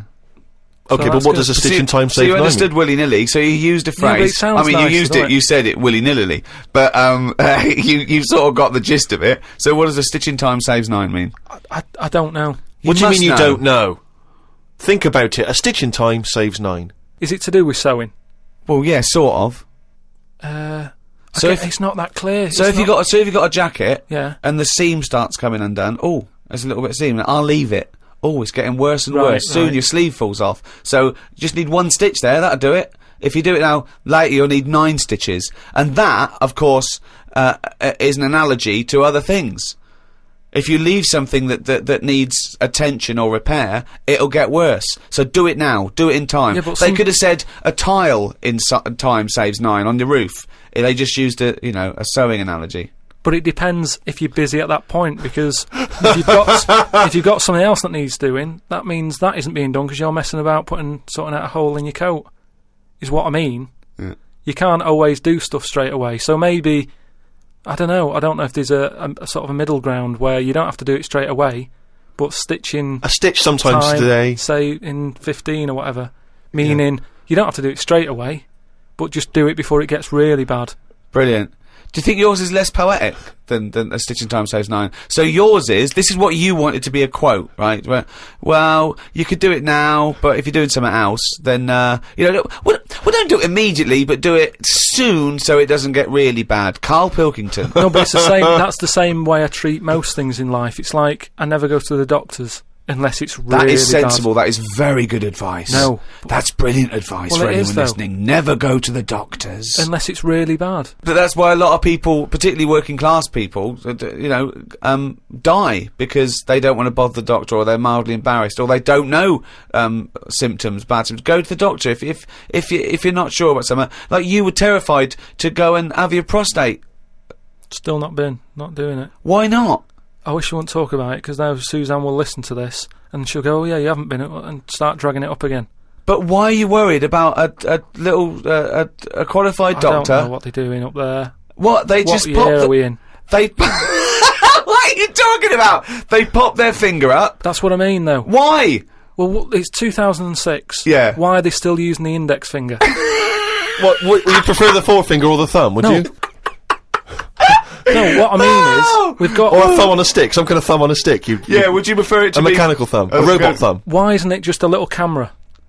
Or something that can... Well, they put the camera up if they initially discover something. But just put the camera up straight away. No, they don't need to. They pop the finger up, feel that the prostate isn't swollen, wiggle it around a little bit up your back passage. What are you worried about? I don't think they need to do that. Are you embarrassed? Are you embarrassed about being in a room with your trousers around your ankles and a little fella popping a little bit, yeah. Why? And the other thing is, it's not just that, is it? So you go in there, they check your heart out and that, which to me is the most important thing, because that's what keeps you going, isn't it? Yeah. Right? You've got to go there. You sat on the bus stressing out, thinking, oh, in less than half an hour I'm going to have a finger up the arse, right? What is the problem? And they go in, they check your heart, they probably check your testicles and that. What's up with that? They check your testicles, yeah. Yeah, but it's all building, and you've sat there going, oh, soon that'll be happening. Yeah. And that's what puts me off. So if they just came round when you were asleep, Suzanne just let them in and goes, he's over there, right? Yeah. And they crept up and went, bang. You go, what are you doing? That? I just don't understand why they don't teach you how to do it yourself. How can they? Wow! How can they teach? Imagine you squatting in a corner with one hand on your bollocks and the other finger up the arse going, it seems to be alright. Carl, you don't understand the phrase a stitch in time saves nine. I don't think you should be doing any kind of invasive medical research in your own human body. But then... Who knows what trouble you're going to cause? No, but then at least... You would get stuck. Yeah. You would get stuck. Susanna come out, your fist would be up your own arse.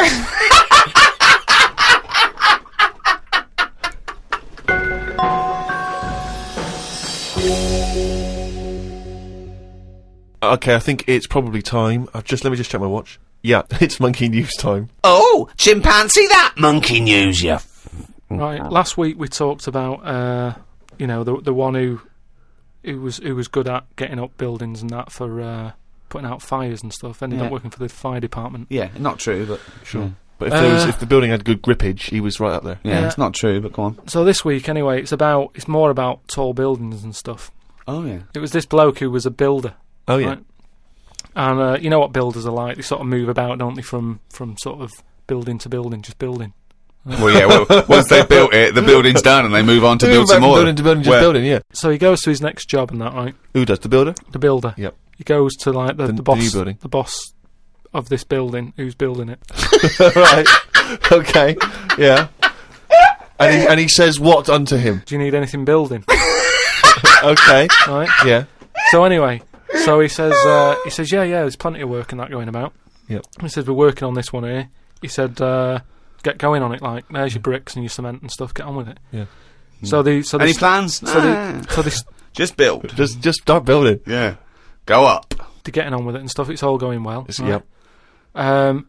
But he notices that there's someone working high up, right, on the top bit. Sure. Because do you know, like, there's girders and stuff on these big buildings. Yeah. And he's still building the bottom bit, and which he's is weird. Yeah, well, that's the way they do it there, apparently, just to sort of speed it up, work from top to middle, from top to bottom. Sure, that's in imaginary land. We put the spire on, now we better do the foundations, and then put some stuff in the middle to keep it up there. So anyway, he's saying to, like, the other workers, he's going, who's that up there? Who's that up there? He's working on his own. The little fella, was he? And the little hairy fella up there. Who's the little hairy fella up there with the hard hat? And the other fellas were going, look, don't ask questions, the boss decides who he takes on, we're happy to be getting paid here. Don't ask questions! Yeah. Well, I'll see him when he comes down. So he said, well, it's pretty impressive, the work rate he's doing, the way he's getting from one girder to the other. Swinging, is he? He doesn't seem to be scared of the heights or anything. He said, no, just let him get on with it, we work well as a team. So anyway. What nonsense is this? So he believes all this. Yep. So he sees the boss and he goes, that fella up there, who's the fella up there? He's pretty good. And he's like, look, just get on with the job. Yeah, I'll pay you. Let's just all get on with our jobs and that. Lunchtime comes, they're all sat on a little wall having the sandwiches. He's thinking he'll come down in a bit. He's just carrying on. Is he just still going? Still going on that, right? So the fella says to the boss man, he says, isn't that fella up there going to come down and join us for lunch? He said, like I said, mate, don't worry about him, right? Being very secretive. I'm suspicious about this fella. I don't know. Yeah, why, I don't know. I don't know why he's working through his lunch. I don't know why he's not scared of heights. And I don't know why he's swinging from girder to girder. It's weird. Go on. So he said, "Oh, anyway, you've reminded me that he's up there." He said he's doing a lot of riveting and stuff up there. He probably needs some more nuts to... Right, sure. And what kind of nuts is that? Is that nuts to food, or...? So he said, "What, nuts?" He said, "Yeah, just, there's a bag full of them there. Just put them on the hook, send them up, and he can get on with his job." So anyway, he picks these nuts up. Nuts, right? yep. Just hooks them on. He thinks they're not that heavy, considering, I mean, they're normally pretty heavy, aren't they? Like nuts big and bag of bolts and nuts, stuff. yeah. So anyway, he has a little glance in. Oh, no, what's in there? Nuts. What, you mean nuts that you can eat? Nuts that you can eat, Oh. right? So they send the bag up, and he's thinking, what's all that about? He checks him out, starts to stare, works it out. You can see that he's a little chimp running about. So he goes, I'm not happy with this. Why So- isn't he? Because he's working for an organisation that's, there's unions for this sort of stuff, isn't there? Yeah, he's not going, that's amazing. They've got a chimp riveting this building together.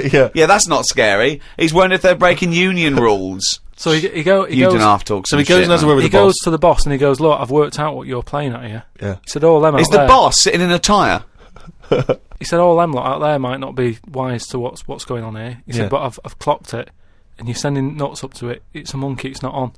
So he goes, look, we're just all trying to earn a living here. He said, don't get involved in it. I'm happy to pay you, but I'm paying him. Don't interfere. He's paying him. And he's saying, look, I'm just not happy with this. It's not allowed. So the boss was saying, well... We to pay be honest, peanuts, we get monkeys. He said, to be honest, mate, he's a great worker. He's known for doing what he does. He's a good grafter. If one of you's going to go, right, I'm afraid I'll have to let you go, because he's been here longer than that. Yeah. He was made redundant. None of because that the monkey. happened. He was laid off. None of that happened. He's laid off and that. And that's No. where that saying about, like there's a lot of tower blocks and that in America, it's like the chimp off the old block is where... So that's monkey news.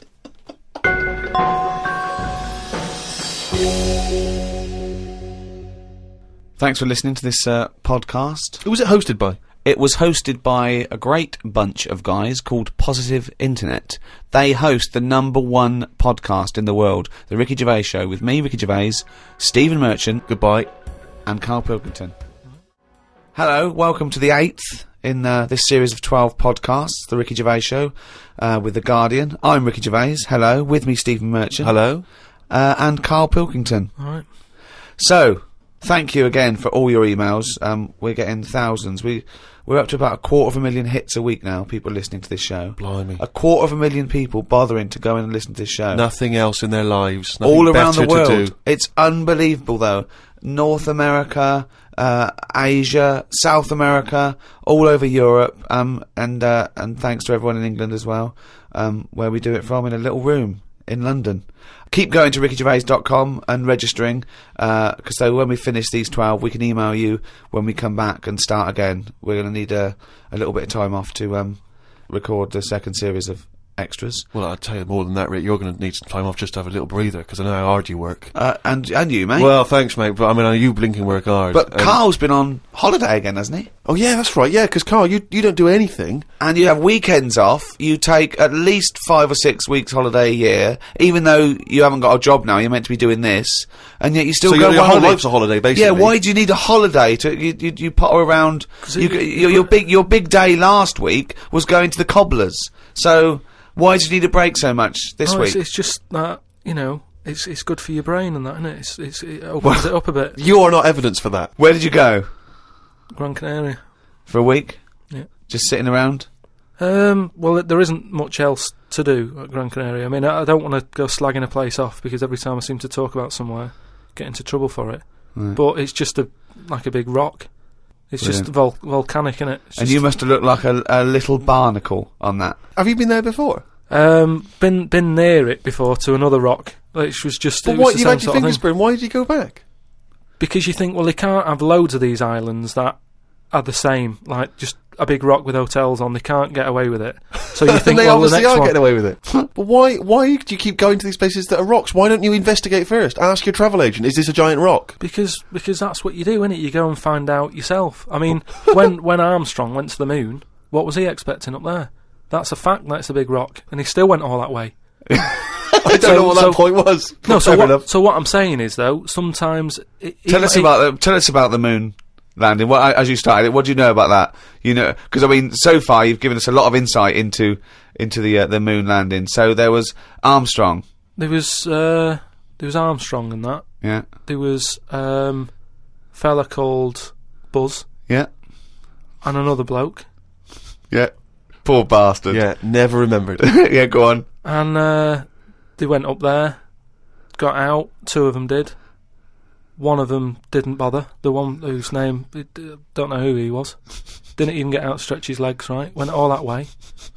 They had a potter about, had a wander, came back again. Yeah. So that's all you need to know, isn't it? Yeah. And in your opinion, pointless? To me, yeah. But to them, I'm sure they had a good time, and that's what I'm saying. Sometimes you just take the risk, don't you? Go and visit a place, make up your own mind. And so, what do you make of this place? You enjoy it, Gran Canaria? It was just a big rock, but did you I bet the moon was better. Really? What did you do? It was just, it's one of them. It was big hotel, which is that's where I made a mistake. It was one of those like big, massive places where there's loads of people, and you go for your dinner. That describes a hotel. Yeah. No. Sounds like to me. You've nailed that. I've been to a few. That sounds like it. No, but do you know what I mean? Though there's the nice small ones where it's just enough people, but this is like mental, and it was all, it was full of old people really. Ugh. I mean that's probably why it's called Gran Canaria, right? Because there's just Grannies old people. everywhere. Yeah, right. But what I thought I'd start doing is start a diary. Okay, why? Just because I sort of had a bit of time on my hands and that. Just thought, write it down, write stuff down. And do you hope that this one day will become one of the great literary documents like Samuel Pepys' diary? I haven't heard of that. Is it any good? You've never heard of Samuel Pepys' diary? No, the most famous diary other than probably Anne Frank's. I've heard of Anne Frank's and that, and I thought if she's sat in a loft, knocking stuff up, not much going on in her life at that point, yet she was still writing it down. Yeah, whereas Thought, you've well, been to I'm on Gran holiday. Canaria, yeah. I thought, so there is stuff going on that I can chat about. Start a diary. Sure. You started a diary. Yeah. And what are you going to do? Did you keep it up every day? Yeah, just... oh, can I read it, please? Well, a diary is meant to be sort of... Please, can I read some out on this podcast? Karl... Some of it, though, is only relevant to me. It's sort of... this is... Please, give me it. Oh, my God. I mean, this isn't... I haven't just... Look how big it is! It's one of those desk diaries. It's huge. It's about a foot long. And it's... that is amazing. Imagine if Anne Frank's had been like that. As she got out... right. Everyone would have heard it clank down on the desk. Yeah, but my writing's quite big, isn't it? Oh, look! Give us that. Do you know about joined up writing? Have you heard about is that? There's no point. Amazing. Sometimes you can't read it, can you? So it's best to look at ancient times. Oh my God! It starts on the first day. This is wonderful. Going on holiday to Gran Canaria today. Woke up to the news that Tony Banks had died. There was a piece on the news about how everyone was shocked. Got me thinking about an invention that would be good. Right, a watch that counted down your life. If it says you've got 3 days left, go to the doctors. Told Suzanne about invention. She said she wouldn't buy one. But she said that about the iPod. How would this device work, this watch? I mean, how would you know when you were about to die? Is that a concern? Again, not for you to worry about, presumably the boffins and No, all I was thinking is that Tony Banks fella, he died and everyone was shocked about it. But if you had like a little watch on... But how does it work? You can't just say, wouldn't it be good? How would this work? Yeah, I imagine you in the patent office going, got an idea. They go, oh, certainly, Mr. Pilkington, what's your idea? Watch that counting down your life. Oh, how does that work? Just wear it, just pop it on your wrist. No, what do you mean, just pop it on your wrist? How does it work? Just pop it on your wrist. Brilliant. You're an idiot. Well, it's interesting that he goes on. The flight to Gran Canaria was a bit bumpy. I thought about the clock that counts down your life again, and I wondered if it would know if you were going to die in a disaster. No, he's querying his own design. He's wondering if it would know. He's invented this. And now he's not even sure. A fella on the plane was reading Koi Mag. It was a fishing magazine. I glanced over and noticed he was reading the Pond of the Month article. Don't think they could make it into a weekly magazine. Well, to be fair to you, because I remember seeing a guy on the train once reading Carp Monthly, a magazine dedicated entirely to carp, and it had carp of the month. And I just thought, once you're like 3 months in, the editor must be stressing. Have we got any more carp? Have we got a carp that's actually done anything? I reckon if they used the same one twice, there wouldn't be many complaints. No one would be noticing. No, that's the carp they used 2 years ago. There was a really fat bloke on the plane. He was playing on his PSP. While I waited to go to the toilet, I looked at what game he was playing. It was darts.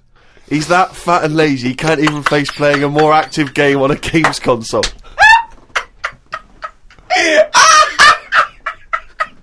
Me and Suzanne got off the coach along with a couple of old people. One of them was in a wheelchair. I don't think it was wise of them to come to a volcanic island with a wheelchair. Everywhere's pretty rough, paving and slopey. Guess I'll keep an eye on it as the weeks go on. Day 2 in Gran Canaria. Brilliant, we're only at day 2. The hotel's a bit odd. I've never seen as many cross-eyed people in one location. That's enough, isn't it? That's amazing! Well, you may as well let me read on a bit more. No, this is amazing. We'll come back to this it is a later, brilliant diary. This might be the best diary ever written. Oh. While sat listening to the Kinks on my iPod, I wondered if everybody thinks in their accent. I know I do. What's this? What are you talking about? Just that, when I've been sat there lying on the lounger, right, and I was thinking about stuff. How do you know you think in your accent? Tell me a typical thought. Because what I mean is, say if I was like, if I saw something, right, do you know how I say, like, oh, that's a bit weird, isn't it? No, but that was I don't being have said. to. But when you think, I don't think the sentence is like I'm saying it. It's just a thought. The thought appears. It's conceptual and it's already there. It's not like I go, Rick, what? Just looking at that fellow over there, were you? Yeah, I was. Yeah. I was thinking it looks a bit weird. Oh, so was I. I don't think out whole sentences. Whereas you have Carl, stop listening to the Kinks for a minute. Look over there. More cross-eyed people. No, well, that's Is that how your mind works? In a way, yeah. And Brilliant. that's when because I thought explains a lot. It's great that he has to think about whole sentences. Because I thought that's weird, isn't it? Like I didn't think that's weird, isn't it? And I thought I actually think in my accent. And then I thought, does Stephen Hawking, does he, when he's doing his maths and that, is he? I don't know where he's from, so I don't know what his accent would be like. I think he's from Kent or Cambridge or Oxford. Right. Or something like that. So you think he might think in his voice, in that voice, the computerised voice. Just wondered. Had lunch inside today due to shite weather. Sat next to an old fella. Old men's ears and noses carry on growing as they get older. Suzanne noticed his fingers were fat too. Maybe they continue to grow. Suzanne didn't laugh when I said her arse had the same problem. Day 3, cloudy start to the day. Had pie and chips in a cafe. Had a bit of an argument with Suzanne because I thought it was daft that we were paying for food when we were on an all-inclusive holiday. Changed my mind when I saw they sold pie, though. The cafe was called Tattoos. The fellow who owned it didn't have any tattoos. But we never saw his wife.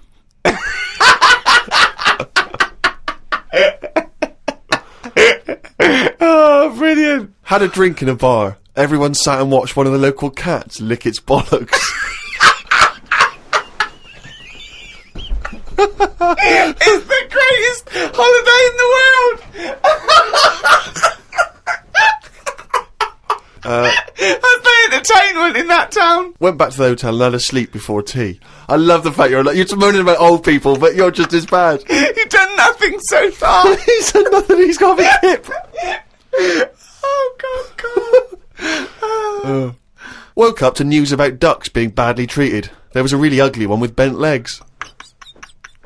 I'm gonna die.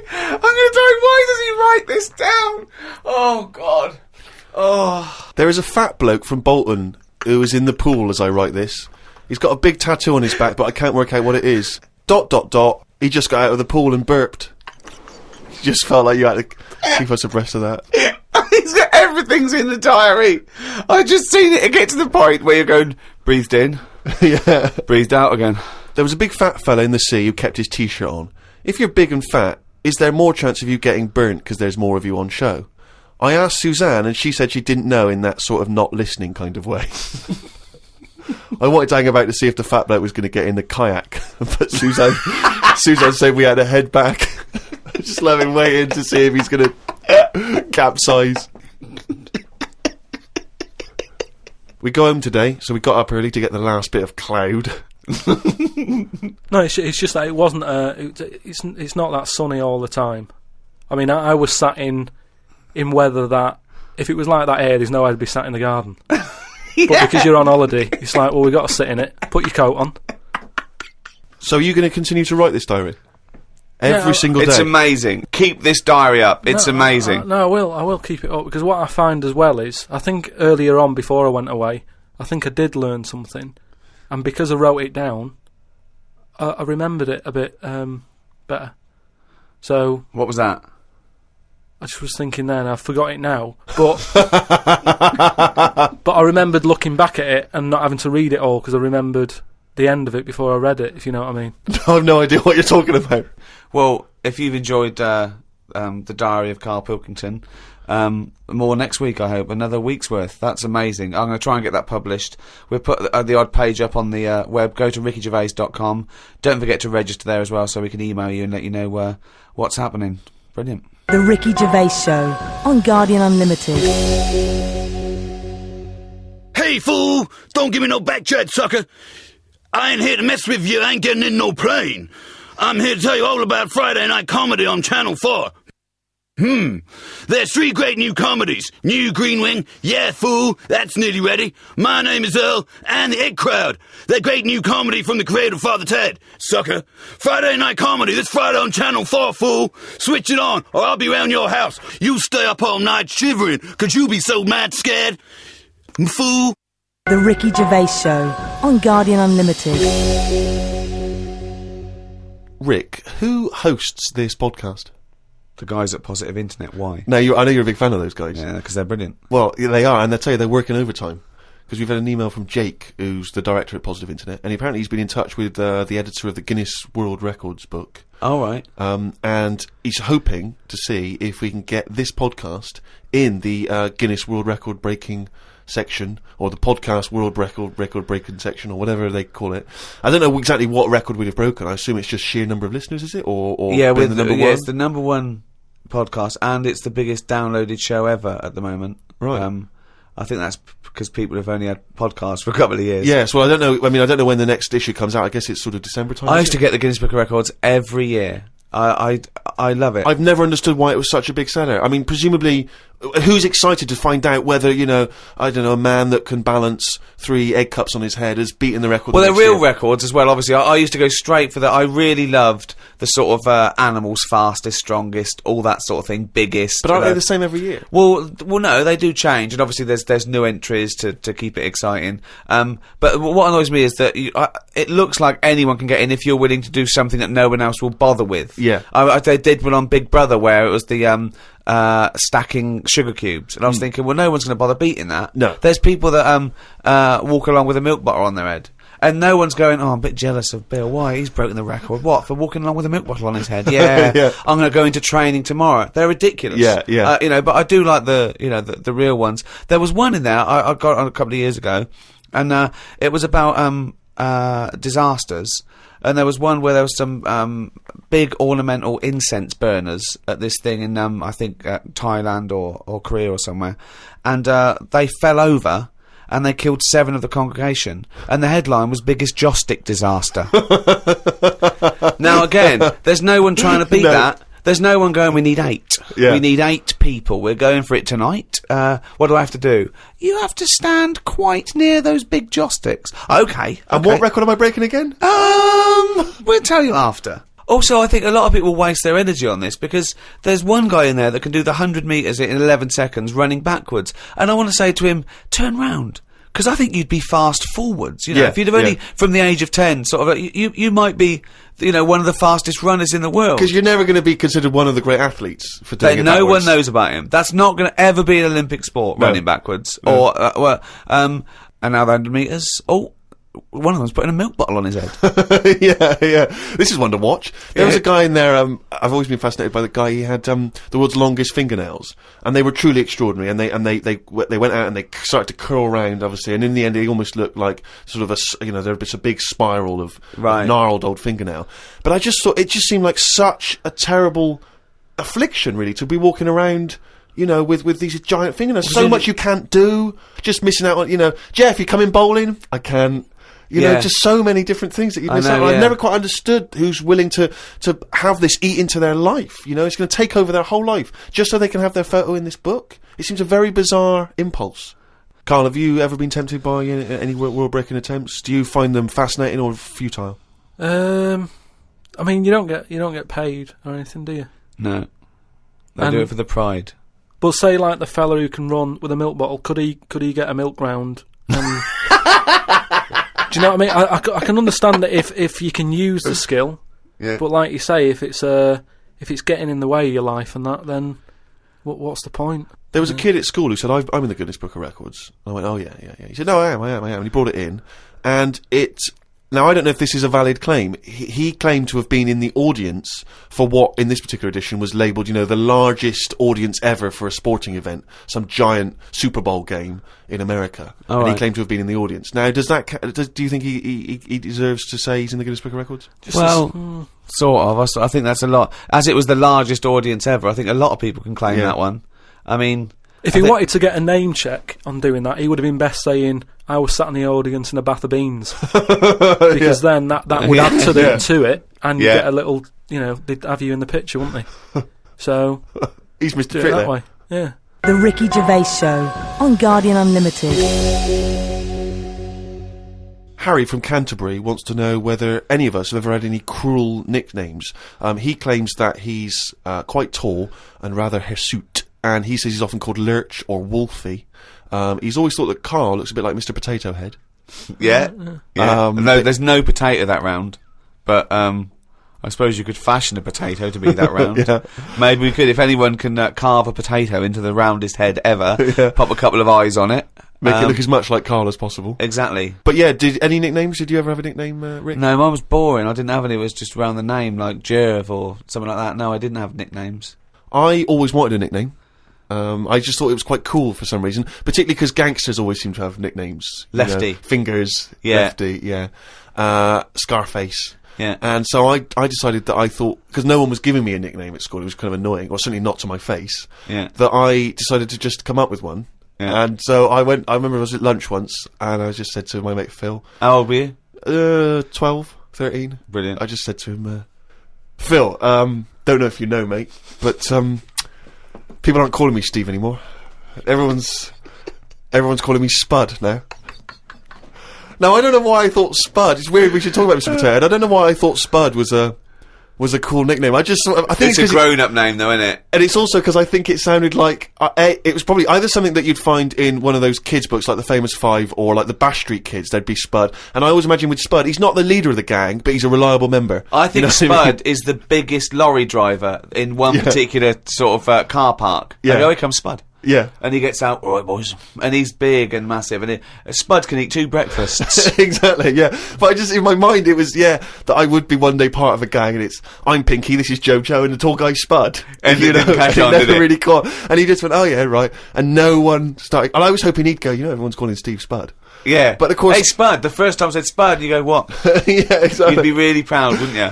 But I think that it kind of, actually, in a way, it probably revealed that I just was probably not in people's thoughts enough to get for the nickname to catch on, because you sort of need to be a real player in the school. I think you should have gone something more memorable. I mean, I'm not saying anything, goggle-eyed freak or anything. What? No, just... no, it's good advice, Fatty.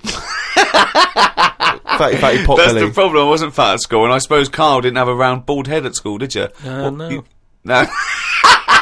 Did you have a nickname? Not really. I mean, there was a lot of people on the estate that I grew up on. Nicknames are big things on estates and that. Yeah. A lot of my dad's mates, right? What their nicknames did was tell you about them. Do you know how I said about the Elephant Man's a good name? Yeah. Because, you know what you're going to get. If someone said, Elephant Man's popping round in a bit, it wouldn't be a shock when he walked in. Yeah. Right? So it worked in that sort of thing. So there was John the Screw, right? John the Screw? Yeah. What, he had sex a lot, or he worked in a prison? No, he had a DIY shop. So you had him, right? There was Fred the Veg. Yeah. Which is... I assume it's because he was at the same IQ as you. Yeah. Or he was in a coma. Yeah. Right. There was there was my uncle, Tattoo Stan. All right. Yeah, he had like loads of tattoos that he'd just done himself. Oh my God. The problem was, because he did his tattoos himself, the ones on his left arm were really good. Because he was right-handed. On his right arm, rubbish. Right? So there was them. Great. And there was Jimmy the Hat. Jimmy the Hat? Yeah. Did he always wear a hat? No, he didn't. That was the point there. That he never wore a hat. That's amazing. Brilliant. How can you pick up on someone never wearing a hat? How would you ever notice? I'll tell you what, I've noticed something about Jimmy. What? Go on. He doesn't wear a hat. Why was he not called Jimmy the Parrot? Because he never carries a parrot. No, but that's just the way. I mean, that's how they work in it. Here comes Jimmy Three Legs. Why'd you call him that? He hasn't got 3 legs. I didn't really have one apart from like I had a CB. You know, like when you'd go on a CB radio and have a chat to people. Oh, this was a craze in the was it late 70s, early 80s? Sort of early 80s. And it was just short band radio, wasn't it? Everyone had these little handsets and they'd speak to each other in the sort of local area. Yeah, it was mainly, I think it started off with like lorry truckers drivers, and isn't it? Yeah, truckers, yeah, because there was that thing from like about 1977, whatever it was, Convoy, yeah. Yeah, so I had one of them, and my handle, I had 2 handle different names. means your nickname, your yeah, name. there's loads of code stuff. Yeah. I had a couple. I had there was Pilky 01, because like I said, there's a lot of Pilkingtons and that in Manchester, so I just thought, give it a number. If someone wants Pilky 02, it's open. Do you know what I mean? They can have it. And then like it's people scrabbling for, I want a Pilky 01.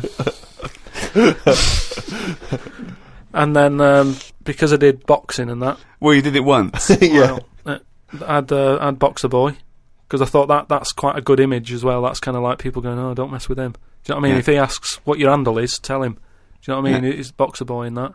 Yeah. So just had them 2, and I used to just go on there and. Pointless. What is the point of this? Well, you just meet people, don't you? And you don't meet people. You say, "What's your handle?" You go, "Box Boy." What's yours? Rubber duck. All right, cheers. No, it's but ridiculous. then you'll say like, then you go, "Oh, what's your 20?" What's that mean? That's where are you? Well, why don't you say where are you? Because just in case there's someone who's listening in who you know, you hear about this all the time, don't you? People listening, jotting stuff down. Oh, right. So, just in case someone in the world doesn't know what handle means, they're out of the loop. They're out of the loop. It's not a difficult code to crack, is it? If you're trying to track someone. It's hardly the head of the mafia talking to each other because the FBI are on the wire. It's ridiculous. Like, I go, oh, you keep saying that, what's your handle? And they come back with something else. I can't work out what's going on. No, it's like anything, isn't it? That's what codes are all about, isn't it? You set them up and that. Go on and tell me the code then. Reveal at long last to the world what these codes are. Right, so what's your 20? Where are you? This is better than the Enigma. Yeah. Right, now here we go. Right. How many candles are you burning? Does that mean how big's your car or something like that? Horsepower or something? See? No, that's Oh, what time is it? No, how old are you? How old are you? Okay. Right. How many candles are you burning, of course? Yeah. So what's the answer come back? You go, I'm 15. 14. Brilliant. That code, there's no one going to work that out. There is no one going to work that one out. So let's just play through this conversation. Give us an example of how it worked. Right, so you turn it on and that, and you start off, and there was something that you said at the start, like hello, just breaker. Yeah, breaker. Do you copy or whatever? Yeah. Then someone will go, what does copy mean? No, what his name I was. want to hear because I want to hear the fascinating conversations that Karl must have had. Yeah. And you go, all right, it's Boxer Boy, yeah. What's your 20? What's your 20? And you go, well, just I'm in Manchester. In the flat. Oh, right. And they go, right, yeah. How many candles are you burning? Oh. You go, I'm 13. Oh. So and that's the end, is it? Then you might sort of say what was it? It was something like what am I burning? Right. Using burning again. Confusing, but go on, yeah. What am I burning? The bacon, because I'm busy talking to you twat. That's like, what's my power? What strength am I coming in at? Oh yeah. Because then you can tell if they're quite close to you. So if you're getting someone burning a 1, we've told them. We've said, wait, what's your 20? You go, I'm in Macclesfield Street. Yeah, but then wonder where they are. We've just told you. Wonder how far away they are. But then you go, oh, that's interesting, because you're burning, burning 3. I don't normally get a 3. This is the least interesting hobby you could ever do. I wish you'd have kept a diary of this, because this has been fascinating. Now and again, someone will come in and go side on, right? What's that mean? And that means, like, there's someone sat there listening into this chat and going, this sounds interesting. Yeah, no, it doesn't. Unlikely. Yeah. And they want to join in, so they sort of go side on, you go side on, bring it in, right? And they go, all right. How many candles are you burning? Yeah. What's your 20? That's it goes round again. Yeah. See you later. What's your 20? How many candles are you burning? Oh. And, I mean, it seems to me that what you should have done is made a note the first time, so that when you then speak to them again, you don't need to ask them those questions. Can I just confirm that you're burning 15?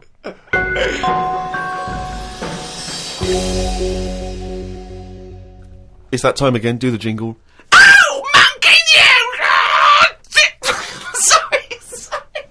Okay.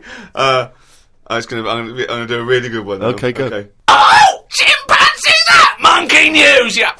Right, do you know it's nearly time for the Winter Olympics again? Okay. Is it? Okay. They sort of come round every 4 years. Is it this year? Is it? Yeah, and the last one that happened 4 years ago. Yeah. there was a bit of an incident. Oh no. Oh well, I'd know about this then because it would be. Well, it'd be big news because it's a well-known. It's televised as event. well. Yeah. It's, Do you remember any winners that were monkeys in any of the no, tournaments? Of course No, not. No. So, Yeah. it's So not anyway- going to be that because it wouldn't be true. Go Oh, on. yeah. So anyway, one of the popular events, bobsleigh. Okay, right. You know it works. Well, you It's need like a 4 sleigh. men. Is it 4 men or 5 4 men, It's yeah. 4. So it's definitely 4 men that you need Need on 4 a men. two team. Is it and two? And there's 2 team bobsleigh as But well. they're always men. Is that right, Rick? Well, yeah, they have to be. Yeah. Anyway, humans. Well, that's be humans. Yeah, Yeah, it's the okay. Winter Olympics for. Yeah. So let me just clarify. With the Winter Olympics, you can't have any animals taking part. No, and they also no because they wouldn't be allowed. And 2, there's no way they could disguise it because not only would they see it straight away, right, but they have blood tests Right. Okay. So, which would show up. so they definitely know if it was Well, they have blood anything tests. non-human. It's impossible. It would be literally impossible to have anything other than a human Taking involved part. in a bobsleigh team. Fine. Okay. So carry on. So anyway, this country, I don't want to name them because they try to shake off this sort of, this bad news. Oh yeah, and you don't know. And It's it not didn't true. happen. Yeah. So anyway, the country was doing really well in the qualifying stages. Oh, yeah. But the problem was there was like 2 members Mm. who were getting all like the press and stuff, Oh right, yeah. and one of them never got a look in. Right. How tall was he? Anyway, so this one member was getting fed up because the other 2 were getting all the press and what have you. So he said, "I'm not happy with this. Yeah. I'm jacking it in." So they were like, "You're joking? We've qualified. We're getting into like the main race and everything. You can't leave us now." And he said, "Well, you could do it all on your own before. The way you were acting and that, you didn't need me, so I'm going." So they were like, "Oh." Well, they need to replace him because there's a certain amount of people needed. So anyway, so the clock's ticking. It's getting close to the big race and everything. Of course it is. Yeah. They're like, "What are we going to do here?" The substitute Right? they took with them. What are they Well, going they to do? must have. Yeah, they would take their substitute. So get him No, on. they didn't have any of them and that. It's, What? a lot of injuries and stuff. Or just get a mate to do it. Just get a mate or a friend Yeah, or the coach to do it. Yeah. But there's a lot of responsibility on these people, and you won't want to let your country down and that. And they're like, "What are we going to do?" Get a waiter or anyone. in the Anyway, hotel. the time comes to the race. Seems to be 3 people on it. There appears to be 3. Okay. Yeah. They start off, they're whizzing around the track faster than normal. They're beating their old records Right. Amazing. because the new fella they've got a little bit smaller. Ah. Right? Is he in? So Is he in the bobsleigh? Or is he pushing? He's in it. Oh, right, okay. Right? He's wearing a uniform and a helmet. Though we He's got can't see what he helmet looks like. on. We He's can't got see the his kit face. on. Can't see his face. Nobody knows who he is, but the course they do. country's loving it. Of course they They're do. like, "Well, it looks like we're going to break all our records." Good. It's good that they found someone new. Yeah. Bet the other fella who left is sort of kicking himself, thinking, "Oh, I could have been part of this." Anyway, This wasn't a bloke that had very short legs and long arms, was it? what happened is they're whizzing round the track and what have you, Faster than ever. Yeah. faster than ever, and the press are like going, beating all records here. They started taking photographs. Lot of flashing. Lot of flashes from the cameras and stuff. Right. Of course. Suddenly, the bobsleigh goes a bit sort of mental and whizzes off the track, right, into like all the tyres and stuff that they have for protective. Oh, they love tyres, don't they? Bobsleigh members. Some of them sometimes you can find them swinging in one, or maybe eating a banana. Ambulance comes rushing over and stuff. The other 2 members are looking pretty nervous for some reason. Oh, what are they doing? They're saying, "Look, don't take the helmet off because you can do more damage to the well, neck." don't tell the paramedics how to do it. They know their job. Yeah, they know their yeah, job. yeah. So they were Please. like, just and plus, he doesn't. He came in at last minute to help us out. He doesn't want everyone to know who he is. He's Yeah. not after the limelight. Yeah. like some of the members we used to have. But he just was helping his country out. Yeah. Leave the helmet on. Anyway, they get him in the ambulance and stuff. The other two are looking a bit worried and what have you. They're gutted. They lost the race. The little bloke, is the bloke not saying anything? Is he not? He's in the ambulance now. Is he not saying anything though? Anyway, word got out, right, from one of the ambulance drivers a few weeks down the line, once all the dust had settled on the Olympics and stuff, and light news day and stuff. Yeah. It was reported that one of the ambulance drivers said that on that sort of dreadful night, when the country lost out on a medal in the bobsleigh, he sort of reported that there was a monkey in the back of the ambulance. People were like going, you're joking. I don't remember this. Well, this is it, you see, because they sort of swept it under the carpet a little bit. Right. They were like, this is crazy talk. This is crazy talk. Once talk, absolute shit. Where'd you get this from? This is crazy talk, right? It is crazy talk, and it's from the mouth of Karl Pilkington. But the weird thing is that backed it up. Following week, there was a story of some people who visited the zoo, saw a chimp in a neck brace. And that's this week's Monkey News. Bollocks.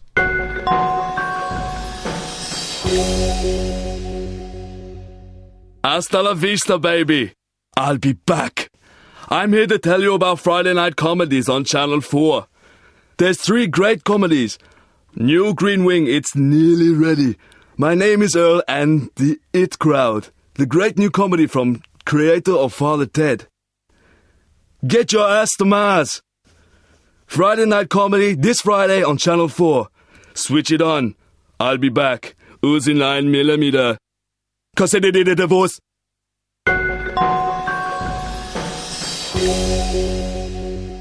Well, that's the end of another podcast. Thanks very much from me, Ricky Gervais, with me, Stephen Merchant. Goodbye. And Karl Pilkington. All right. And thanks again to those guys at Positive Internet who host this podcast, the world's #1 podcast. We'd also like to congratulate Steve Carell from the American office, who won a Golden Globe. Yes, congratulations, Steve, and obviously everyone involved with the American office. And for our American listeners, if you haven't checked out the American office on NBC, it's dynamite. It really is a cracking show. I don't know if you're a fan of the original, but if you are, or even if you're not, just watch it. It's great. It gets better and better week by week. It's absolutely brilliant. That's NBC. I think that's Thursday nights, isn't it? After My Name is Earl. That's got to be the first time a Golden Globe has been won by 2 different people for the same character. I think you're probably right, mate. Cheers. Hey, congratulations again for winning it all those years ago. 2. All right. 2. I don't need to mention 1, 2. Bye. Hello and welcome to another Ricky Gervais show with me, Ricky Gervais, Steve Merchant. Hello. And Karl Pilkington. All right.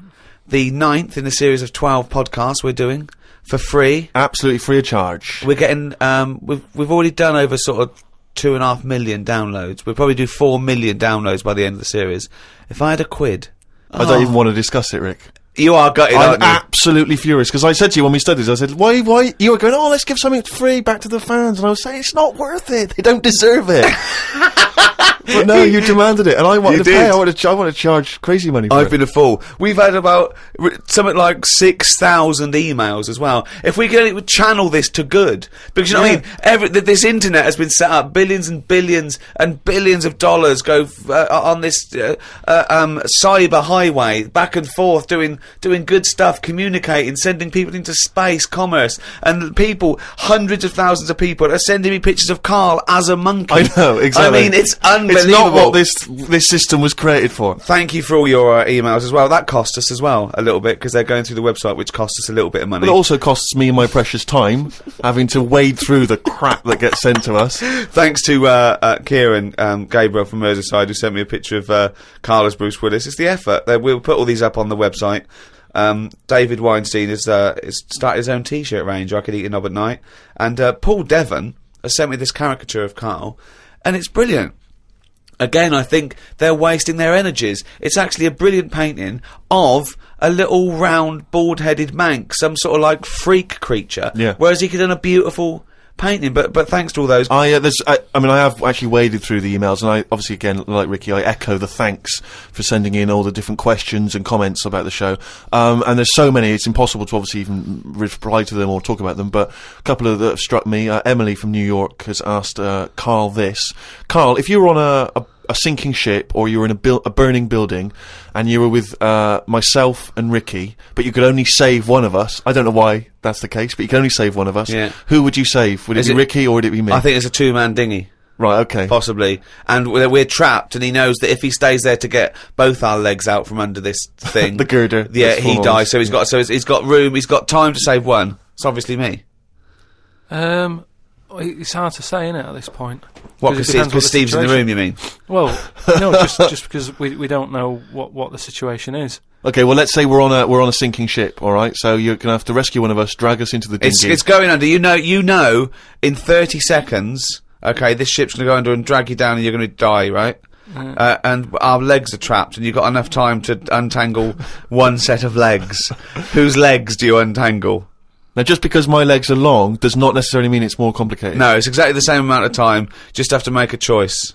A terrible choice that Steve would not, hate you for. Well, no, listen, he won't be around for long. He's going to drown in 30 seconds. Forget him.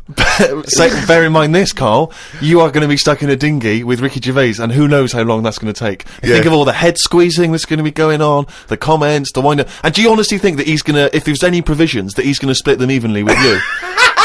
I mean, he's going to have drunk all the water, and there's only going to be about half an hour in. The food's going to be gone. Look at his gut. Look how much, of the food he's going to have to eat, the baked beans that you've got on board. Whereas me, you know how generous I am. I'm always sort of helping you out. Oh, there we go, Carl. I think he's put the nail in his own coffin there. You know how generous I am, Carl. Let's talk about that, Carl. Come on, think about that one. Yeah, I mean, have you forgot about that, Steve? What? What? The time when we went for a coffee and we had to have a bit of a heated debate about the 50p change. Yeah, you owed me 50p, and you decided you didn't want to give it to me because it was only 50p. And my point was, it's not a question of 50p, it's the fact that it's not your decision to decide not to give it to me. If I wanted to be generous, that's my decision, but you can't go, oh, it's only 50p, Steve. It's my decision who But you just given him a free keg of beer.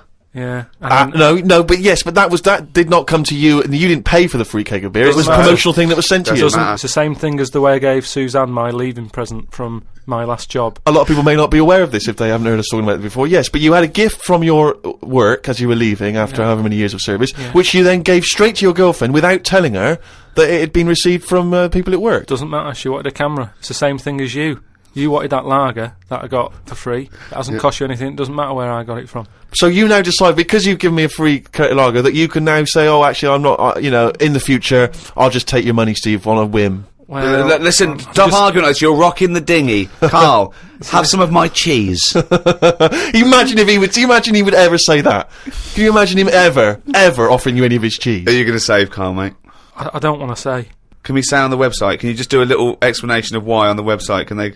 We'll think about it, and I might do a sort of a for and against or something, and then so the conclusion is okay, all right, something like that. Go to rickygervais.com. The Ricky Gervais Show on Guardian Unlimited. Hasta la vista, baby. I'll be back. I'm here to tell you about Friday night comedies on Channel 4. There's 3 great comedies.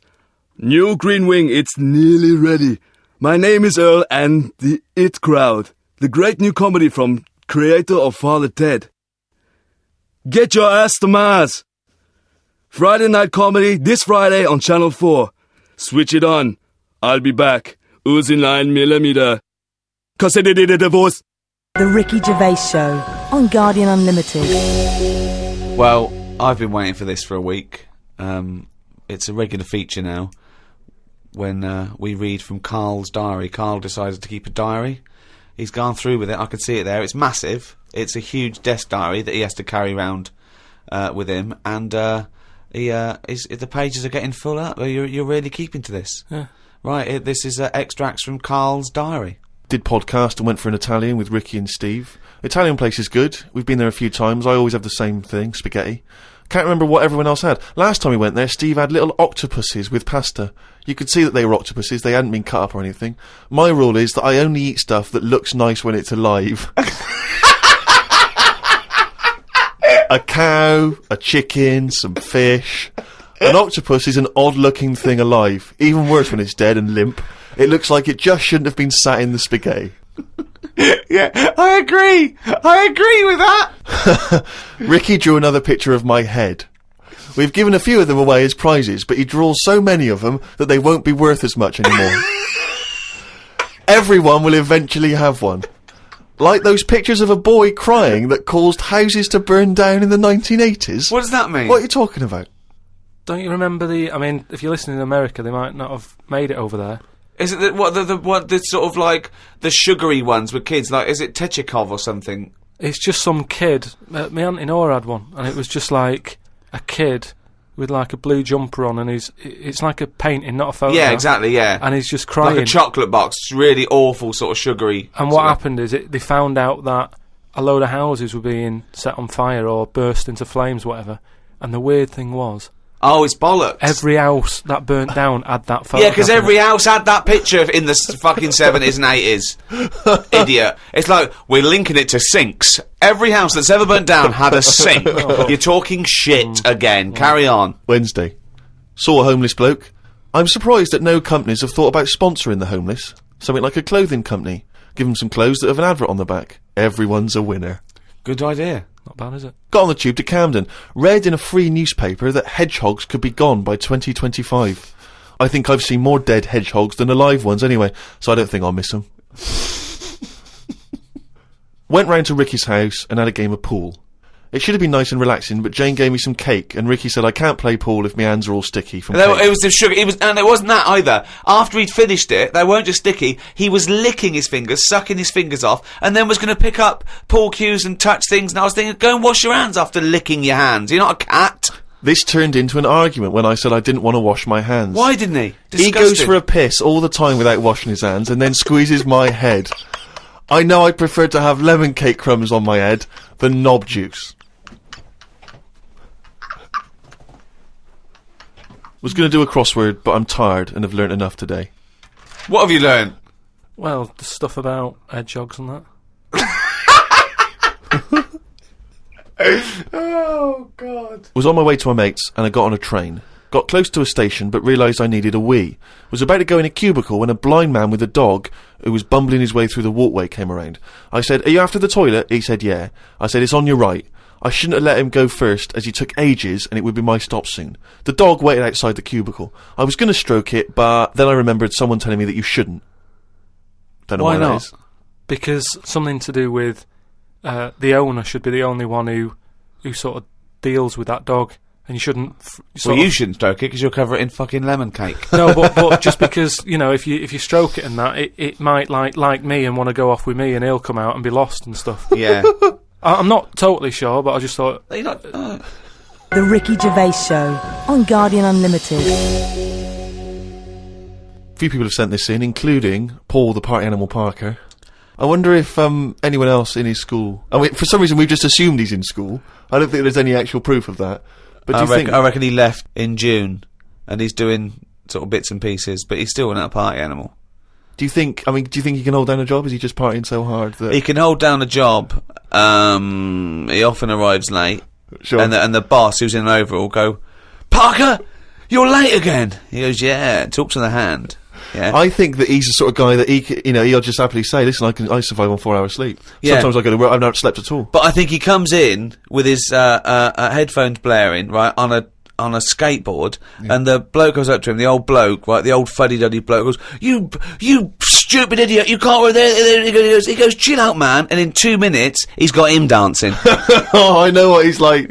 Yeah, he is just like, he just can't resist it, because he's just a fun guy. Yeah. Anyway, Paul and a few other people have sent in this piece of information they've discovered, from one of the more respected news networks.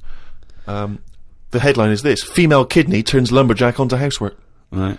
Now, a Croatian lumberjack apparently has claimed that he started enjoying housework and knitting after he was given a female kidney. He claims he's going to sue his local health authority because he says he's become a laughingstock. He used to enjoy heavy drinking sessions and things.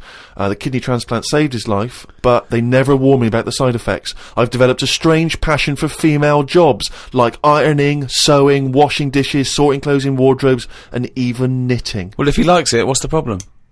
It's nonsense. It's nonsense. Hold on, though. What makes me laugh is he's become a laughingstock. So what do you do when you become a laughingstock? Tell the newspapers. Well, yeah. Tell the newspapers about it, because then that'd keep it completely under wraps. Then. But it's the sort of medical nonsense that Karl would normally come out with. Absolutely. That you know, you take on the personality of the person who gave you their blood. Exactly. It's like those old horror stories, you know, you get given a murderer's hand. Yeah. And you go around killing. But there can be certain medical things that would change the way you think and would change you as a person. Say, like how they can do face transplants now. Yeah. Right?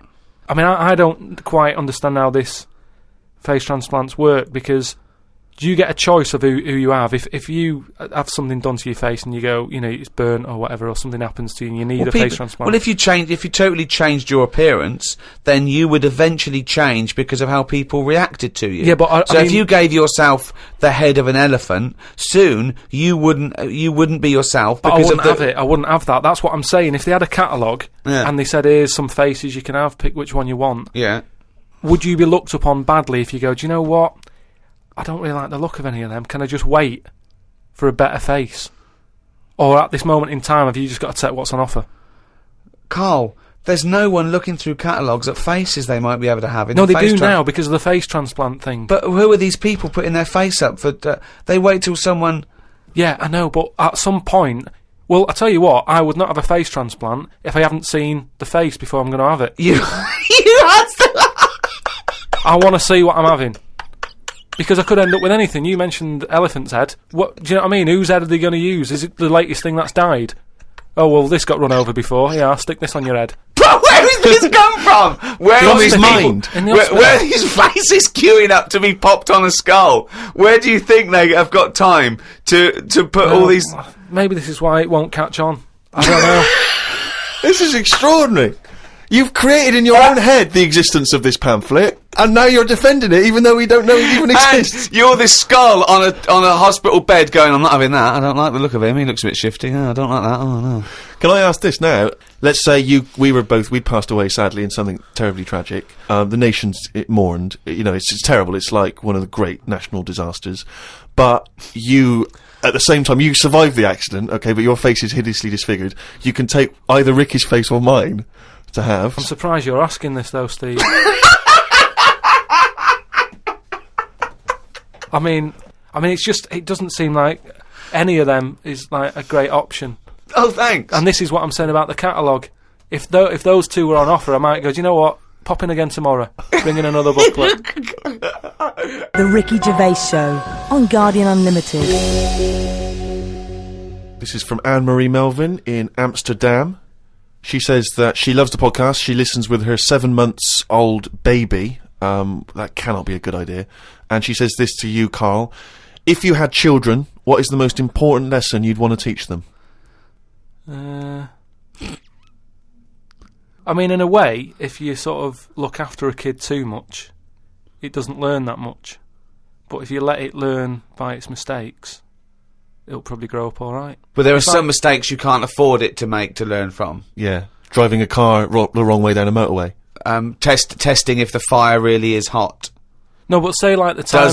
Does broken glass really taste horrible? These are lessons you don't want it to learn from mistakes. Yeah, you can tell them that. Yeah, but what I mean is there's certain things that... I just think there was a kid who grew up in our avenue, right, on the estate, who, when it was born, right, we kind of thought, it's got no chance, this kid, because its man was a bit of a rumman. You know, a rumman? Where's that? No, just like, you know, she liked going out and having a fag and like having a drink, and she's never at home. It's the one who had the horse in the house. Sure. Right, which I don't want to go over. Sure, it's old news. It's out there, isn't it, if you want to find out about the horse in the house. But she had a kid, and everyone was pretty surprised when they saw it, because it was a good-looking kid. Yeah. Right? Which was a surprise, because, like, you know, the man wasn't that good-looking, the dad was a bit rough. But it came out, and she was showing it around the avenue, going, look at this I've had. And she was chuffed with it, because it's probably like one of the newest things she's ever had, because everything else was always sort of second down and what have you. But suddenly she's got this brand new little baby, right? Anyway, as it grew up, right, those looks went. Right. And I'm not talking getting old, I'm talking by the age of about 3. It looked rough already, right? And all that just happened because that's the life it was in, right? Yeah. So like it had like a patchy head, Its hair. It what? It had a patchy head. A patchy head. It's just sort of. It wasn't a North American Indian. What do you mean? A patchy head. Just his hair was patchy. He used to chase sort of cars and stuff. Chase cars. Sorry. What do you mean? That's what he did for his. Sorry, did she let it get raised by wolves? No. but all I'm saying is that at the end of the day, what is it that makes a person? Do you know what I mean? Now, I don't know what state he's in now, but maybe he learned all his mistakes by the age of 4. I'm guessing he's not chasing cars now, but at least he's done it. I'm guessing he is. Yeah. Do you know what I mean? At least he can go, yeah, I've been there, done that, and you don't go back to it, and you can get away with doing dafter things when you're a kid, can't you? I nearly killed a man once, right? Okay, right. That time when I was in Wales, and I was having a walk with my dad on the cliffs and that, yeah. I just picked up a big rock, right? Chucked it off the edge, and as I chucked it off the edge, I noticed a fella was walking down below. Jeez. And I missed his head by, like, inches. Now, I've never chucked a rock off a bridge or, like, off a cliff or anything. And it only took one man to almost lose his life for you to learn that lesson. Yeah, but that's how you learn your lessons, isn't it? See, a lot of people would have said that maybe your dad should have said, "Wait, Carl, what are you doing?" No, but he didn't know I was doing it. I didn't say I'm going to chuck this off here. I just picked it up and chucked it. And, like, as I let go of it, I noticed a fella was down there. You live and you learn. That's a little mantra. Right? Right. You live and you learn. So the woman who's had the kid, sort of look after it, feed it, make sure it's got shoes and that, but let it roam about. That's great. There's the advice for you, Anne-Marie. I love that. Good luck. Just let your 7-month-old baby roam about.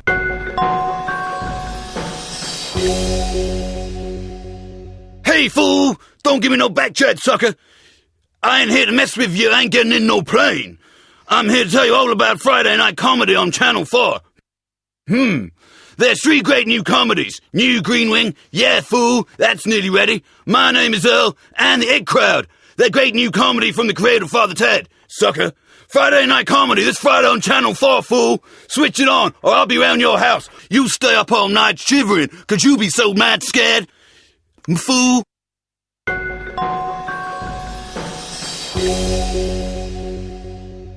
Carl, a lot of people are absolutely fascinated to find out how you met Suzanne, your girlfriend of how long? Ages. Yeah. And they can't comprehend how, well, I suppose that there's any woman out there. Well, there's someone for everyone, isn't there? Yeah. That's always my thing. And it's reassuring, I think. You know, we've chatted about the face transplants and that. You know, there's a face for everyone. Philosophy, innit? Yeah. I mean, it's really unbelievable. No, there is someone for everyone, no matter what condition you're in or whatever. Yeah. Because I read on the email, someone emailed in an old Chinese proverb. Is it old, though? You know, the Chinese proverbs don't age well. It's something about... everyone, everything, no matter what it is, has got one talent. Right? And that's the same way in a relationship, innit? That everyone, you know, there's always someone out there and that. I like the Chinese... There's another Chinese proverb that I learned on an email. Go on. He who cuts the wood up warms himself twice. Yeah, that's good. That's good. Yeah. And then someone sent in that one about too many Chinese cooks spoil the broth. What? Well, why is? Well, that's. I don't know. I don't know who slipped the word Chinese in there, but I heard it was too many cooks. Well, it was just all sort of Chinese proverbs and that. One of my favourite on the same subject is a camel is a horse designed by committee. What do you mean? Well, it's having a go at the camel, and it shouldn't. But it's just, you know, it's just a metaphor. And if you wanted to design a horse and you had that vision, but you let 12 people in the room have their say, it wouldn't come out as you wanted it to do, and it wouldn't be as good. A vision is more perfect than committee, because everyone having their say, it becomes anodyne, it becomes compromised. Whereas the best things you can do is have an idea and have a vision and auteur that. Rick, can I just say now, I can tell from his look that he's thinking, which committee designed the camel? Well, I'd say, why would you request the ump bit? Because that's just going to get in the way, isn't it? I mean, I've always said that about a lot of animals. It's like we've doubled up on a lot of them. We've chatted about elephants and mammoths, one or the other.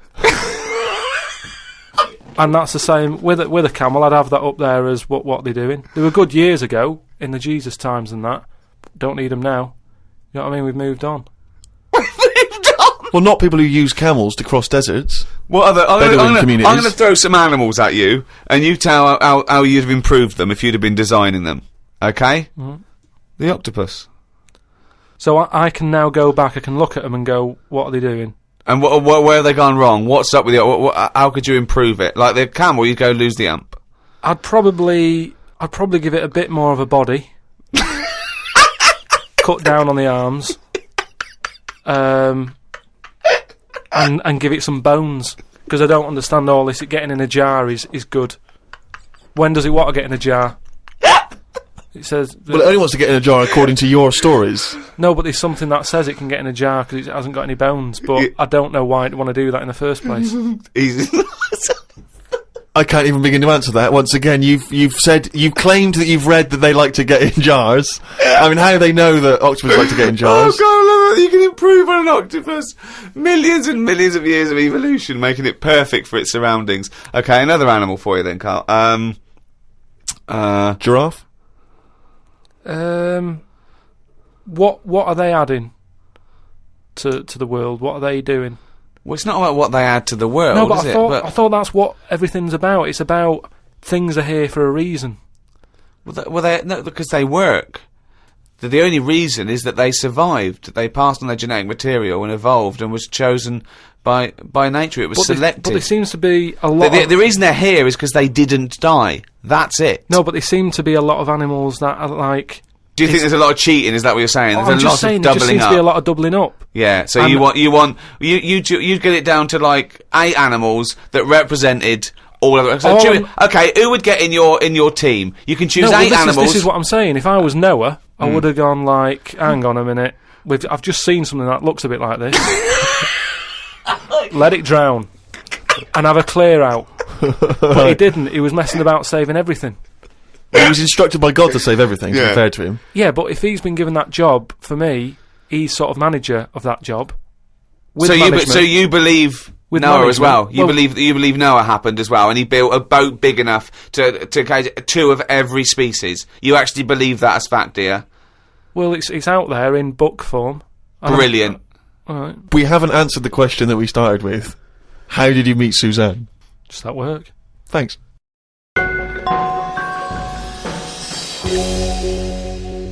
Oh, chimpanzee, that monkey music! There was this airline, and it's having a lot of problems, and a lot What, of pilot's too tall? Yeah, the cabin was so tiny.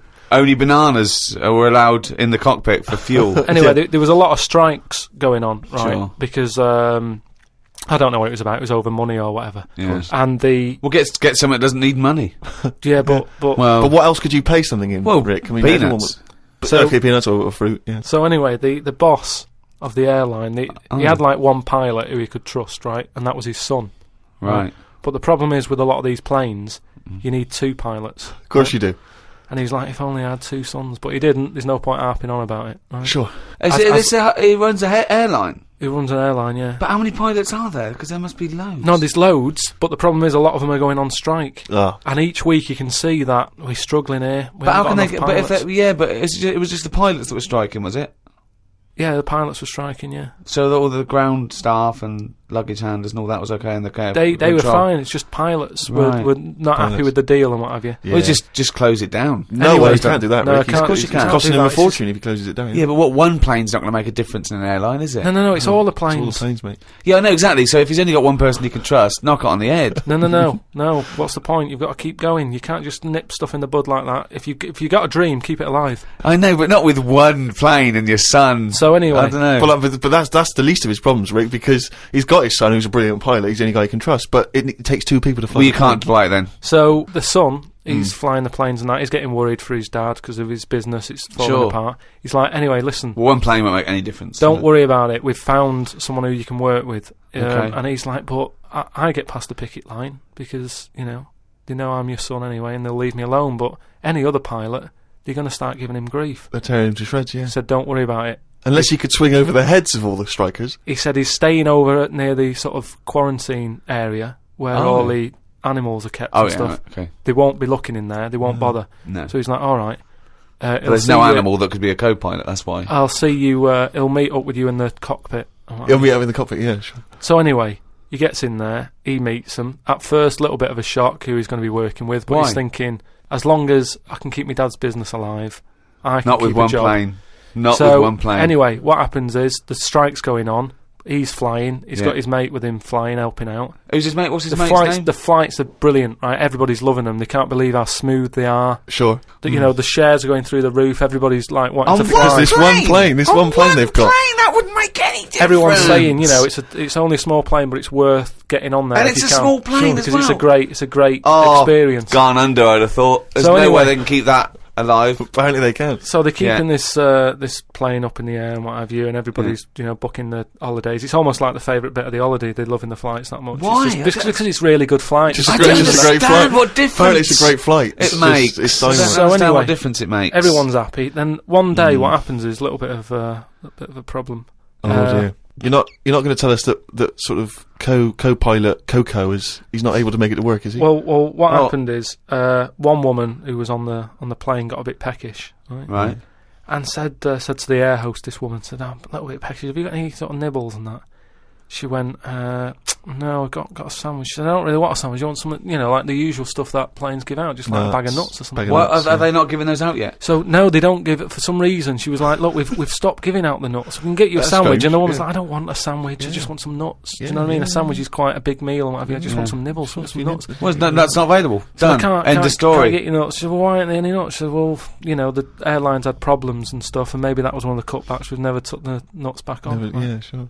So she wouldn't just leave it. She wanted her nuts, right? She's having a lovely flight and everything. She said, "I cannot complain about the flight. The No, flight sure. is brilliant. Yeah. Whoever's up there flying this plane is doing a She's dynamite doing a job. great job, but I need some nuts." Right. Anyway, so the woman There said, aren't any. "There aren't Very any nuts." demanding woman. There aren't any. It's a very demanding woman. There aren't any. Look, she's paid big money, right? She's probably in first class. She wants nuts. She's going to get Nah, nuts. there aren't any. Leave it. If she has to force her way into the cabin to get nuts, she's going to get Well, nuts. she can't go there because she will be shot. Because So- with security problems and that, there's no way she could ever go to the cockpit. That would never happen. So she said, "Well, you're saying there aren't any nuts." She said, "But earlier I saw you put a tray outside the cockpit, right? It had a sandwich on it, 2 Cokes and 2 bags of nuts." Right. She said, "So you're saying there aren't any, but the pilot's getting Well, them." aren't they now? That was the last 2 packets. Done. No. So Let's go home. So she's going, "You can't have any." No. We know, She goes- we understand now there's a dispute over So nuts. she said, "Well, I'll go and have a word with the pilot myself because you only put them out there a few minutes ago. You can't have eaten You them yet. can't. I want You some. you I'm cannot going go- over. no. I know this is it. Yeah. She was saying you cannot go over. She's going, No. "Listen, Yeah. I'm going to go over because No, I feel no, like you I'm being can't. lied to." No, you can't. So she goes, starts, No, and, there's and no the way. pilot can Well, they hear all can't this get in anyway. chat about the nuts and what have you, and he's thinking, "What's going on out there?" Yeah. He opens the door. Yeah. Right? She gets a glance in. Little monkey sat there with headphones. Fucking bollocks.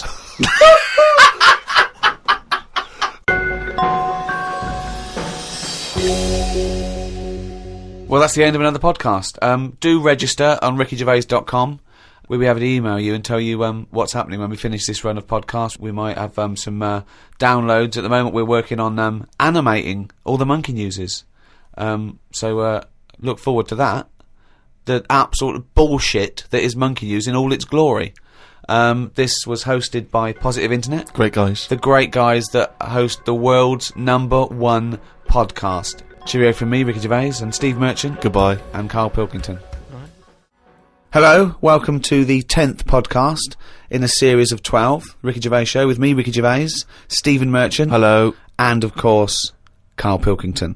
All right. Now, thanks for all your emails. We've really started a community here, I think. Yes. We're all brought together by one aim. The fascination of the brain of Karl Pilkington, Yes, basically. absolutely. I There's mean, thousands of people who are equally as obsessed as we are with it. I really don't know why it's called the Ricky Gervais Show anymore. I mean, I was cynical at the beginning, but it's farcical. Welcome to the Karl Pilkington Show. Well, people say they'd like to hear more from you and I, but I don't see why when you've got do you know this what I feel specimen like? in the room. I feel like the ringmaster, but the real star is the shaved monkey in a jar that we Yes, bring out. Do you know what I exactly. mean? Yeah. That's it. That's the star of the show. You know. Yeah. Well, we've had loads of emails actually, and we've had one from Nige, who's done this brilliant cartoon of Karl on the beach. I think we should sell those as postcards. But someone's beaten us to selling merchandise. If you go to www.cafepress.com /Mr. Pilkington, someone is selling everything with Karl Pilkington's head on it. Now, these are bootleg goods. We're not making any money from it, but I'm strangely proud. I just love to see millions of people wearing a little t-shirt or a baseball cap or drinking out of a mug with his little round head on it. He's made a clock, which is perfect because it fits absolutely, you know what I mean? The sides of the head go right to the edge of the clock because it's perfectly I'd round. like to see maybe as well those sort of rubber or plastic face masks that you can buy for Halloween with just Karl's face. Oh, just millions of people Yeah. all look like Karl. Oh, that would be amazing. What a world that would be. Cheers for that, love. Yeah, it's Karl Pilkington here, just telling you about Channel 4 on a Friday. You've got new Green Wing, right, that's nearly ready. My name is Earl, and the It Crowd. I mean, sort of being in the comedy business and that, I think it's fair to say I'm qualified to give me opinion, and these three things are funny, so yeah, stay in, watch it, have a good night, have a nice little brew with it, do what you want. At the end of the day, it's your life, innit? So, see it. Karl Pilkington! The Ricky Gervais Show on Guardian Unlimited. Still to come, of course, Monkey News and Karl's diary, excerpts thereof. I wonder if we should have a jingle for questions for Karl, because there's a lot of questions coming in for Karl. Okay. Oh, chimpanzee, that question's for Karl. Yeah, okay, no, fair enough, that works. This is from Jim and Bob in Manchester. Karl, if you could talk to any animal, which one would it be and what would you say to it? Insect, animal, anything, fish, anything. Well, they said animal, but let's broaden it to anything. Animal, any creature. Insect is an animal. Yeah, no, but I'm just, I don't want to get it wrong. I'm just thinking about, there's a lot of stuff out there, isn't there? I'd probably go for the tortoise. Okay. Because it would take a long time to walk away from you while you were talking. No, just because... Most animals would be off straight away. Yeah. Just because they live for ages, so they'll have loads of stories. They've lived through a lot, you know what I mean, through wars and stuff. Well, if you get an old one, that's about... Yeah. Most of them have lived in a box, in a garden, for 52 years. No, but you get some that have been about... And even if it's in a box, you can overhear. They've really travelled, have they? Yeah. I mean, some of them have experienced more than you. Yeah. But they've broadened their horizons a bit more than you. They could probably teach you a thing or two, yeah. And what would you hope to learn from them? Just history. Right. From their very specific tortoise perspective. Other emails. We've had a lot of questions about time travel. People are fascinated about your approach to time travel, and I know we've talked about this in the past, but this is a very specific time travel question. If you had a time machine, Karl, to what event in your childhood would you travel back to, and why? What's the point in going back to things that you thought... No, it's just that it's never as good, is it? It's like a place you go on holiday, and you go back thinking it'll be as good as the first time. It never is. So I don't believe in going back to places. What do you understand the question as? Do you think they're asking, would you go back like a ghost and spy? Would you go back and you've got your childhood back? You are that child again. You're in the body. You are the child, or you've got your adult head and experiences. Rick, I really don't think Karl was thinking there was any of those variations. No, let's be honest. But now that you've flagged them up, I think he was thinking of him as he is now in school with a cap on. yeah. But too big for the chairs. yeah. Come on. No, I don't think I would go back. It's all happened now, isn't it? Yeah, but it's an email to a podcast for our own amusement. Well, okay. Choose an event. Okay, forget the time travel thing. No, hang on. I think let's clarify one of Ricky's points. What if you could go back and you could live that moment again? How would you do it differently? There's been times where I've gone, oh, that was a bit out of order or whatever. But then you learn from your mistakes, don't you? So I don't want to go back and change stuff, because it's like that thing that they go on about, innit, where they blame the butterfly on an earthquake. You know, it's going to happen. If it wasn't that butterfly, it's another one. So why pass the buck, is what I'm saying. So you've got no regrets. There's nothing in your past you'd want to change or do differently? What about if you went back and you spied like a ghost on something? You couldn't change anything, but you could have a look at someone and just sort of look, like Ebenezer Scrooge does with the Ghost of Christmas Past. He goes back and he's sort of like looking at himself dancing and stuff. Or what would you do? What would you go back and have a look at? Yeah, but you're asking me to change. I don't want to change. You're not changing. You're just observing. It's impossible. All right. This question, it's not going to happen. You're not going to have to do this. It's impossible. Right. Yeah. I nearly died once, didn't I? On an ice pop. Right. Right. Now, maybe if I would have died, I'd say, well, let's go back to that, and I won't have an ice pop. You wouldn't be doing the podcast if you'd have died. You wouldn't be having this email put to you. What are you That's talking absurd. about? You're now saying you're rewriting history and then going back to change it. Yeah. There's no need. You didn't die.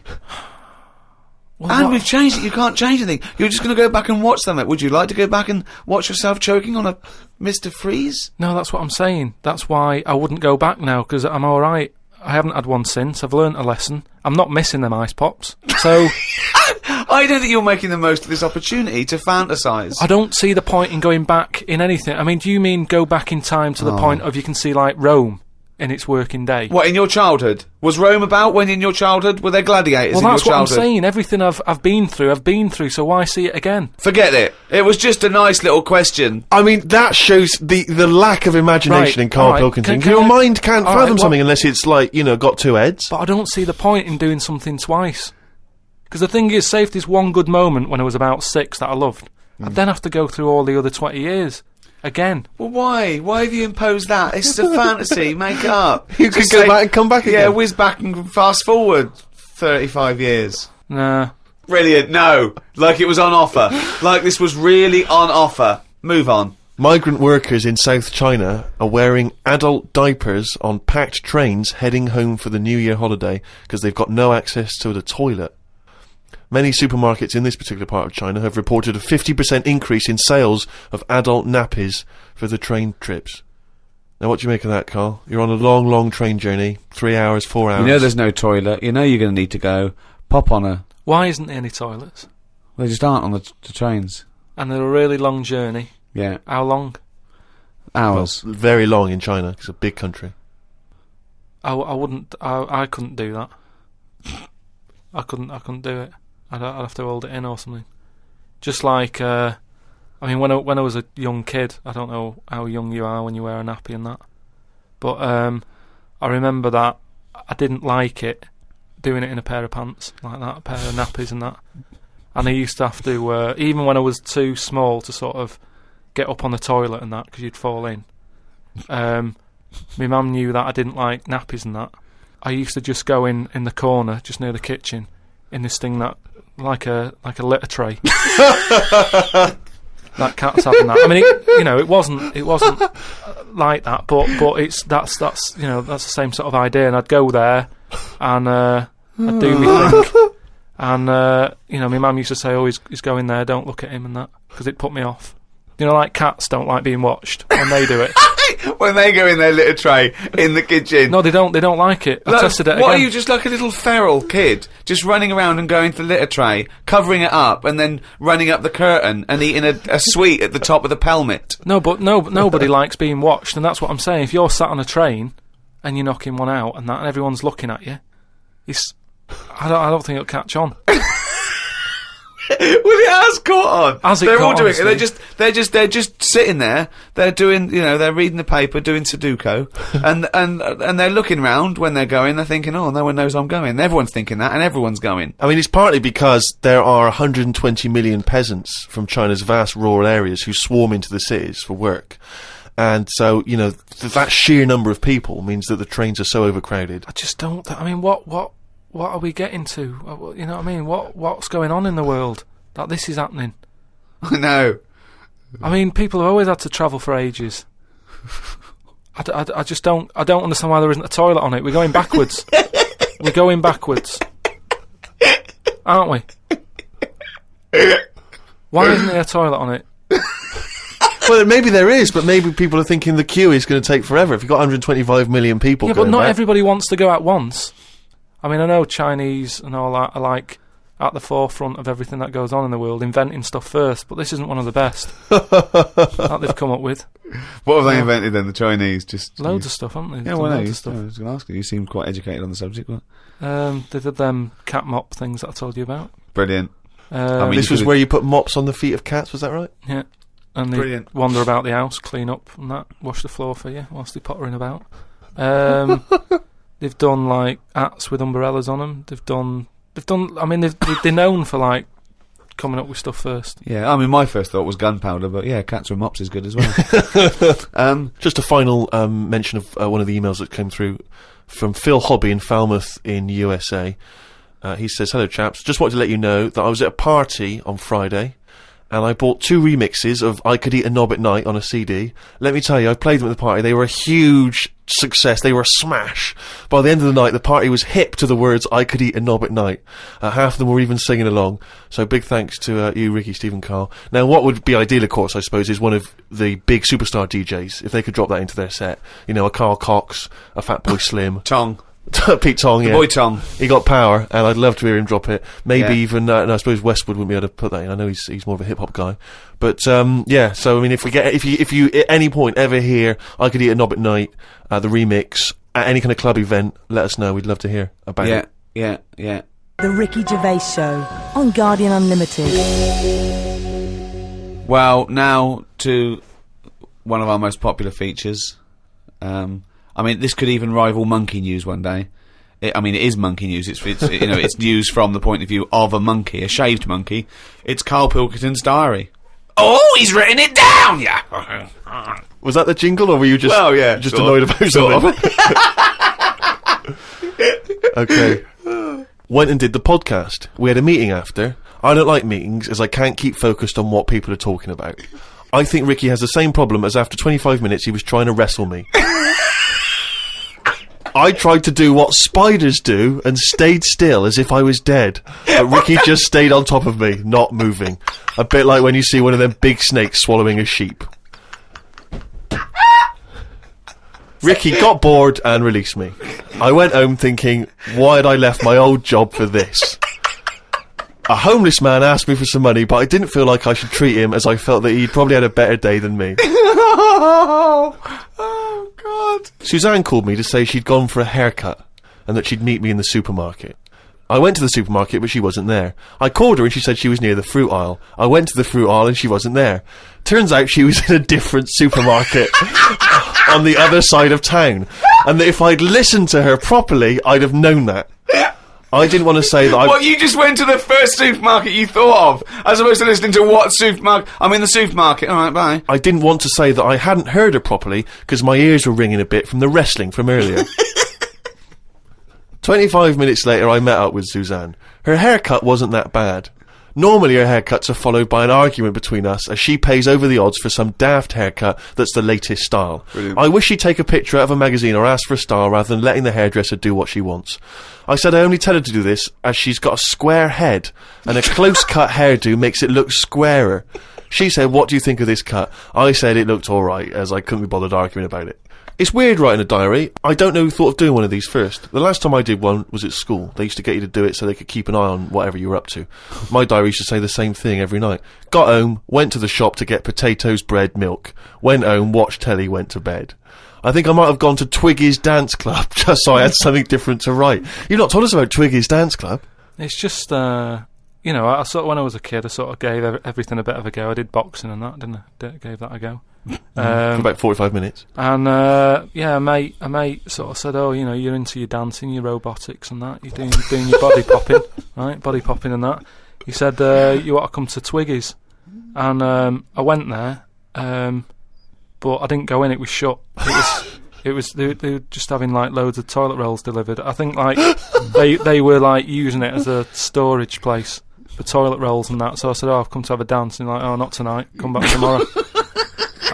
I never went back. Brilliant. Next. What a waste of an anecdote. Right. Brilliant. Just to recap, you're convinced then that the teachers are asking you to keep diaries so they can keep tabs on you. And then to continue the diary, as there were more problems happening on the estate, they started to add Saturday and Sundays to the school diary to keep an eye on what we were doing at the weekend. I struggled to fill it on a Sunday, as the shop I got potatoes and bread from was shut on a Sunday. I had to go over to Shepherd's Bush to meet someone. I got the tube. There was a badly burnt man on the tube. It's amazing how the body can continue through quite a lot of bad stuff. It got me thinking about how much stuff you could remove in your body, one by one, without dying. If it was a competition, the cockroach would win, as it can live for a week without a head. I just mean, like, say if, you know, they're running out of ideas for TV programmes and that, right? They get someone who isn't well. They go, look, do you mind if we make a programme on you? And what they do, they sit them in the bed, and they go, right, what we're going to do now is take out the heart, but replace it with a pacemaker. Right, No. Sorry. People with pacemakers don't have their heart taken out and a pacemaker popped in. All right then. Some sort of machine. What I'm getting to is... Have you been playing Operation? What I mean is... what I mean is the big finale would just be a head chatting with loads of wires going into it, and it's like, look what we can do with science. That's what the programme's called. It's the same every week. The volunteer is just a head with loads of wires coming out Look of it. what we can do with science. And he's going, Goodbye. I feel ill. Got some post delivered to me today. It was... Oh, this is This great. makes it in the diary. Got some post delivered to me today. It was addressed to Mr. Dilkington.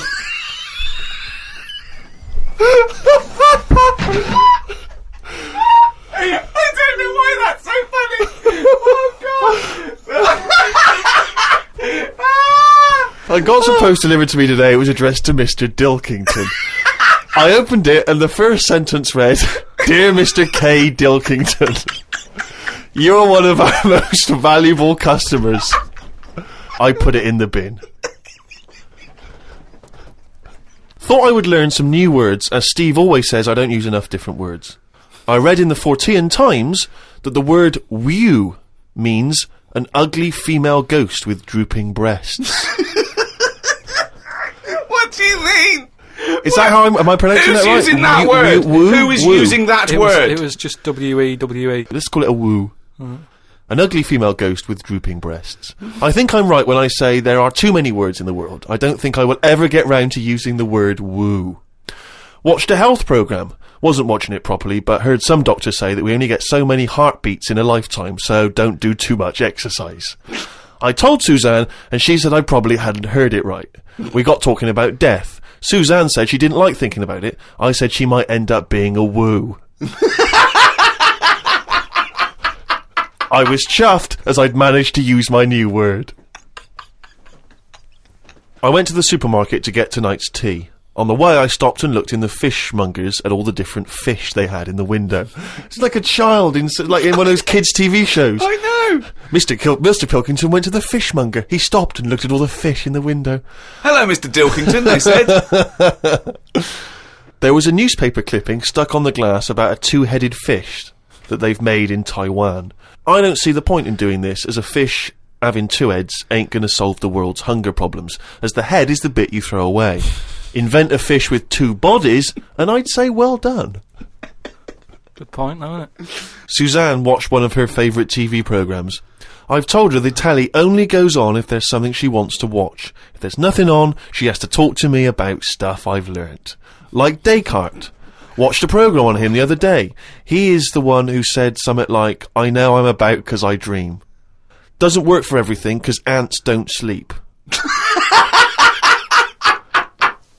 I don't know if I'd like that or not. You don't know if you would like it if you didn't ever sleep. Not sleeping. It's just one long day. I don't know. Don't know how you put up with that. Do you think it'd be a good idea? No. Why not? Because, as you said, it would get a bit boring. You know, your sleep is your rest, your time off. It helps you detoxify. It helps you sort of think things through on a subconscious level. But don't you ever get it where, I mean, sometimes it's brilliant to have a sleep when you're tired, but don't you sometimes feel that's like... the best time to have a sleep, when you're tired. No, but sometimes when you go to bed and you're not that tired and you're kind of thinking, oh, I'm going to waste some hours of my life now and I'm not really in the mood for this. Well, that's just wishing you had longer on this earth doing creative things. I mean, if you didn't have to sleep, you could spend more time talking to a tortoise and going to the toffee shop.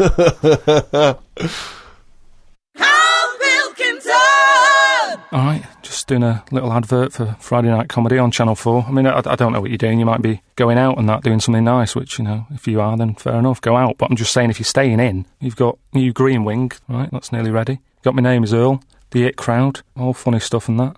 Don't know about you, but, you know, I'll be staying in watching it, just having a bag of crisps and stuff. So, if you're staying in, put the telly on, do that. If you're going out, go out, have a nice night. See you later. Karl Pilkington!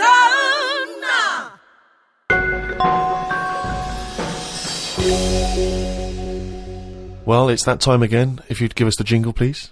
Oh, chimpanzee day. You fucking news! Okay, now that surely cannot be fair on anyone's ears listening. Right, ages ago, right, about the 1950s. Oh, yeah. Oh, yeah. There was this gangster knocking about. And do you know how, like... Was he called Hairy Fingers? Do you know how, like, a lot of gangsters like to get into gambling and that? Yeah. And, you know, like all his peers and that, all these mates who are, like, gangsters and stuff, they've all bought horses, right? That they take racing and they make money from them and that, don't they? Yeah.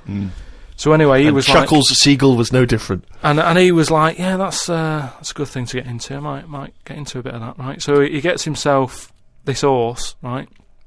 And there's a big race coming up. That's why he's a bit of a last minute. And the jockey turns up and it's fine. He's a human jockey and it's fine. Excellent. Okay, well that was another podcast. So anyway, please listen. Oh, hang on, next. there's more. Oh, hang on. So anyway, this big race is coming up. He's like, I've got to be involved in this because I can make a lot of money out of my horse here. Choose the jockey wisely, then. So he says to his mate, he said, "Look, I've got myself a horse and that." He said, "We just need a jockey, get someone to sort it out and what have you, so I can get in this race." So go to the jockey club. His mate's like, "Yeah, all right, I'll have a word and that, have a look round and that, see if there's anyone decent." And the good thing about jockeys is there's never been a shortage of jockeys because a lot of them don't make the grade. So there's always too many jockeys to go round. Always too many human jockeys. Yeah, there's never a problem getting jockeys. Fine. Go on. So anyway, he comes Was that back true in the 50s as well? Absolutely, it's always been true. It's always been true. It's always been true. There's no lack of jockeys. So it's sort of close shot. People are trying to do it and they don't make the grade. So, but in the 50s, from your knowledge, there was not like in 1951 a shortage of jockeys for just 1 year. Absolutely never. I'd have known about that. Fine, I'm quite keen. Right. Go on. So anyway, right. So his mate says, "Look, I'm having a problem getting a jockey." Seems odd because Ricky's just been saying. He's just been saying there's not a problem. What do you mean? So just because the main problem was, go on. A lot of jockeys were aware of this gangster and were saying, "I'm not getting involved with this guy. The chances are I won't get paid. You know, he's a gangster. It's not worth it." You would do it if it was a gangster asking you. You'd be scared of the consequences. So anyway, he's saying, "Look, don't be coming to me with problems and that, right? I've got the horse. I want it in the race. Sort it out." So they're like, "Oh, but boss," and he's like, "Don't give me any of that." Exactly. They do what he says, so any jockey would do it. Go on. So anyway, the day before the big race, left it to the last minute. Okay, but fine. And he says, have you got a jockey then? They're like, "Yeah, but," and he's going, "Don't worry about it. Have you got a jockey?" "Yeah, but," and he's like, "Well, look." He wants to say, "Sure." So he's saying, "Has he ridden the horses before and that?" He said, "Well, yeah, he has, but mainly," and he's like, "Brilliant." And he goes, "Yeah, but mainly in like a circus." In the jung. No, like in the circus and that. He'd worked with horses and stuff. In the circus. It's fine. So he's like, that's enough. That's all I need to know. Well, they'd be too heavy because circus people are quite built, aren't they? They're a bit heavier than the jockey because the jockeys are about 8.5 stone. He said, "Brilliant, get him down there and that, right?" Yeah. Anyway, the race happens. He didn't want to meet him beforehand. He wasn't worried. No about point. it. Not bothered. No. As far as he's concerned, he's putting his money on it and what have you. Yeah. Sure. Right? What happened is they were trying to make him put on the jockey outfit. Yeah. But for some reason it didn't fit that well. Sleeves too short, legs too long. It's that sort of problem. Okay. So they let him, wear his stuff that he wore in the circus and that, because it's comfortable with that. He's happy with it. Do you know what I mean? That's what he's happy with. Yeah. Anyway, race starts and what have you. This horse straight out of the trap and that, high speed, right? This jockey's got a really big grin on his face. He's loving it, right? Everyone's cheering, going, "Who is this? Who's this jockey?" Yeah. It's amazing. Never seen him before, and yet look at him. But they can see his face clearly. Anyway, gangster's happy in that because he's won. But I just want to say the crowd can see the jockey, can they? What? The crowd can. I mean, it's but he's so fast and what have you. It's a blur. It's all a blur. He's good at it. I mean, apparently he was close to falling off, and people were like, "He's gone. He's a goner." Right. But he's got such a good reach that he managed to grab hold of good reach. Oh. And they could tell he was smiling. They could tell he was smiling, but they couldn't see the detail of his face. Is that right? Just to clarify that. It's just blur and that. Sure, but they could tell he was smiling. Yeah. They knew he was happy. At the end of it, do you know, like the winner sort of rides around the crowd bit, yeah, sort of, show off and what have you. Yeah. And all the women are there, and do you know, like women are all dolled up at these events. Sure. They've all got big hats on. Sometimes they got fruit on those hats. Yeah. Okay. Right, yeah. Right. And one of the women, particularly Carmen Miranda, was very popular. Yeah. One of the women had like you say, fruit and what have you on it, a little banana. Right, some kind of Cuban Cuban woman. They're not real though. The hats, though. They're not real fruit, is it? No, of course not. Never. So, but I don't know who. I thought they wore those sort of kind of Cuban entertainment shows. I didn't realise they wore them at events. But even if it's like a big event, you might have a hat with fruit, and it's sort of joke, but it's fake fruit because it would perish. This jockey didn't understand that. He'd never seen false fruit. I don't understand. But why did the jockey suddenly? Why was he so desperate for fruit? I don't understand. So anyway, meanwhile, the gangster's collecting his 500 quid winnings. Yeah. Right, he's over the moon. Yeah. He kicks off because of this woman with the fruit. Yeah, I don't understand. I still don't understand why the jockey would go. Everyone noticed. Jockey, little monkey fella. Oh, that makes sense. If he was a monkey, that would make sense. Yeah. What year was this? Because I want to. It was 1950s, and that's where the saying comes from about, do you know, like in Cockney slang, 500 quid is a monkey. He sort of put, he put a monkey on it, and it all goes back to the time when. So this happened in England. In this country, yeah, in England. So someone could well still be alive that we could easily contact. That well, would that's it. confirm We always, there's there's no time length on this monkey news. If you've got any, if it's history, if it goes back. Or if it's made up, bullshit. Just send it in. If it's bollocks, if you've got any bollocks, if it's absolute bollocks, please send it in. That's this week's monkey news. RickyGervais.com.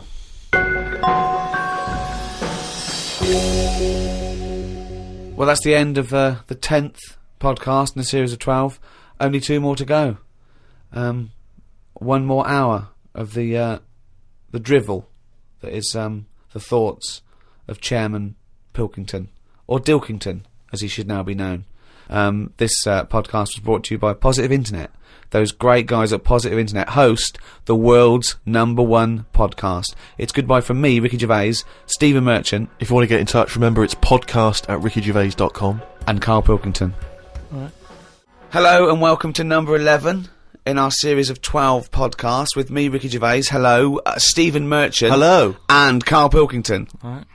Now, Karl, you have become a phenomenon. Okay? Right.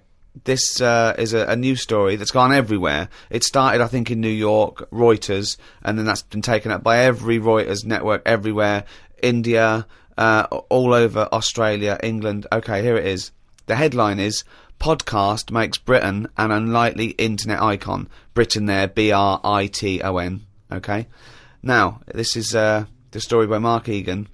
And it came out of New York originally. Unemployed British radio producer Karl Pilkington has become an unlikely superstar by using the medium of podcasting for his bizarre statement about eating an animal's private parts. Remember that? Yeah, it was more about like that reality show. Well, it says that here. It was during a discussion on the Gervais show about a reality TV show where contestants were asked to eat an animal's penis.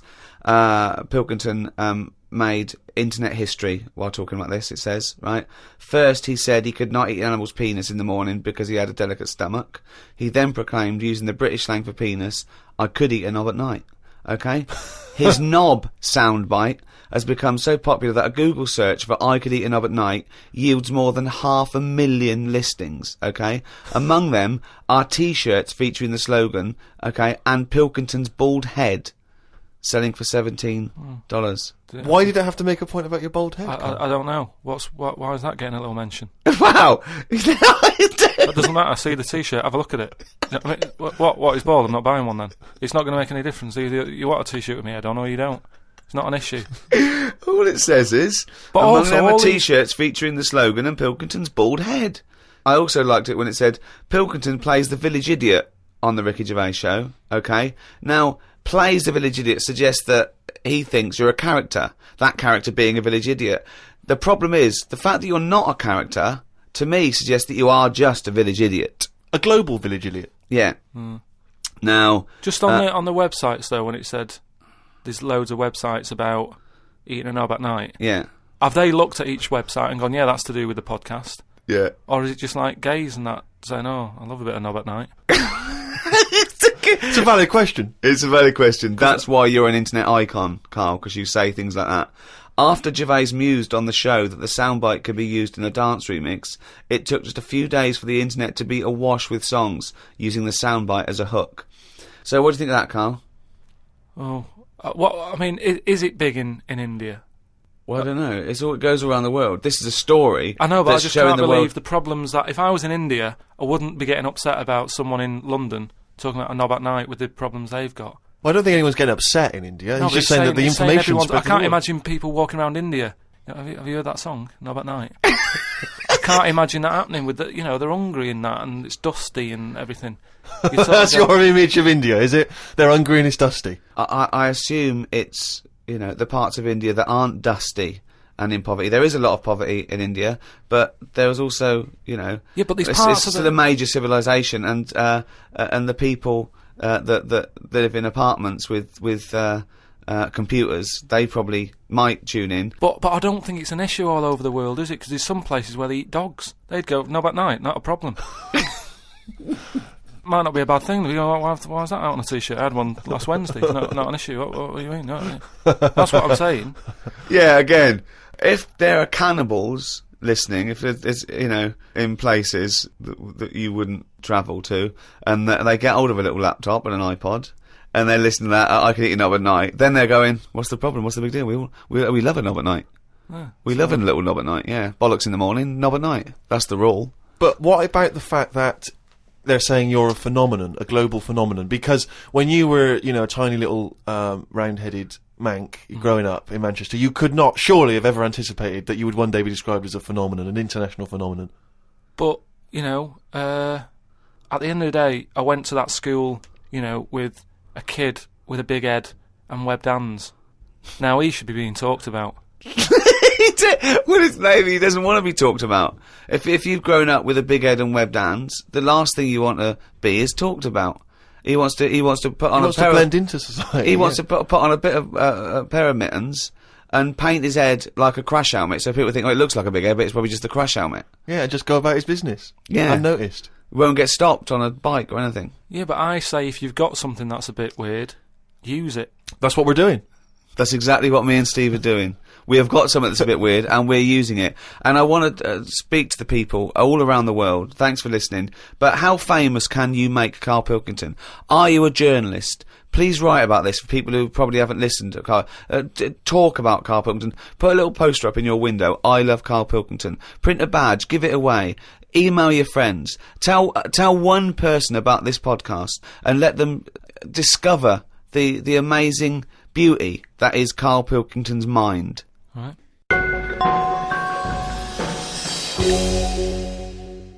Hasta la vista, baby.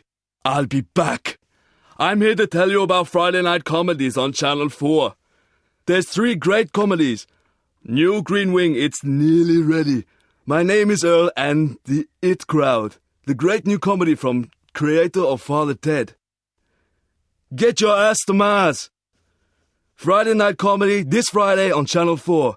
Switch it on. I'll be back. Uzi 9mm. Cause I did it a divorce. The Ricky Gervais Show on Guardian Unlimited. As ever, Rick, there are hundreds and thousands of emails coming in. People contributing all kinds of stuff, pictures as always, and little video clips that I think might be of interest.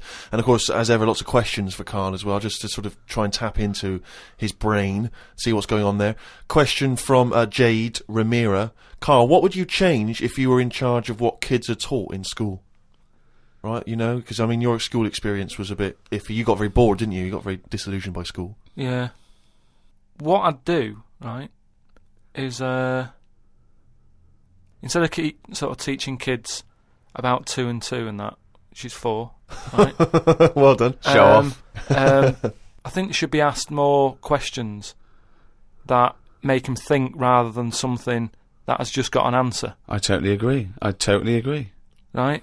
So, to teaching them the quest for knowledge, inflaming their imagination. But just freaking them out a bit as well. Just going like... See, I knew that's where it was going. Because as soon as you started talking, Rick, I was thinking you're thinking some of the big existential or philosophical questions. You know, what does it mean to be human? What does it mean to interact with other humans? To be a humanist? Or teaching them sort of like philosophy on a basic level, that, you know, teaching them the love for learning. So, you know, get them back to a roots level so they want to learn and then they will learn, as opposed to just teaching them facts. Whereas... He was thinking, freak them out a bit. Yeah. No, just like, you know, like I read the other day, and someone sent it in on email, like how there's a dishwasher that's been found on Mars. Rubbish. Whoa, what? But it's not true. So tell them that. But it's not true. Go home and write about it. How did that happen? But it didn't happen. Well, it did happen. It was in a science magazine. No, it didn't happen. There's not a dishwasher on Mars. Why not? Because... What do you mean, why not? How did it get there?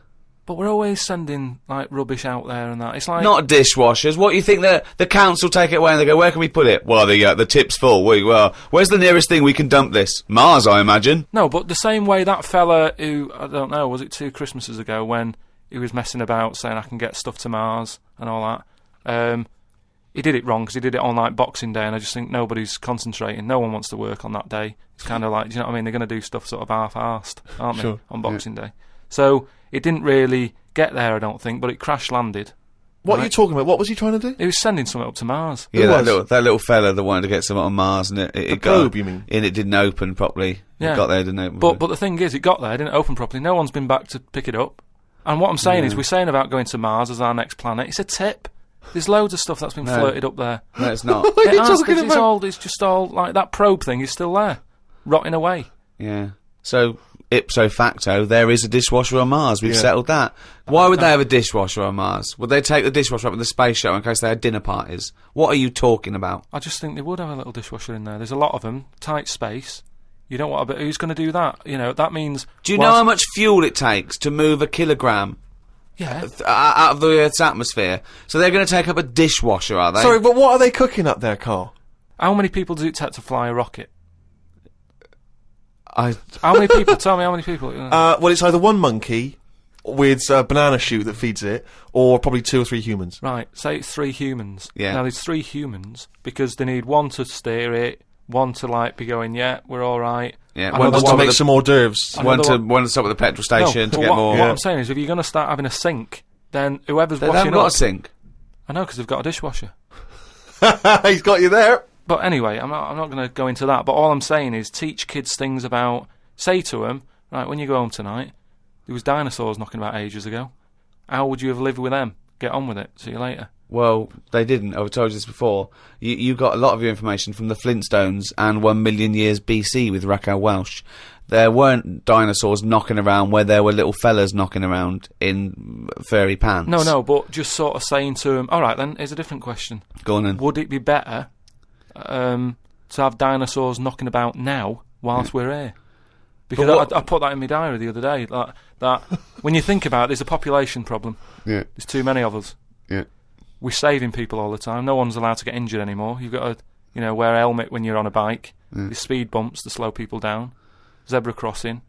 Cures for illnesses. No one's dying anymore, right? Well, I think they are. Not as many as they should be, because the world's crowded. All I'm saying is there's still people dying. I think there's still people dying. Not that many, though. Yeah, I think there's still millions of people dying. Apparently, a handful. Loads of people are living longer, and that's a problem. So what you I'm saying feel that is, you should introduce Tyrannosaurus Rex into, say, London, just have him wandering around, just picking people off. That's what. Just sort of random and that. Because I don't know. I mean, I'm not wishing that anyone I know dies and that. But all I'm saying is, I don't know anyone who's died for ages. Right. Whereas if a dinosaur was knocking about, you'd go, Neil's gone missing. Yeah. And Nora's had her head bitten off by a... Whatever. I just think then it is survival of the fittest, which is, we've lost all that now. You don't even have to be fit to survive. They just keep sticking a new lung on you. Or... Do you know what I mean? They can do too much now to keep people going. They just keep sticking a new lung on you. Question from Kevin. He says, Carl, other than the famous boxing match that you've often talked about, I know that took up about 20 minutes of your time, have you ever been in any other kind of fight? I don't suppose a slanging match. I think they're talking, have you ever been in a physical fight? Once that I can remember. It was over a woman. Well, a girl. I was at school. Yeah. And it was because, like, it's hassle, innit? Right? Relationships when you're younger. How old were you? About 7. It was over a woman. Go on then. Yeah, go on. And there was this girl knocking about who, she was quite good looking, everybody liked. And my mate, he really liked her. And I didn't sort of ask her out on that, but she just sort of took a shine to me and stuff, right? And didn't really go out with her properly. It's at that age where going out with someone is just like sort of going, all right, in the morning, do you know what I mean? You just sort of nod your head. Yeah. And that. Anyway, there was some sort of school disco. And they were playing Spin the Bottle or something, right? And I sort of wandered over to see what was going on. And I stood on this girl's dress and put a hole in it. And she started crying. I was like, I can't be doing with this, right? What's up with you? It's a hole, what's up with you? And everyone's going, Carl, what are you doing? That's meant to be your girlfriend and that. You should be sort of saying, oh, I'm sorry, and giving her a hug and all that. And, saying it'll be all right. We'll sort the dress out. I said, I can't be dealing with this. Right. So she's crying her eyes out. I said, it's over. Right. Oh, it's over. You saying, all right, in the morning. Yeah. No more of that. Yeah, there's no more. Right. In the morning. So I go to the toilet, right, and this lad who fancies her comes in and goes, "You're out of order," you know. I'm saying, "What are you on about?" So there's 2 7-year-olds. Yeah, you're out of order. Keep out. Yeah. Cut it out. Show her a bit of bloody respect. Sorry, were you wearing trilbies? Yeah. He put his cigarette out in the sink, and he just said, "Leave it." Get out of my face. So I just sort of said, "Look, why are you getting involved?" and all that. Yeah. 2 7-year-olds. Yeah. Why are you getting involved? And it was obviously like because he fancied her and that. We had a bit of a fight in there. Yeah. I accidentally sort of chipped his tooth on a sink. Right? Wow, is it like a proper... Sorry, this is like someone from Lock, Stock and Two Smoking Barrels. Yeah. What are you talking about? 2 7-year-olds in a toilet. So you put a hole in her dress. I don't know how that happened. What were you wearing? Football boots? How did you make a hole in her dress? I don't know. It was like that sort of material. You were wearing winkle pickers. Like crepe. You know what I mean? It was like a crepe dress or something. Yeah. Right. And that got a hole in it. So you're having and when you say you're having a fight, I mean, are you wrestling with it? You got arm locks and head locks? A little bit of wrestling and shoving about and that, and it was an accident. I didn't sort of go, right, I'm going to break your teeth or anything. It's just that I happened to push his head down, and his tooth hit the sink, right, and it chipped and what have you. After that, like I sort of left there and stuff, and we had to go into assembly, and there was a copper in there doing some presentation saying, "Listen, kids, don't get into trouble, because we're out there and we'll get you." Right, so sort of try to teach the kids young not to get into any trouble and stuff. So I'm sat in the assembly room thinking, oh God, there's a copper here talking, and my mate's going to come in a minute, like with a chipped tooth and everything. And questions are going to get asked. That's what kind of happened. I mean, the coppers didn't get involved. Yeah. Did you turn your back on violence after that then? Yeah. He said, "You'll never take me alive, copper." So yeah, that was the sort of last fight. Brilliant. The Ricky Gervais Show on Guardian Unlimited. Some of the questions coming in now, Rick, are just, I don't know what they're intending, what response they're hoping for, really. This is one from Rob. He just says, I was just wondering, what are Carl's views on the human appendix? What do you think, Carl? What do you think of the human appendix? Never worried about it. Well, no, I think Rob's point is that it's sort of pretty redundant now. Yeah. The appendix used to be an organ that was packed with these enzymes that help break down things like cellulose, but because of our diet now and because cooking and other things, we don't need to eat a lot of cellulose. We don't eat very, very low grade things like rabbits, for example, huge appendix and cecum, and they use it to break down cellulose. They actually eat their own feces to get it through again, but we get a lot of nutrients out of food now. We eat very rich food, so we sort of don't need the appendix. And also, when something goes wrong with the appendix, if it bursts, it can infect you and you can die from it. So sort of what's the point in having it? We don't need it, and it can only cause us harm. That was the question, I think, that Rob was putting to you. So now what are your thoughts on the human appendix? So this is kind of what we've talked about before, where...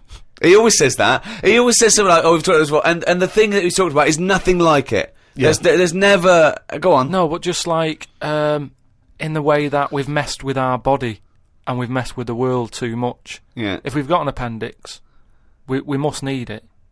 If it's dangling about, right?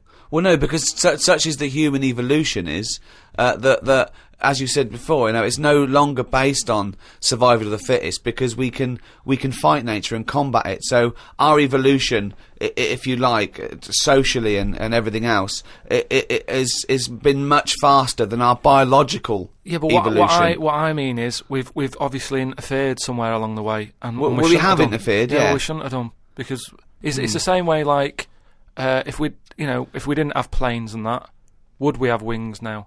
If we'd have needed to get about, would we have had wings? No, the answer's no. Next. No, but you say that, but look at the way... Because he's right, says it because he's right. No, but all I'm saying is you see that little picture of like an ape to man. Yeah. At first, they're crawling about on all fours because probably you're looking for food, so you want to be down there. So Right. if you're on both legs, Yeah. you're missing stuff that's on the floor. What sort of time period do you think this... Because, I mean, we started, dabbling with a plane maybe 100 years ago. So what sort of time period do you think this little thing who was scrabbling around looking for food stood up and I walked? don't know. I sort of don't worry about time. Sort Right. of Well, I'll tell you now, we behind wouldn't have Rome. wings now. If the Wright brothers had said, forget it, we wouldn't have wings now. What would happen? Right, here's another question. This is one that I'd chuck out to kids as well. We were talking about education, teaching kids stuff. Sure. What would happen, right? We ruin this world, right? Goes wrong and that, right? They shut it down. They go, we're moving. We go to another planet. It's as simple as that in his world. It's as simple as that. We can't go to Mars because it's full of stuff that used to be in Dixon's. It's like a tip. Yeah, it's a nightmare. So we can't go to there. We go somewhere else. So you find another planet, wherever it is, right? Wherever it is. Easy. Something that I've always wondered about, if we do that, do we start New Year's or do we carry on? What do you know what I mean? Do we say, it's still 2006? Or do we go, it's world new, or whatever? Yeah. New world. That is definitely the first priority. It's year one. Right, we've sorted that out. Right, now... Well, it depends, doesn't it? Because a year might not be the same on this planet. We'd sort that out, right? We'd sort out what year it is and that. Well, no. What I'm saying is, we'd have to start again anyway, because the planet might not take 1 year as we know it to go around the sun. It might not take a day to turn. A day is a day because that's how long it takes. But we'd have to carry on as we know, because we don't want to start doing longer days and that. Otherwise, they'll just kick off and say, "This is rubbish. This new world. What are you doing?" No, I'm doing a 28-hour day. We wouldn't have a choice. A day is how long it takes the planet to turn, and a year is how long it takes that planet to go around the sun. But a day is man-made, really. There's places in the world where they're working in the dark, isn't there, in Iceland and that? But they don't go, well, it's dark all the time, so I'll stay in bed. Well, no, but there's still a day. It's still 24 hours in a day in Iceland. Yeah, but we only work by that clock because that's what people use at the moment when they go, what time is it? You go, it's 20 past 11. No. We use that because that's how long it takes the planet we're on to I've never worried about it like that. I've just always... Well, no, I'm telling you... Well, that's because you weren't asked to get involved when they came up with the idea. I'm telling you that's what a day is. It's how long it takes your planet to... What do you mean? What? No, I'm just saying that's fine and everything, but if when I was born people said there's 26 hours in a day, I'd go, fair enough.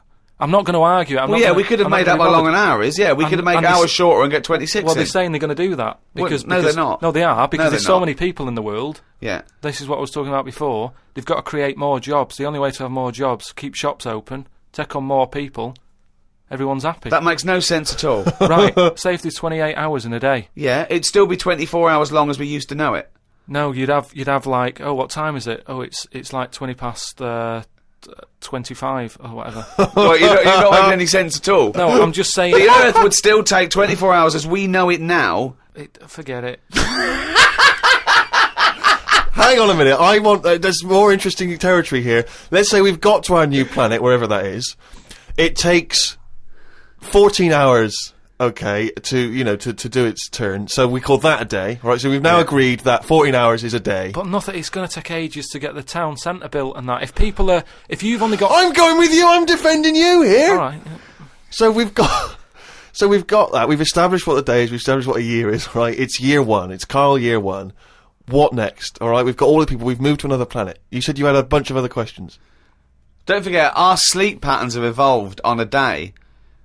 The reason we sort of go to sleep at night and have about 8 to 10 hours sleep is because that's our evolution. No, but that's that's just because that's what we've got used to, isn't it? Yeah. You look at a sloth, that's asleep all the time. Yeah, that's got the same watch as us.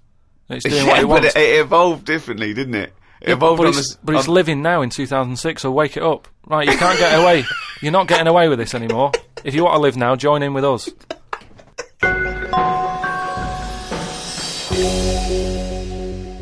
Well, it's that time again. It's the feature that the world is saying could rival Monkey News one day. Ready? Oh, what's he written today? Well, Karl's diary. You didn't explain what it was. Karl's diary. Actually, as one person said, if we are going to get it published, we could maybe publish it as The Diary of an Idiot. Very good. So, a little riff there on one of the most famous diaries. Sunday, got up, sunny day, so went for a walk in the park. There was a bloke walking down the street who was whistling. Some kind of annoying tune. He seemed quite happy with himself. Do people only whistle when they're happy? I don't whistle very much. It's a good point. I'm whistling is so inane to me. But yeah, it's sort of like going, I'm content, it really is that thing that if they go, you go, well, Mr. Mellors, I'm afraid, I've got some bad news. Not only has your wife died, but you've lost the house. Thanks, Doctor. Wouldn't happen, would it? No, you don't whistle when you're sad. The other place you hear it, of course, is changing rooms. And that's men going, I'm whistling, so I'm not looking at your cock. How could I be? I'm concentrating on whistling. The lake was frozen over where I was walking. The ducks looked worried. They were sat on the edge of the lake waiting for it to melt. Were they, Carl? Yeah, we just sat there looking, sort of going, oh, what's going on? I don't know. How long is a duck's memory? Because I wondered whether they're going, this doesn't seem right, but I don't know why. I asked Suzanne why ducks don't use their wings much. They seem to walk and swim more and don't bother using their wings. Suzanne said she had to call her mum and dad, so I never got an answer. The old excuse! Yeah. Suzanne, I can't talk now, Carl. Gotta phone my mum. There was a marathon-type run going on in the park. It reminded me of the time when we were moving flat. It was the day of the London Marathon. Me and Suzanne were walking down the middle of the road taking some stuff to our new flat. I was carrying a lamp and a kitchen bin. People were clapping me, thinking I was doing some kind of fun run.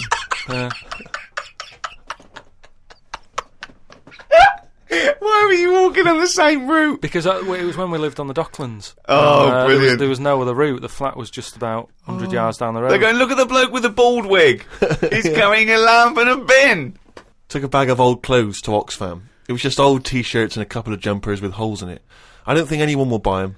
But the Oxfam is closer to the flat than the wheelie bin is. On the tube on the way back home, saw an advert for a book about a woman who works in a funeral home.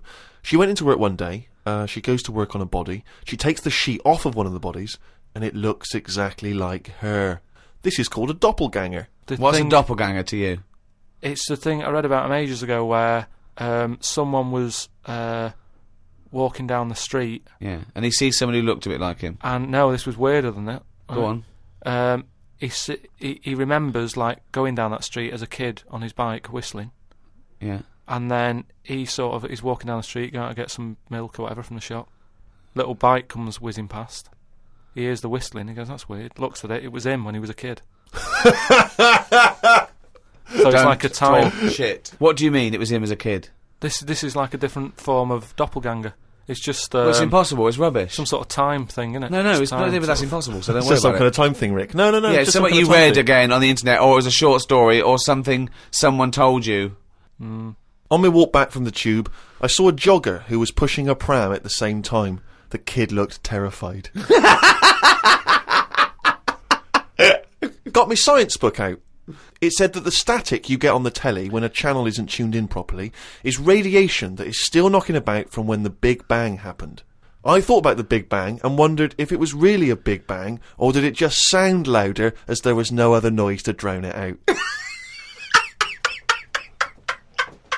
Good point, though, isn't it? Carl's diary, Rick, never ceases to amaze. More from that next week. Hey, fool! Don't give me no back chat, sucker! I ain't here to mess with you, I ain't getting in no plane. I'm here to tell you all about Friday night comedy on Channel 4. There's 3 great new comedies. New Green Wing, yeah, fool, that's nearly ready. My Name is Earl, and The It Crowd. That great new comedy from the creator Father Ted, sucker. Friday night comedy this Friday on Channel 4, fool. Switch it on, or I'll be round your house. You stay up all night shivering, 'cause you be so mad scared. Fool.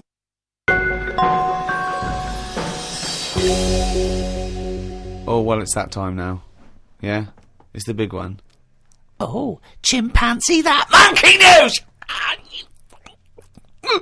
Right, there was this... monkey? This fella, right, who he had a problem with his eyes. Right? Yeah. So he goes to the doctors and he goes, I've got a problem with my eyes. And he goes, yeah, they're bad then, right? He goes, it was in America, you know, like how you have to pay for medical stuff and all that. Mm. And the doctor said, if I fix them, it's going to be like 10 grand, right? Mm. He's like, but I haven't got the money, doctor. He goes, well, I can't help you then. You know, there's a lot of people with bad eyes like them. Can't do anything for you. So he goes, oh, it's getting worse. I can't do anything. God. So anyway, so he goes home. Is that the price of human eyes, is it? So he goes home, he's looking in the paper, right, and he sort of sees in the adverts at the back, and there's a little advert there saying cheap doctors, right? No, bollocks. Oh no. So he's thinking, oh, maybe that's what I need, right? So he calls him up. Woman's there. She's like, wait, what can I do? He goes, I've got bad eyes and that. She says, oh, come in tomorrow, we'll sort them out. She's like, brilliant, I'll see you then, right? So he goes down there, and he says, right, you know, I can hardly see. My eyes have got in really bad state and what have you. Right. Need to have them sorted out. I don't know what you do. Whatever you do, Right. I need Now, doing. his eyes are so bad. Can he see the doctors? Not really. Can't Sort really- of he's squinting squinting. and that. But you know, so he's like, do I need to see the doctor to, you know, have a word and tell him what problems? She's like, no, don't worry about that. Don't worry about Just, No, I'd be comfortable if it's a... just you know, just let me inject you, and we'll knock you out, and we'll get on with it. And it's like, get the well, doctor in. Can I just tell you something about chimps as well, just before you continue? Go on. You know, they don't have opposable thumbs. Now, which is why what- are opposable thumbs useful? Rick? Well, to grip something, to do anything like, you know, even simple stuff like writing, so let alone surgery. So without an But opposable can I just thumb- check now? Go on. So if I was a doctor and I was doing any form of difficult surgery, would I need opposable thumbs? You'd need opposable thumbs To be a doctor and of without any kind. you couldn't do anything. You could. Thanks for clearing that up. Because the opposable thumb allowed something in our evolution called the precision grip. Right. So without that, you couldn't do anything. I'm just glad they've got that cleared up. Thanks. So anyway, so he's had the injection, he's nodding off and what have you, right? His eyes are sort of closing and that, he hears the door open, he sort of just sees this little fella come in and he's like, hello doctor, he's trying to like make a chat with it, Sure. but like, he's just nodding off. No, just Oh, he never or call she, it doctor. was it he or she? These people have done 7 years medical Deeply training. respected people. How could you call it it? So anyway, he thought, oh, it's weird he didn't answer, but you know, doctors can be quite moody, you know, they're highly intelligent, they don't need... Especially little hairy ones. Well, just idle chit-chat, there's no room for that, do you know what I mean? It's like, I'm Yeah, here to do a job. yeah, but you know, if I'm going in to have my eyes done, I want a little bit of idle chimp chat. So anyway, time passes, right? He sort of wakes up and he opens his eyes, right? And it's brilliant. He can't believe it.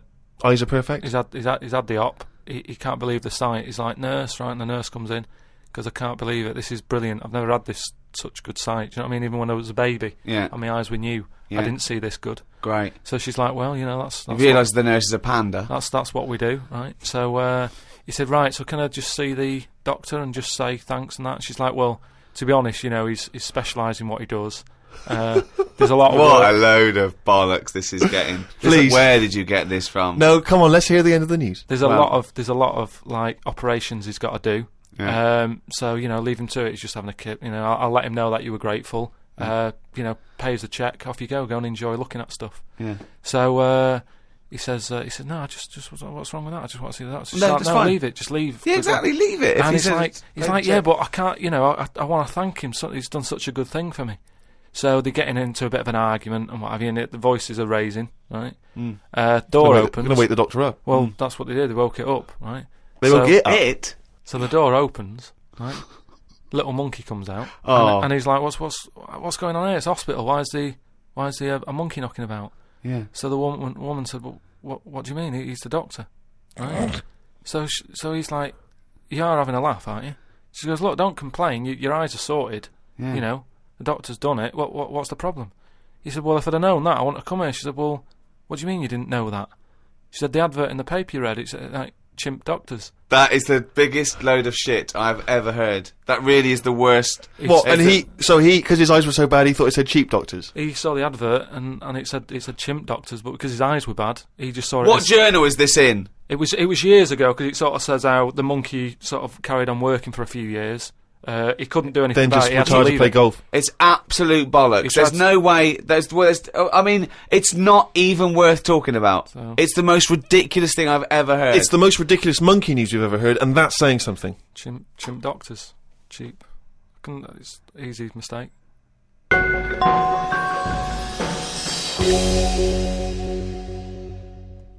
Well, that's the end of another podcast. That's week 11. We've got one more to go next week.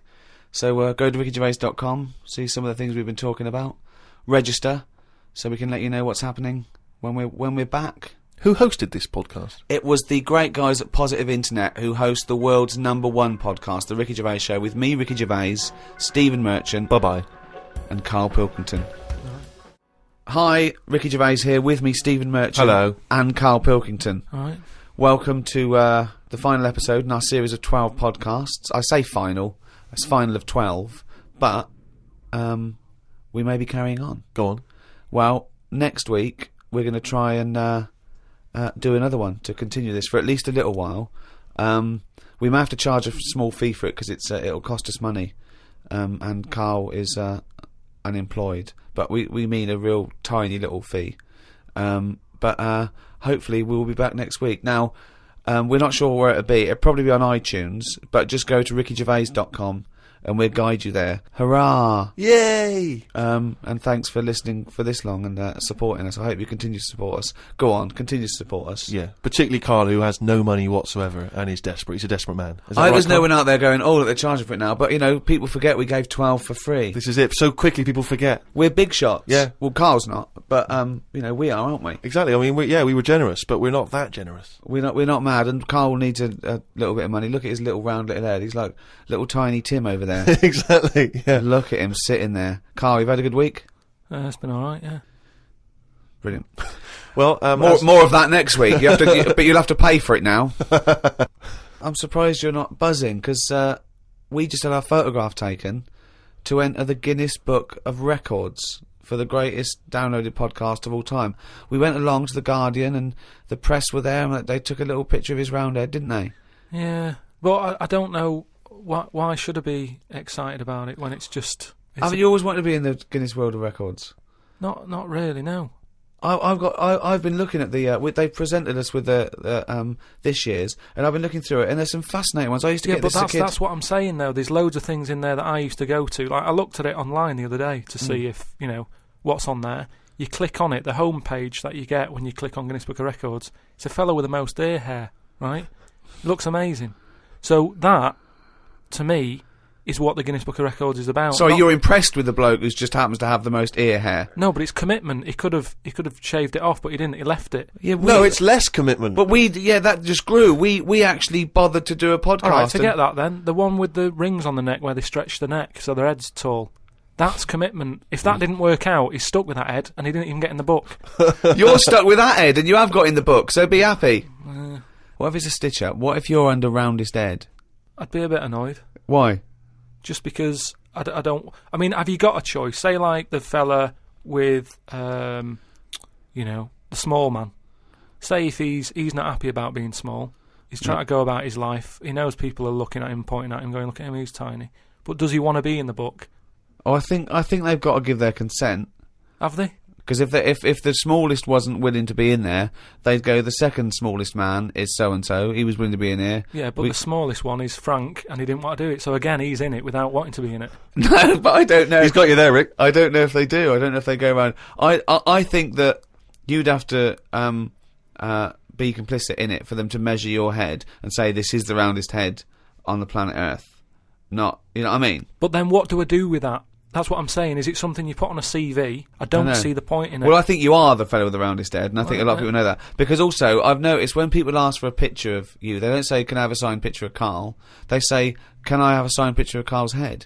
Which is a weird thing to say about a human being, isn't it? They go, look at his head. Look at his head, not look at his face. Or can I have a picture of him? They say, can I have a picture of... Have you got a picture of Karl's head? Why are they allowed to mention that? And the thing is, like, we're on some sort of broadcasting medium where you don't even see my head, so it's not important. Well, I can't see your head because the mic's perfectly round and it obliterates it out like an eclipse. But what I mean is, it doesn't matter, does it? For doing what I do, it doesn't interfere in any shape or form. But the thing is, Karl, what people are fascinated with, and I've said it before, you've got a head like a fucking orange. We'll be charging for more information like that from next week.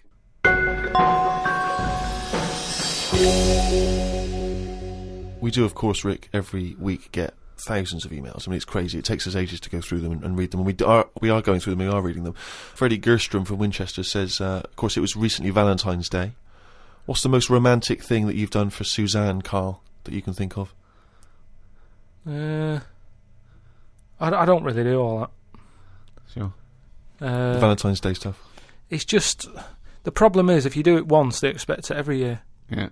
Sure. That's the problem with Christmas and stuff, innit? It's like, that's what you do now, every year. Every day, yeah. So I prefer to just sort of wait, Do you know what I mean? And you know, if I think of an idea or I know of something that she wants, I might get her something, but I might not do it on Valentine's Day. It's that thing. It's like how I've said about Pancake Tuesday. Make it Pancake Wednesday. Have it when you want. Why am I waiting? Why am I waiting for someone to tell me when I can have a pancake? I'll have it today if I want one. Yeah. Do you know what I mean? Whereas Pancake Tuesday, no, I won't bother. I'll have trifle. So it's the same with this. You know, with Suzanne. Luckily, right? I mean, Valentine's Day and what have you. She was ill. Luckily. So we didn't have to go out. So I'd say, is he asking for advice? Well, I suppose, yeah, certainly you may as well give it. Treat them when they deserve it. All right. I remember once when Suzanne was ill, she had a fever, but there was no food in the house. What did you suggest to her? She was too ill. Well, it was when we were still living in Manchester and that, and we needed to get some food in for tea and stuff. And I said, come to the supermarket. She was like, no, I'm ill, you go.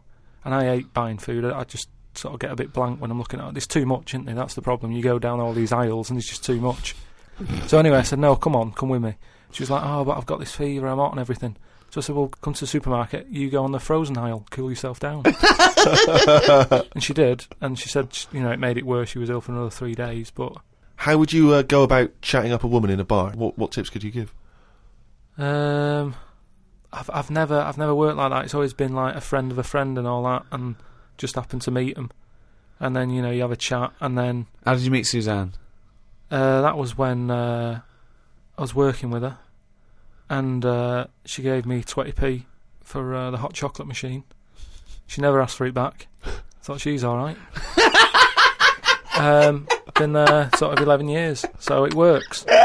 Has she ever given you that? You've never given that 20p back? Never asked for it back. Did you return the favour, perhaps on the next date? You buy her a Kit Kat or something? No, I don't think I did. I think word got out that she liked me and that. And what did I do? I think I did some work for her, did some editing for her, to sort of show off my skills and that. Sure. And she was like, oh, you're good at this, aren't you? I was like, yeah. And I think she got us another drink because I was doing that editing for her in my own time. So you're up on the deal, aren't you? Because I know now, I know for a fact you've not spent any money on her in 11 years, so you're 40p up. At least. Lawrence from New York says, I was wondering how Mr. K. Pilkington would interpret this famous saying of philosopher Ludwig Wittgenstein. The quote is, if a lion could talk, we could not understand him. Even if he's English? Yeah, if a lion could speak English, so there's no language barrier, he's speaking English words and using all the correct grammar and everything, but you wouldn't be able to understand what he was saying. Why? Because it is from a different world. His frames of reference would be so bizarre that you wouldn't be able to get a grasp on what he was talking about, because you'd have so little in common, even if he used real words. No, but he's talking English. Yeah, no, but his reference points would be just so far removed. You know, they're removed slightly when if you saw two people talking about Kierkegaard, you'd I wouldn't understand it. Exactly.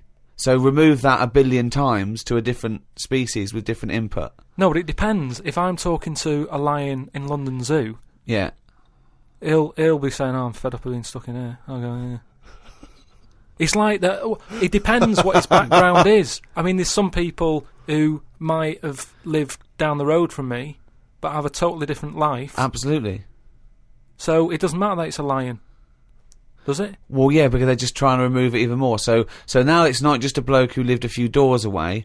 Now it's not even a bloke. Now it's not even... Yeah, but I'd pick something smaller, or something, you know, a worm without a mouth. I'd go, definitely not. What? Definitely not what? I wouldn't be having a chat with it. I just think that a worm that's underground, what's it got to offer me? It's blind and it hasn't got a mouth. It's not going to be a good day out with it, is what I'm saying. It's not going to have that much to say to me, even if it's English. Right? Even if it's English! And how can you tell if a worm is English? Does it wear a very tiny bowler hat? Oh, Christ. But do you understand... What about a jellyfish? No, you see, I think that's where you can say you wouldn't be able to have a good chat with them, because to me, the sea might as well be another world. Yeah. Right? Yeah. In a way, I think the fish sort of have more rights than us. What do you mean? Just because when whoever made the world, right? Say, we're just bigging up God, but if I was to have a go at him, I'd say you added too much water. Criticism 1 to God, right? So, how would you have changed that? Just more land. Fair enough. Now, why have fish got more rights than us? Because there's loads of them, and when you look at the amount of sea on the world, right? There's loads of that. You only have to like I was in Malaga the other week, right? And you look in the sea. There's loads of different fish, and that's just in 8-foot water. If you go miles out, there's all sorts of weird fish, isn't there, with lights on them and everything. So, and there's just millions of different types. Yeah. Now, but why does that mean they've got more rights than us?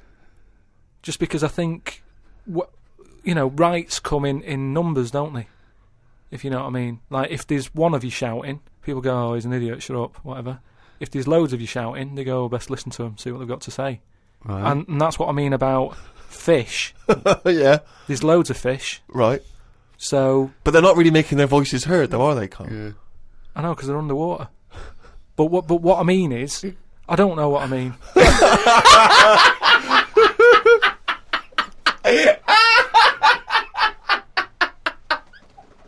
The Ricky Gervais Show on Guardian Unlimited. Oh, pleased to meet you. Start me up. I'm here to tell you all about Channel 4 Friday night comedy. So start me up. Now then, there's 3 great new comedies from New Green Wing. That's nearly ready. My Name is Earl and The It Crowd. The great new comedy from the creator of Father Ted. Ow! Friday night comedy this Friday on Channel 4. Switch me in. It's gonna be a winner.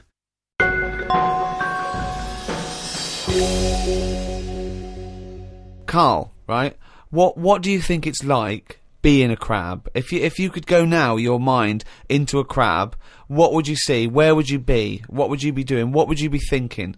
What would you think of all the other things? The crabs you'd see, the squids you'd see. What's it like? Do you think?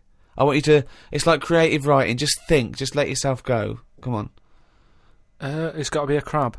What do you think of a slug? What do you think to be a slug? What would you do if you were transported now into a slug? What would you do? And Suzanne, you're suddenly in the kitchen, but you're a slug, and Suzanne's sort of like there, just making tea and that. How do you let her know it's you? It's impossible. I'd just chuck myself into the salt pot or something. No, because what do you do? I'd hate that. That would be horrible, that. Oh, God. Have you ever read Franz Kafka's Metamorphosis? In which a man wakes up and he's turned into a giant beetle? And that's the whole story. I think it might be of interest to you. So what happened to him with the beetle? Well, I don't want to ruin it for you in case you read it. I won't be reading it, don't worry. He joined a pop group with 3 other people. He was brilliant. No, it's a really wonderful book. It's a kind of almost heartbreaking because, of course, he does, like Ricky's saying, he finds it very hard then to relate to other people, even though he still has the consciousness of a human. You know, his parents, his rest of his family, they don't know how to deal with him, you know, because he's a giant beetle. He becomes a freak, he becomes an outsider. It's terrible, you know. But hang on, though. Is he a giant beetle? Or is he... Well, yeah, that's not going to go down well, is it? That, of course, people aren't going to like you.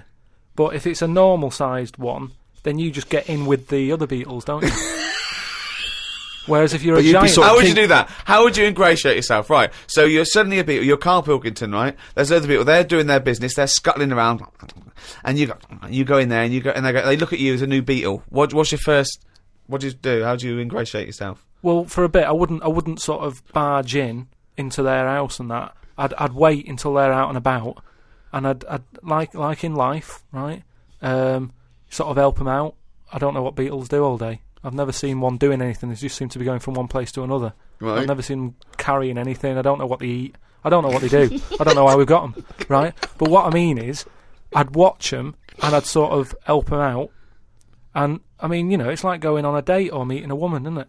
But what if there is? Whoa, hang on. What do you mean? How is it like going on a date with a woman? Well, it's like I said about Suzanne with her hot chocolate. She bought me that, and I've gone, she's all right. Right? She gets me another one. Before I know it, she's living with me. So, it's So you're all these beetles. They're scrolling around, right? You're sort of like watching them, and then you realise that you want to mate with this female beetle. What do you do? What's your first move? Yeah, but I don't know what beetles do I? So I don't know how what you do. I don't know if you go up and go, all right. What do they do? How did they get on? Well, it's a different world. I don't know yet, do I? Because I haven't done it. Would you feel bad because having your own mind in this beetle, right?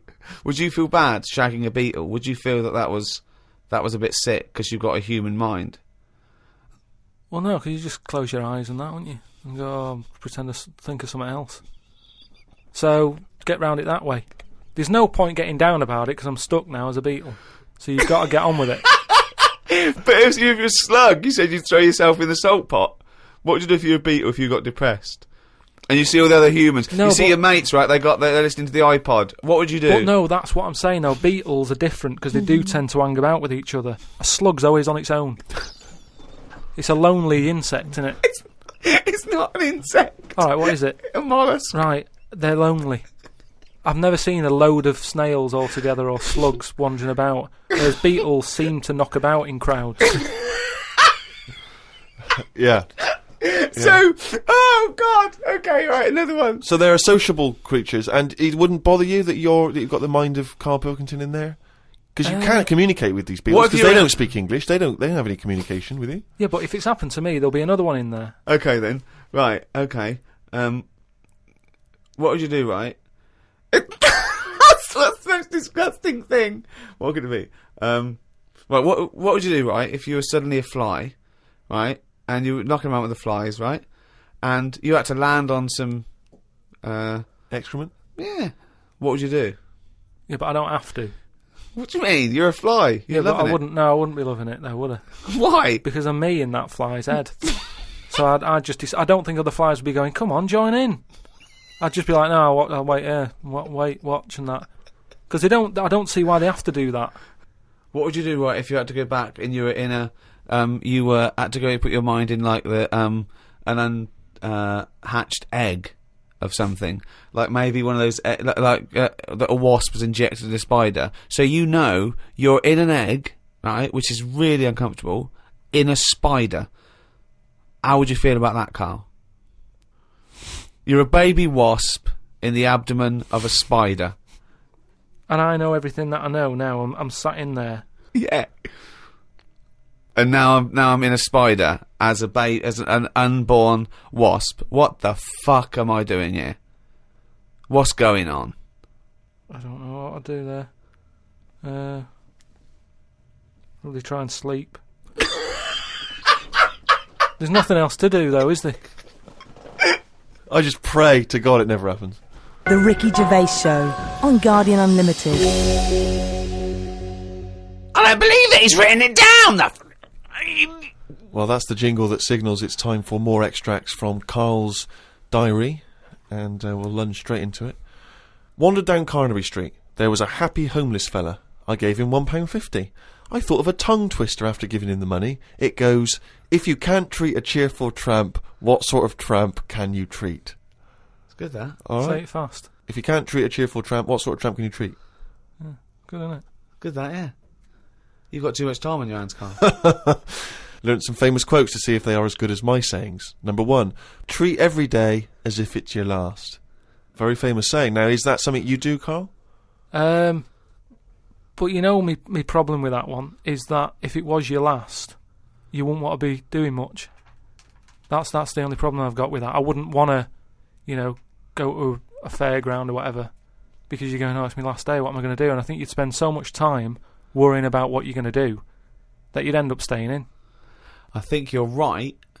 You've taken some of the poetry out of it.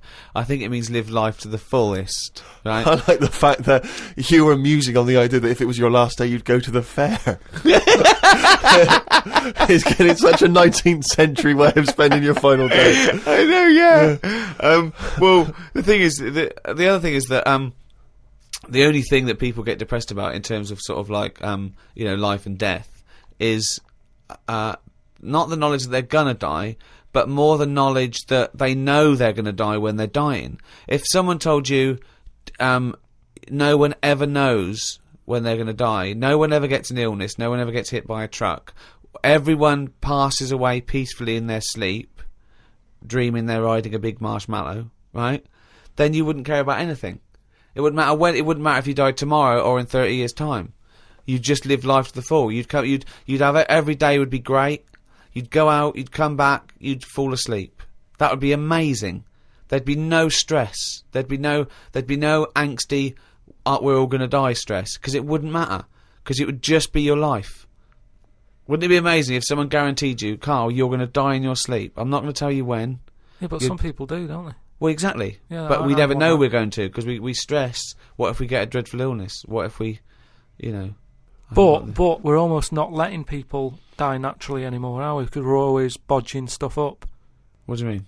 Well, someone who might naturally die in the sleep aren't allowed to naturally die in the sleep because they wake them up with those electric things and get them going again and pop in a new lung or whatever whilst they're at it.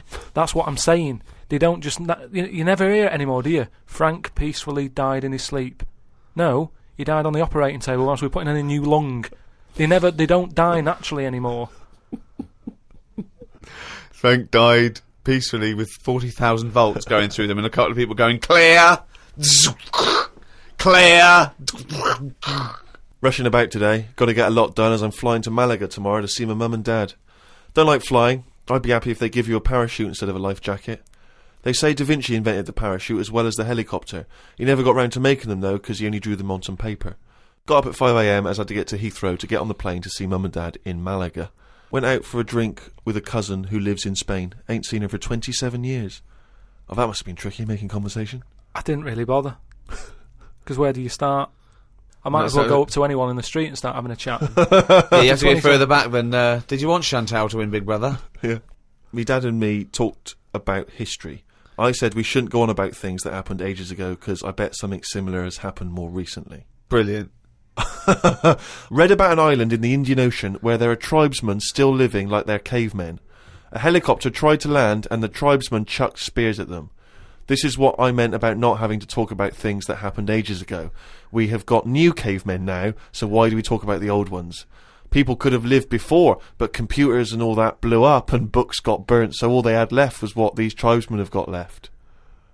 Ramblings And that's the ramblings madman of a maniac. That's just a few hours before you go crazy with a gun in there. No, but what I mean there is, right, say if all this has happened before, right, podcasting's been happening years ago, something happens. Again, a lot of information from the Planet of the Apes. Something happens, world ends, right, we come back again somehow. Yeah. It's the detail you leave out that makes you intriguing. Just like the watch that you can wear that tells you when you're going to die. How does it work? Pop it on your wrist. That's all the detail you need. So the world happened. We came back. Have you seen the pictures?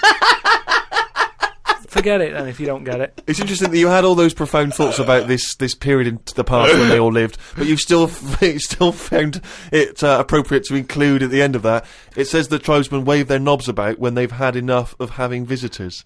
That's what it said in the paper. That's what happens. They're quite happy. What paper is this that you're reading? It was in like a paper a couple of days ago. It said they don't mind having visitors if they're bringing them coconuts and stuff that they can eat. Once they've got everything they need, they start waving the tackle about, and that means like, right, leave now, which you would, wouldn't you? Yeah, at a dinner party. My grandfather used to do that.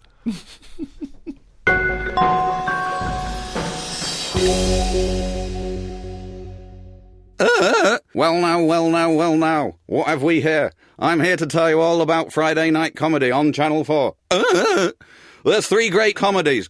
Green Wing, It's Nearly Ready, My Name is Earl, and The It Crowd. The great new comedy from the creator of Father Ted. And what have we here? Jingle, jangle, jingle, jangle as it happens. Friday night comedy, this Friday on Channel 4. Switch it on. Now then, well now, the young man. Well now then, well now then, young man.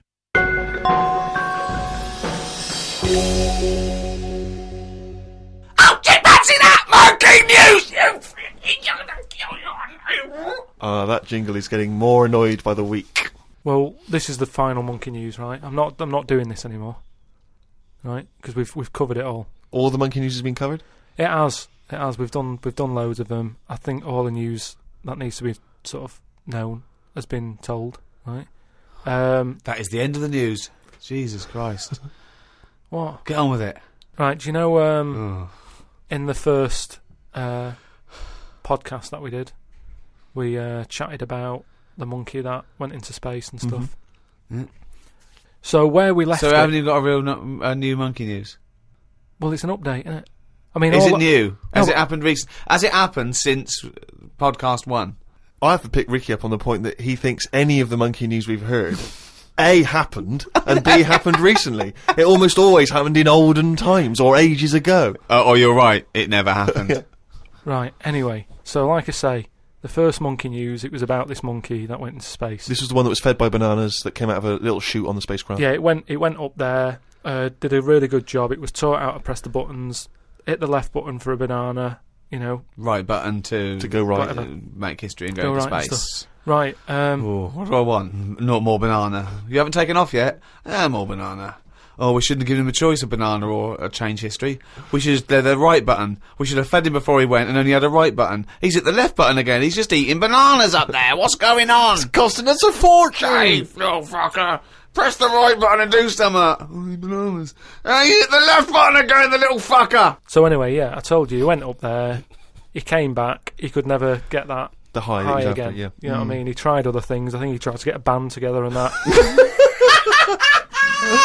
Right. So anyway, there was loads of monkeys that were signed up to this NASA program, and it was 1961 when this little monkey called Ham, that was his name. So a bit of an update. That's the same one as I talked about. His name was Ham. As well as him, there was one called Enos.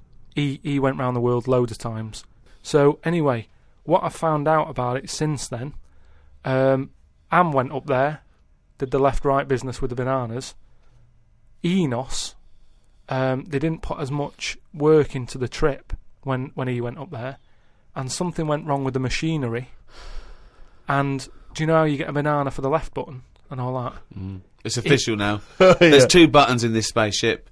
Banana dispenser and everything else. The right button is everything else. But it worked the other way. The machinery went weird. Oh no, really? So it meant that the right button would give him a banana. Right. The left button did everything else. Oh no! How did that what had been happen, taught? This is the problem with electronics, isn't it? Well, no, I don't think apparently this is the problem. But the good, I mean, honestly, look it up if you want. This is all online, by the way. So what happened when it all went haywire? What occurred? Well, Carl, this is online and it's bollocks. Luckily, Enos, because he'd done a few trips, right, so he was like, well, I know this isn't right. As much as I love bananas, this isn't right. That was his thinking, of course it was. So anyway, so he came back. They were all like over the moon with him. He said, I can't work with these conditions. Good mission and everything. Well done on working it out. He sorted all that out. It moved on a few years. Armstrong's gone up there. Buzz and that other fella.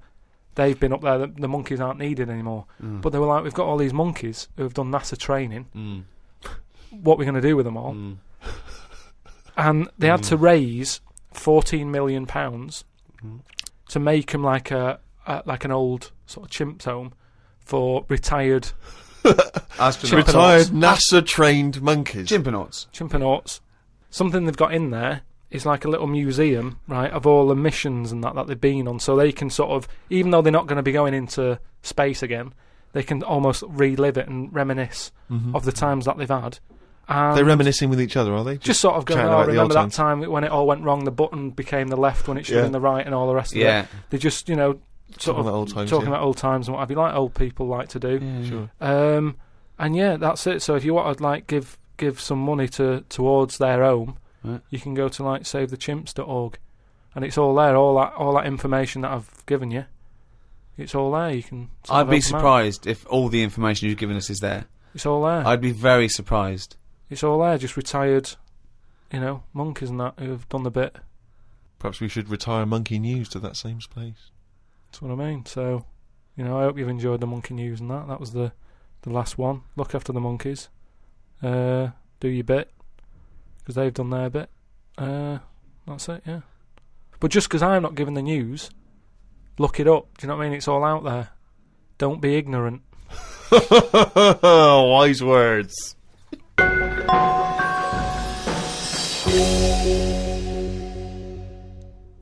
Thank you so much for listening to these 12 podcasts. I've really enjoyed it. I know Steve and Carl have.